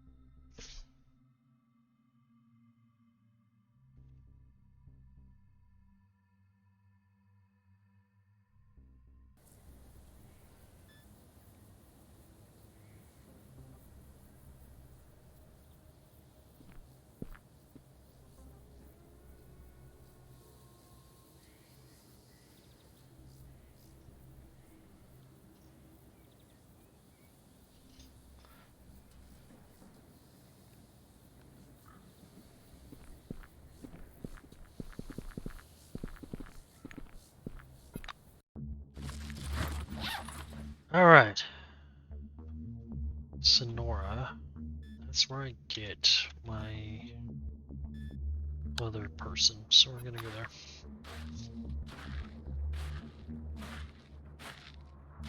Spicy food. Night charge. Fops certainly don't produce the tools they sell. If you happen to come across their relatively peaceful traders, you'll find a wide selection of goods. They're not asked where they come from, but they might answer. Yeah, let's see what they got. I'm mostly just looking out for medical supplies. Always, because I'm always dying. Yes, Santa Claus.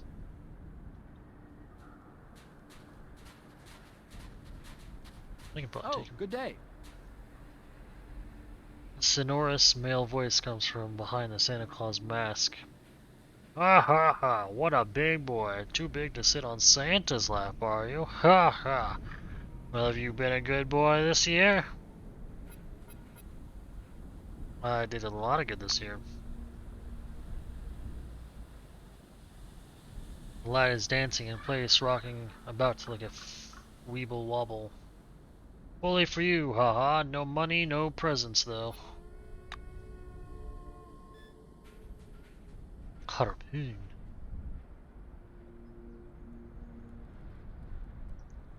Five to 10 damage. Very interesting. Whalers on the moon.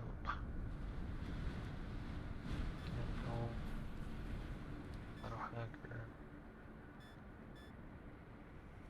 I'm definitely. I think I need this shit to upgrade my stuff that I want. This is a quest item. I still don't know if I fucking need it. I probably don't.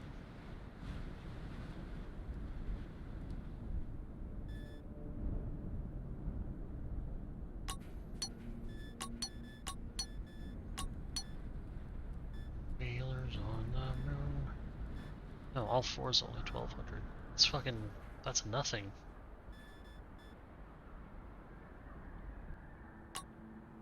I'm still on my relax. I don't need this shit anymore.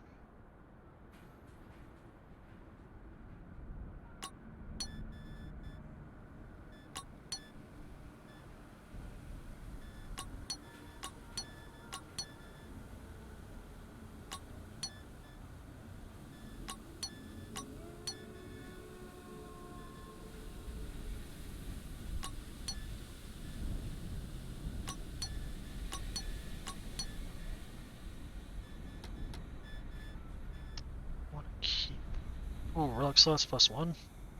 Definitely keep that. Keep that. Keep that belt.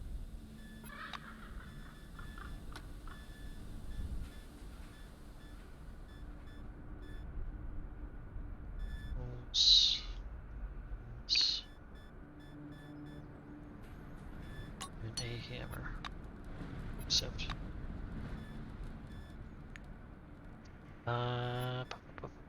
Craft.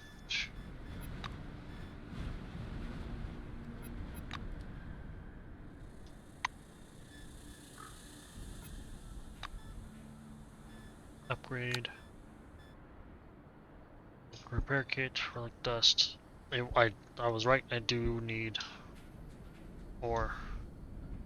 29, 35. I'm going to make her the strongest fucking person you've ever seen. And weapon repair kits. I need to collect those too. Welcome back. Which I think he had. Maybe not. Okay. Well, thanks, homie.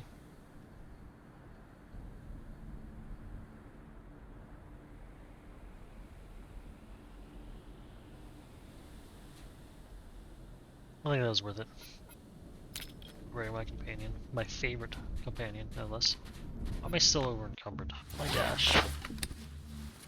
It's fine.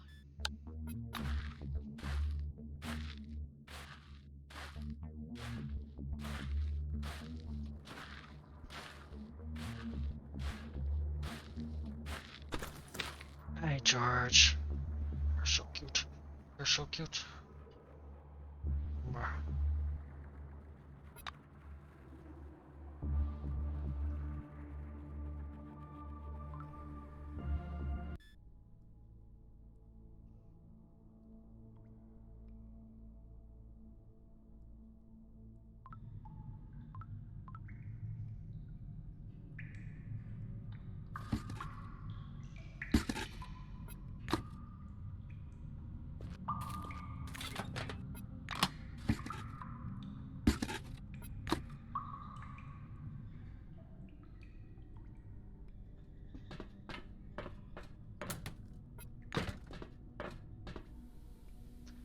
3 mercenaries from the Phalanx are standing right there in the harsh light of fluorescent lamps. Obviously, they had a really bad day for their combat uniforms covered with blood stains and dust. Their weapons are at the ready. They seem to be preparing for some fighting. As you come closer, the Phalanxers point their guns at you almost simultaneously. What do you need? Commander waves a shotgun in your face. Drop your weapon! Face on the ground! You're coming here like flies to honey, huh? All of you want a piece of the pie, you bitches? Just exploring the dome. The mercenary chuckles mockingly. Yes, of course. You look like a typical explorer. You know what? Explorer? No offense, but I'll kill you. That's how it is. Man, I don't think you really should have started this fight.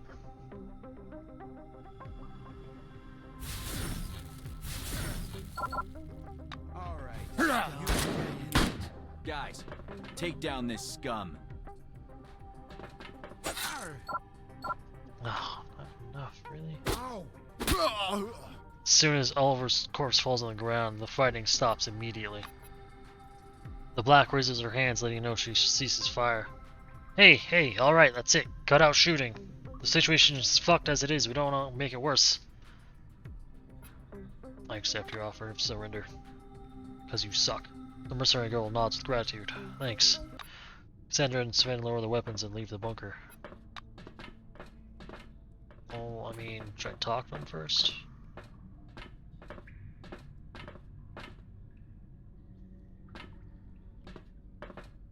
Oh, maybe because he needs to do it. Okay. He has nothing on him?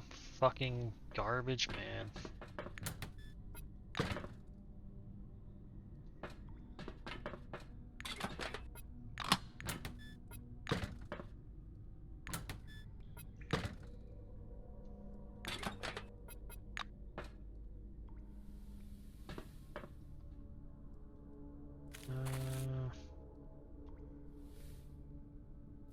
Okay, well.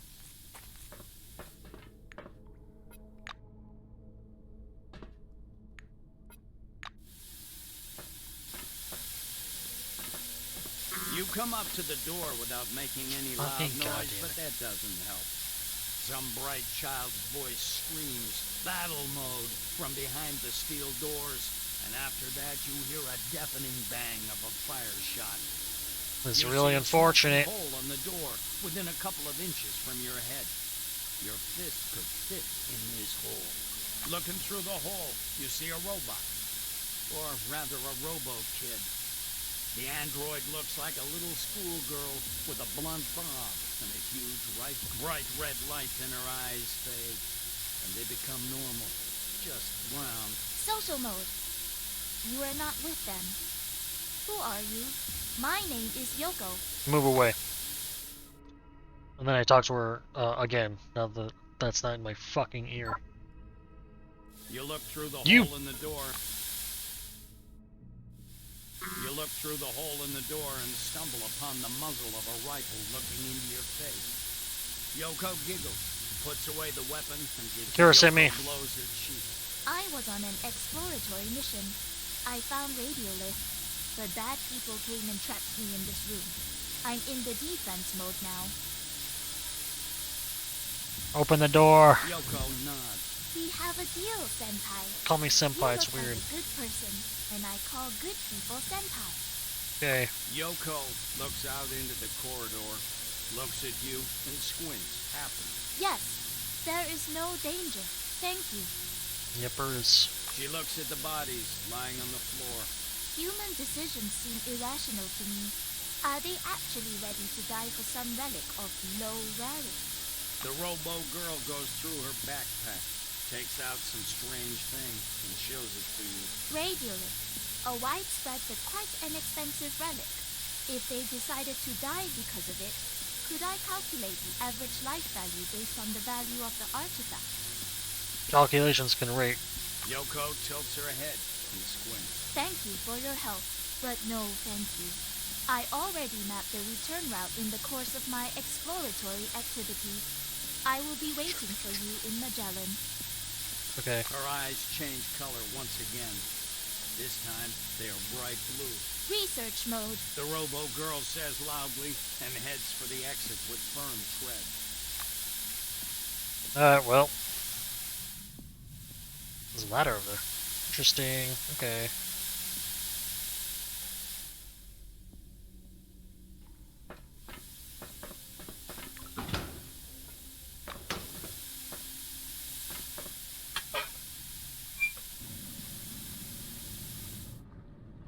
Okay, that did something for sure.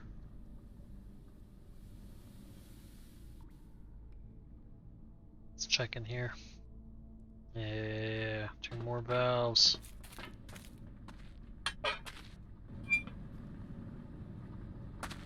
Let's loot the place.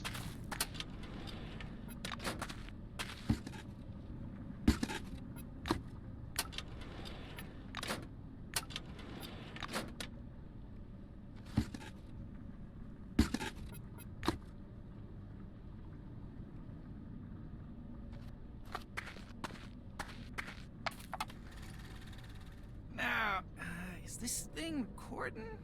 Great. So, here's the first issue of my audio diary. Ta-da! Now, what can I say? It's pretty darn fantastic here. I've never seen such electronics. Them pooters are absolute beasts. The ventilation's brilliant. Climate control is up to snuff. Everyone's kind of friendly, though I'm just a minor clerk yet. I earn as much as my former boss in the mainland. What else? Yeah. There's a real beauty working at the desk next to mine. She winked at me today. Things are looking up. Speaking of bad things, sand's falling constantly from the ceiling onto my head.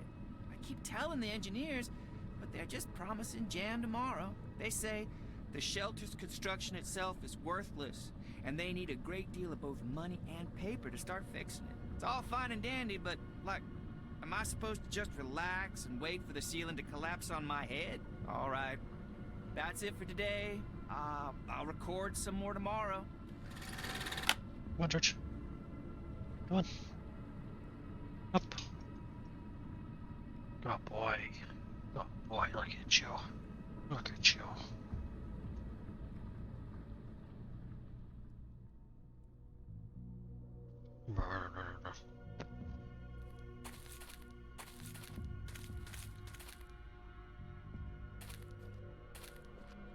Now that looks mighty important.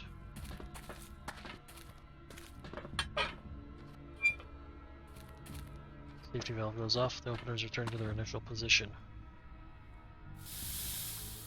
Still sounds like they're going off though. Oh, secret?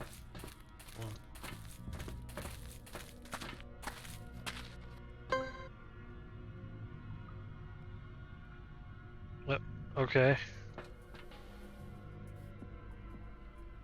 Okay, so that's safety.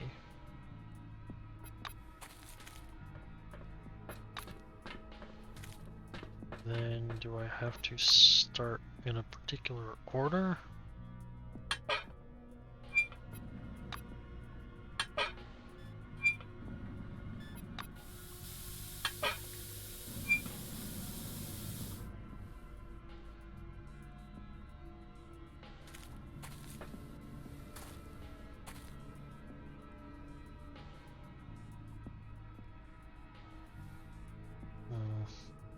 Another valve around, is there?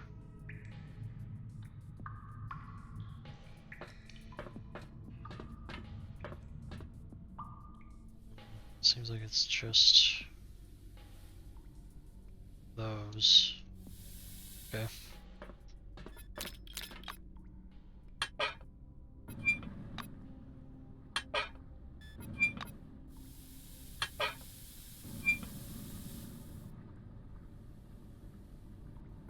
I mean, can I use these again?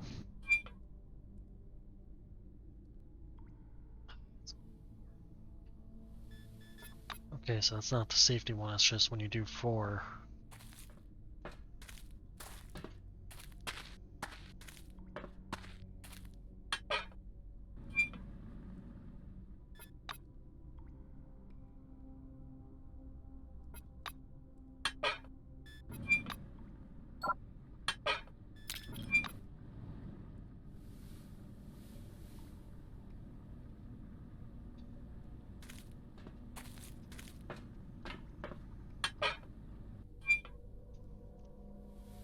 Okay. I'm gonna be at this for a while.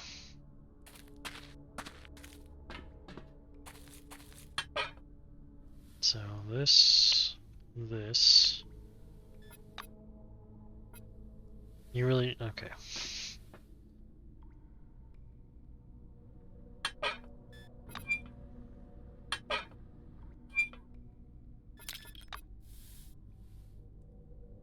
This.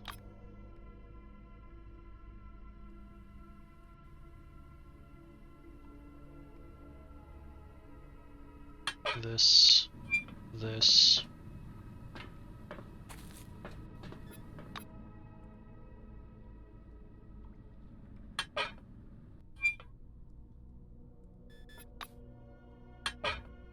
This, not this, this, not this, this. This. This.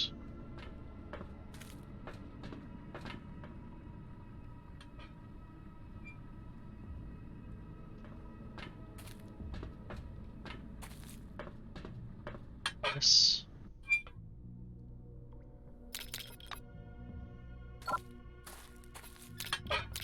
So this.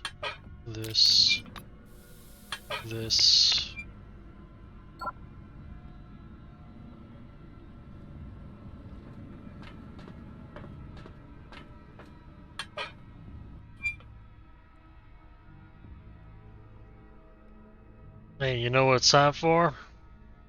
The internet.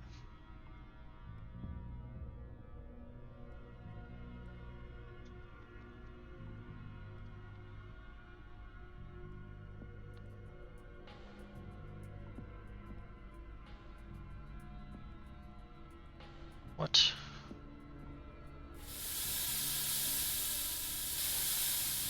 Bitch! Blue, red, yellow, orange. So... blue... red... yellow... No! That's orange.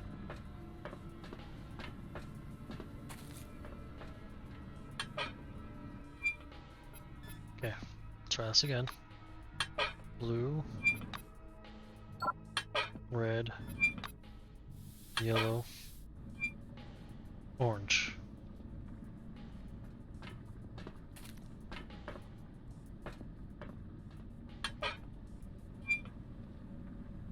Thank Christ.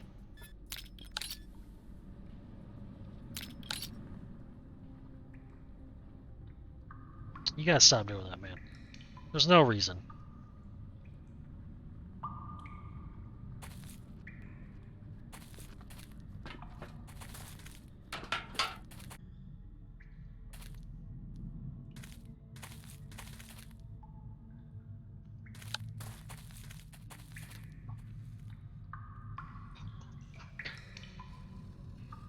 I am gonna have a different companion. I'm gonna get another companion. Before I deal with any of that fucking bullshit. Let's go get that bitch.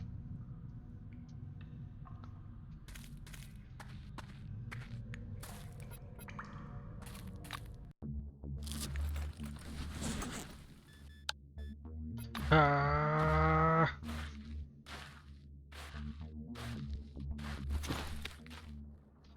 the foot of a large whitish boulder is a cardboard box with a hole cut in its side. It looks like a house for a small animal. Approach it. You're right, it is a small house. The bottom of the box is lined with hay and there's a small spotted rock in it. There's no traces of an animal living here though. Could it be that someone made a house for the rock? Examine the box. The box is made of thick cardboard, but there's no writing, logos, stickers, or other identifying marks. Sniffing at it, the cardboard smells faintly of some chemical compound. Examine the area. Your survey of the area reveals nothing unusual, but not apart from the box. You find several well-preserved footprints in the clay.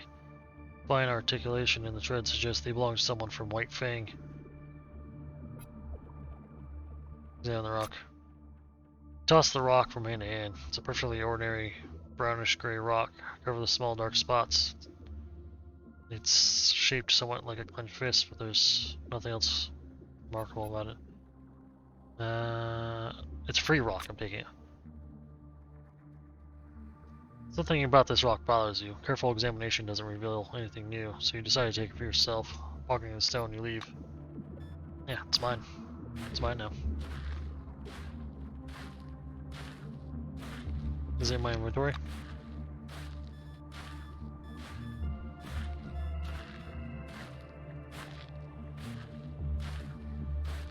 If it is, I'm never fucking finding it.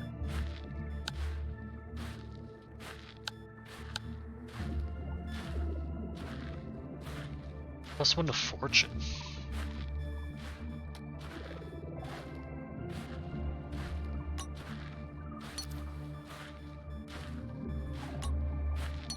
Okay, rock.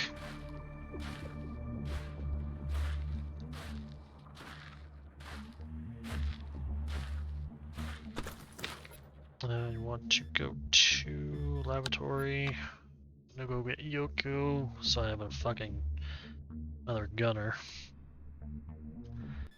Floor level -4. Laboratories and hospital. They're on this side.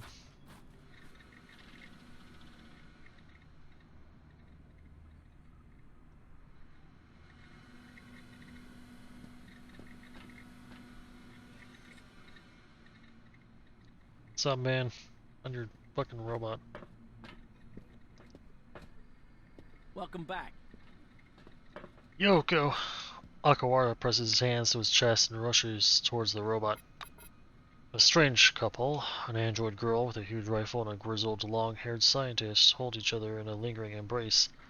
In a fit of feeling, Akira even tries to lift Yoko in the air, but his legs shake and instead the white falls to his knees, sobbing happily. I will not say fucking kawaii. No. This is already cringe as it is. It looks quite unnerving. Akira finishes hugging and shakes your hand. He's clearly affected.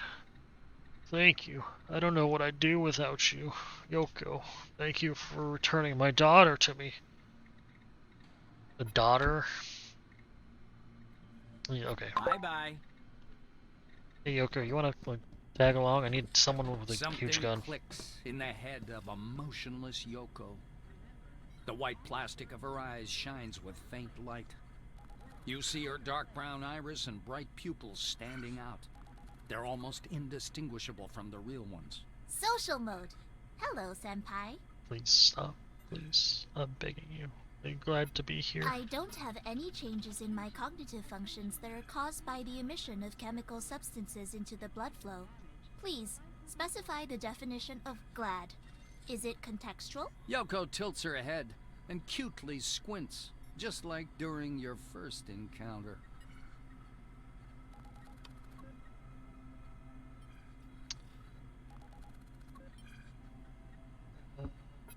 glad because your The people. robo girl looks at you with tranquility. In other words, you are speaking of the priority of the social mode and of my basic function.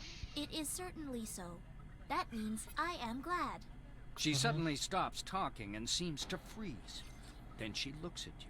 I often think about another function, Senpai. You know, I'm a research robot. The blue light, looking like a faint shimmer of a nightlight, flashes in the eyes of the android. My research program is quite vast. Not all of its functions are possible to discharge in current conditions. She looks at Akira. Sometimes I contradict my senpai's will. I suppose it has to do with the presence of my own will.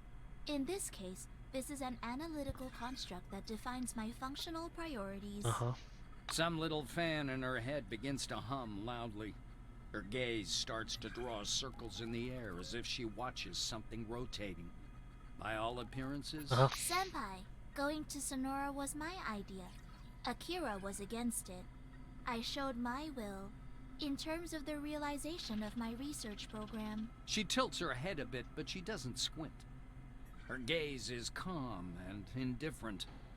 Her emotion modulator seems to glitch. You want to explore the world? The fan in her head begins to hum more loudly. I observe a contradiction between your offer and my framework program. On the other hand, my research program is higher priority, and its requirements coincide with your request. I agree, but you must ask Akira. Okay. Hey Akira, I'm stealing your fucking daughter. Wow, look what the wind blew in. Akira is glowing with happiness. I have serviced Yoko's system. She's totally fine. And she's charging nicely. Thank you with all my heart. Hey, I want Yoko to tag along. Okawara stares if you just suggested something lewd. What the fuck? No. Stop. By Yoko? No. Where did you even come up with such an idea? I need a cool battle robot. I'm working for the emulator, and I need Yoko's help for the success of my mission. Akira nods briefly. Yes, I heard they call you the employee. Is what you are saying really true? Do you really need her that much? Maybe some other robot will do? No, all of them are primitive tin cans in comparison. Well...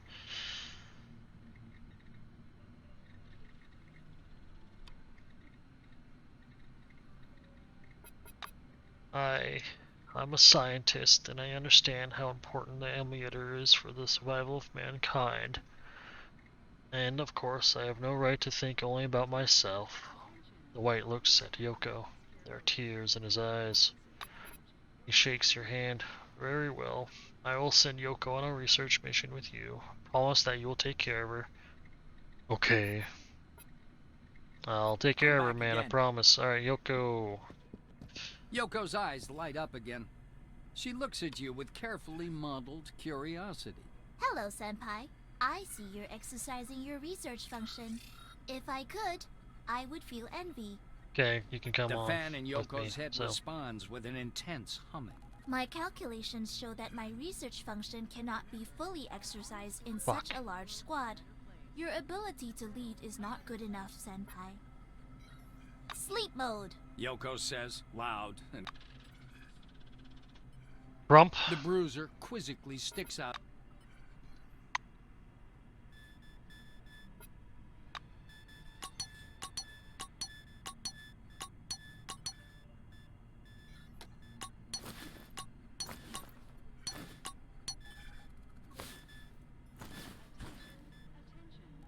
Okay, Crump, sorry man.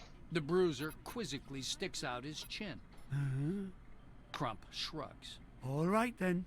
If you need me, you know where to find me. I guess I only had 4 before because, yeah. Yoko's eyes light up again. Another person was temporary. She looks at you with carefully modeled curiosity. You ready? Robo Kid, mechanic. The research mode is resumed. I am Yoko, the new team member. Fox, your stress level is off the charts.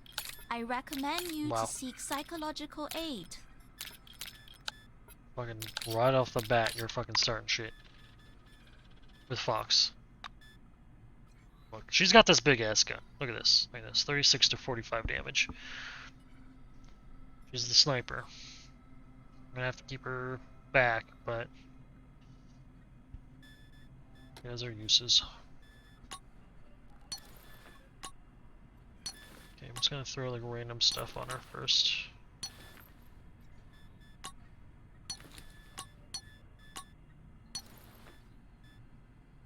Muscle, initiative.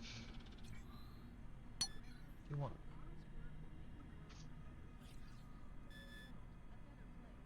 Where did this come from? Where did I get this one? The fuck? Okay, so this is the same thing. 4 gloves. Authority, initiative, and psionics. Critical chance goes up with what she's got on right now. Which is great. Tech. Science. Yeah, what is this heavy weapon? Might get heavy weapons. +5.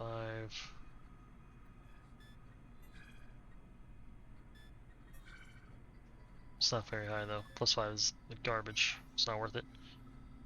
Fashions, critical hit, melee. I'll keep that. Pants.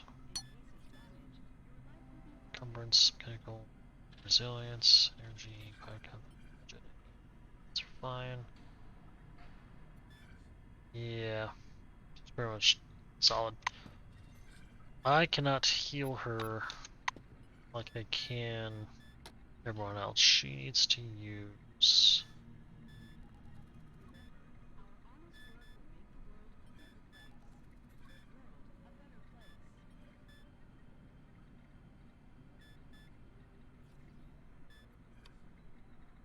something else that I can't think of.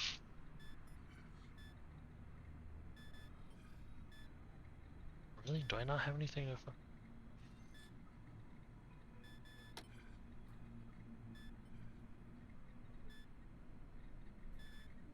That's...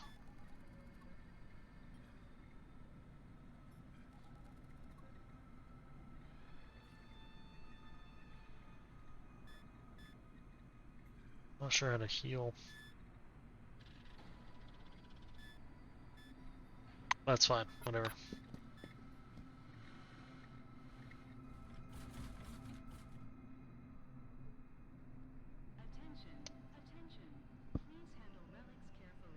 Alright, been going 5 hours, so I'm gonna head over the Sonora and then I'll stop there.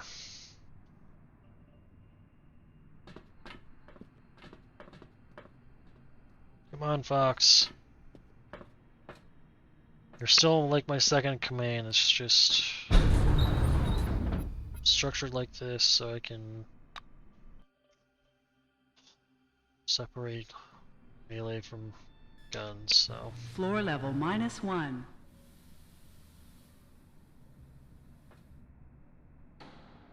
And erase. Hey, you fixing the machine?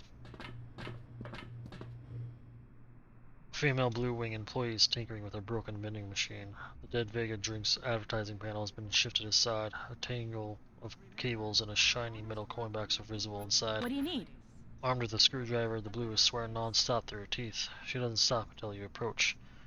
It ain't working, and I don't know when it's gonna start working again. That's what happened.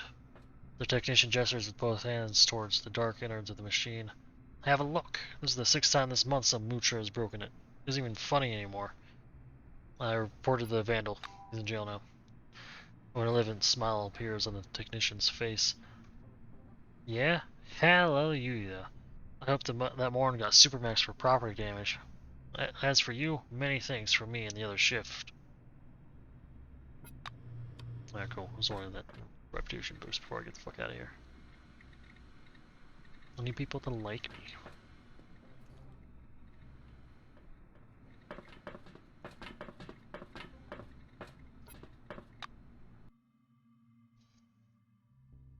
There's gotta be a fucking quicker way to, like, go back to the world map, right?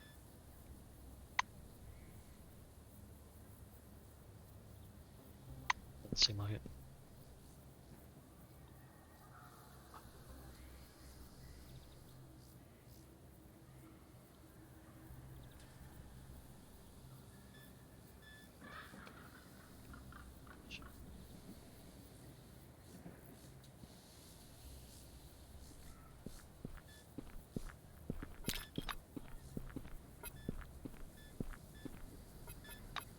It's gonna be good to have two fucking ranged people.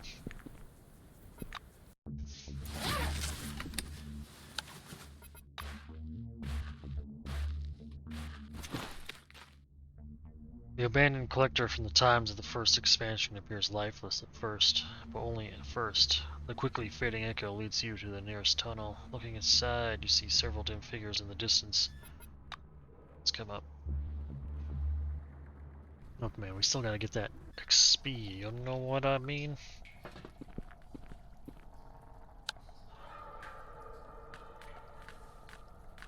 It's just a bunch of rats. Sniper! Get up there. You... See what your range is when you get up here. Pretty decent.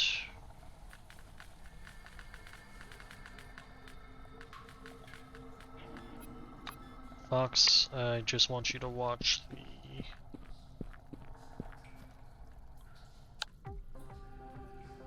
Oh. Duh. Not violent. I didn't account for me not being able to look down. Yeah.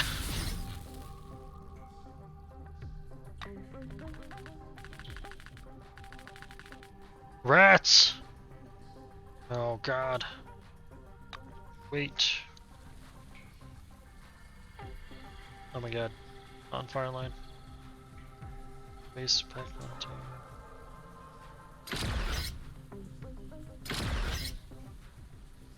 Okay, it's fine.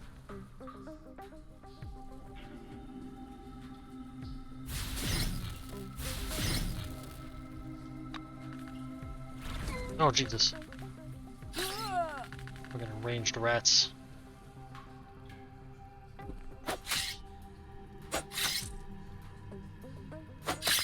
Ew, that rat is so gross looking.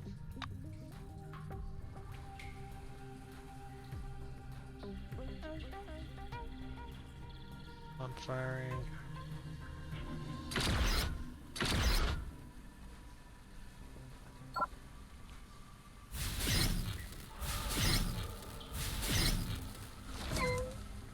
Stop. You're dead. Yeah, she can handle this. Oops.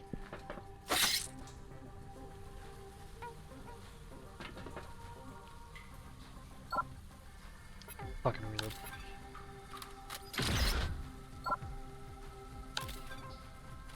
Might as well reload again. Alright everyone, regroup.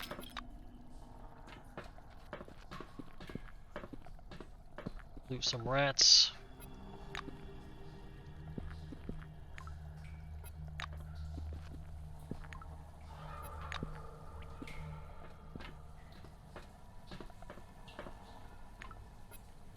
And I hope there's like good stuff here. Probably not though.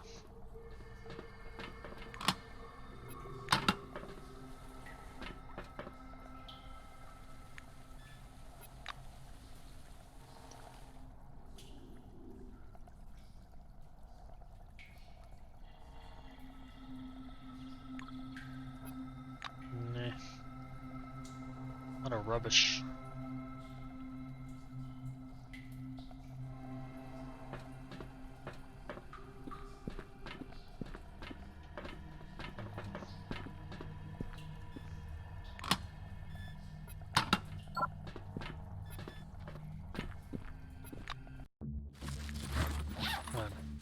Back to here.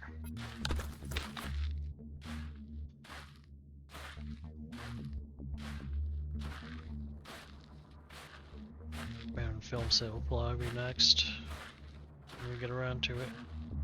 See a message from... Got it. What? Oh. Churchmen are known for augmenting their cognition with their famous teleglasses, but there's also rumor many of them use meds from old Chrono storage to stimulate the process.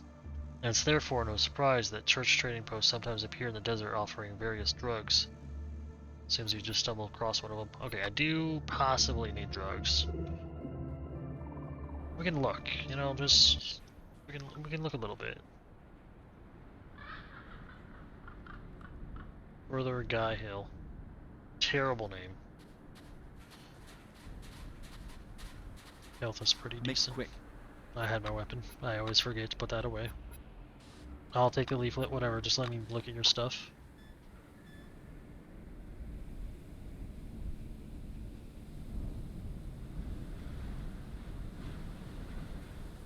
Interesting. I want all medkits for sure. Stops bleeding.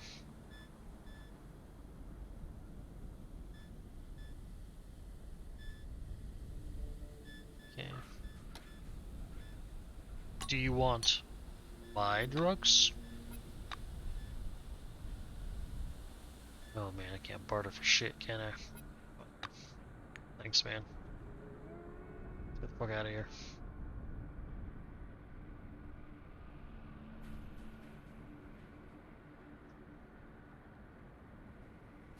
Fix this robot though.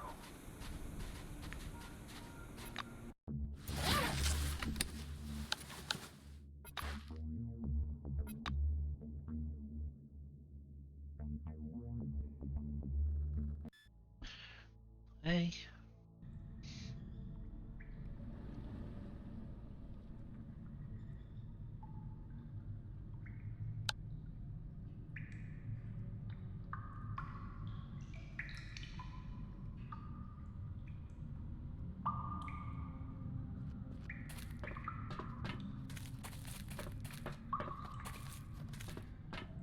You know what? I can kill him real quick. I can kill him super quick.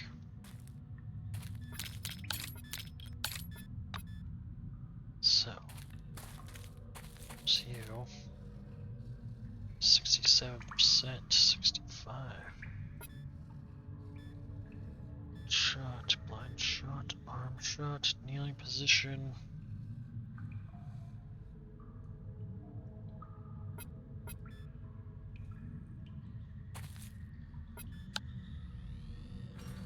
So now it is now within range.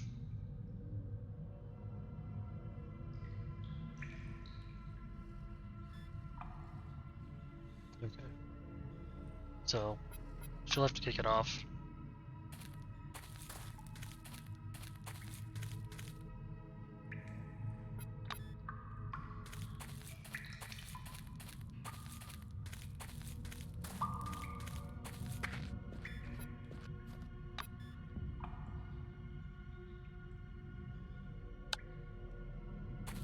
Oh, didn't mean to move you.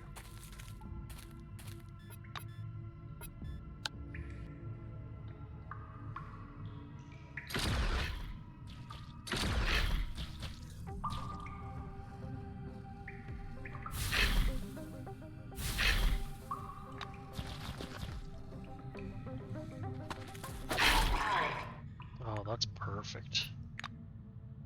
It's fucking perfect.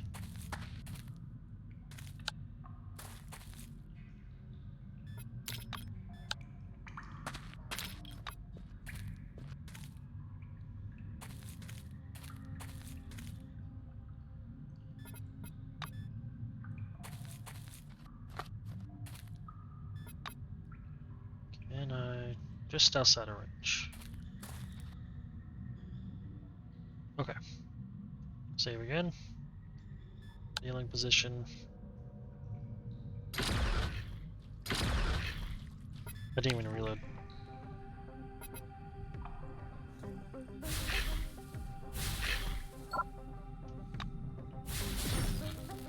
Huh.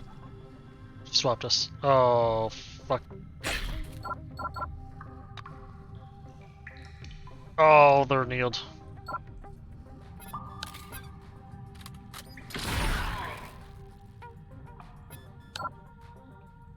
Shit. You move here.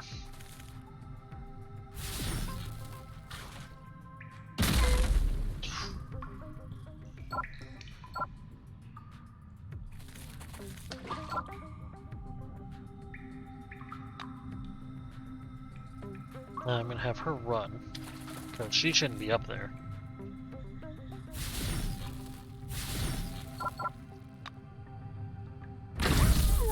Stop!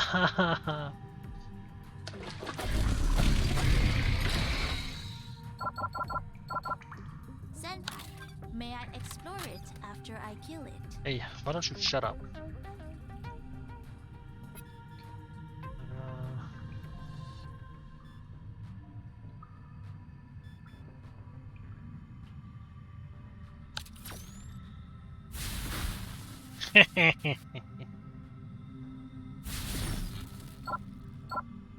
I'm sorry, wait, is it impervious to damage? I probably should have read, like, plus 10%. Okay.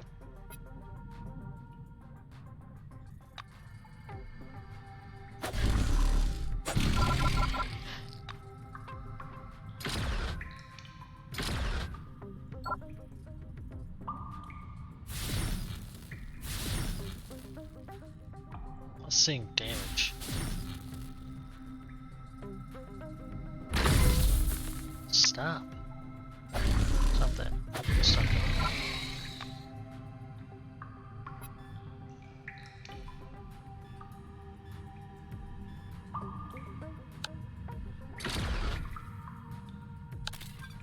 Stand behind me, Senpai. This device is hostile.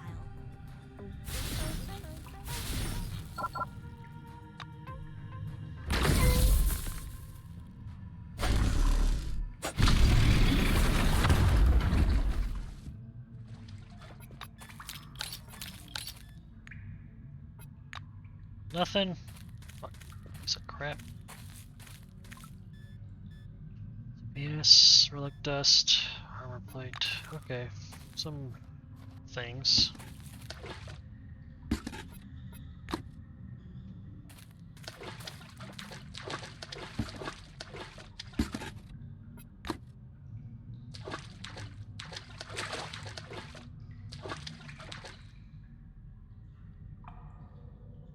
Okay. I desperately need to look up how to fix robot.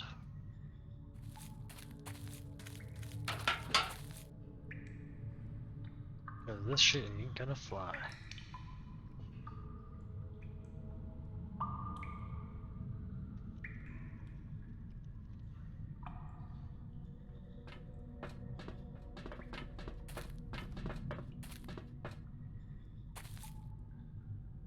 Hair kits. Yeah. Don't I only have like one though? Something I can craft?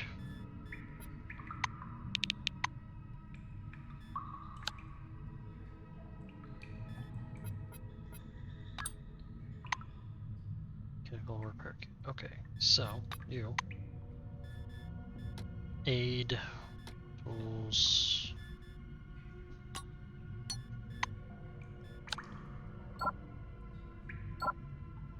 No.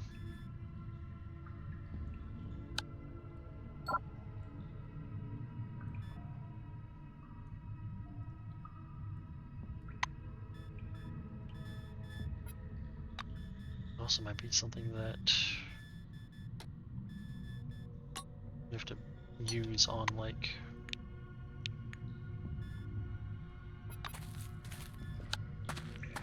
soldering.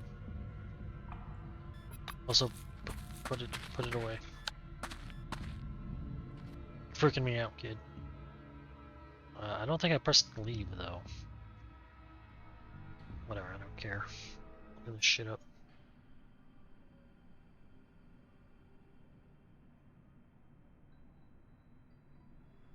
To look for repair kits. I would.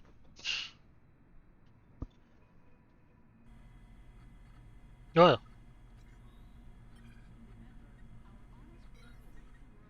I'm sorry. What the fuck just happened?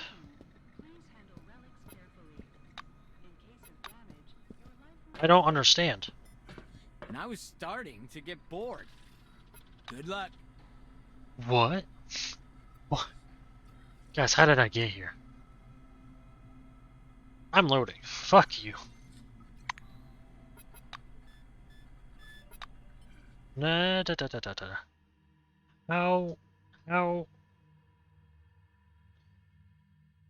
How? Fucking load. I don't know how I got here.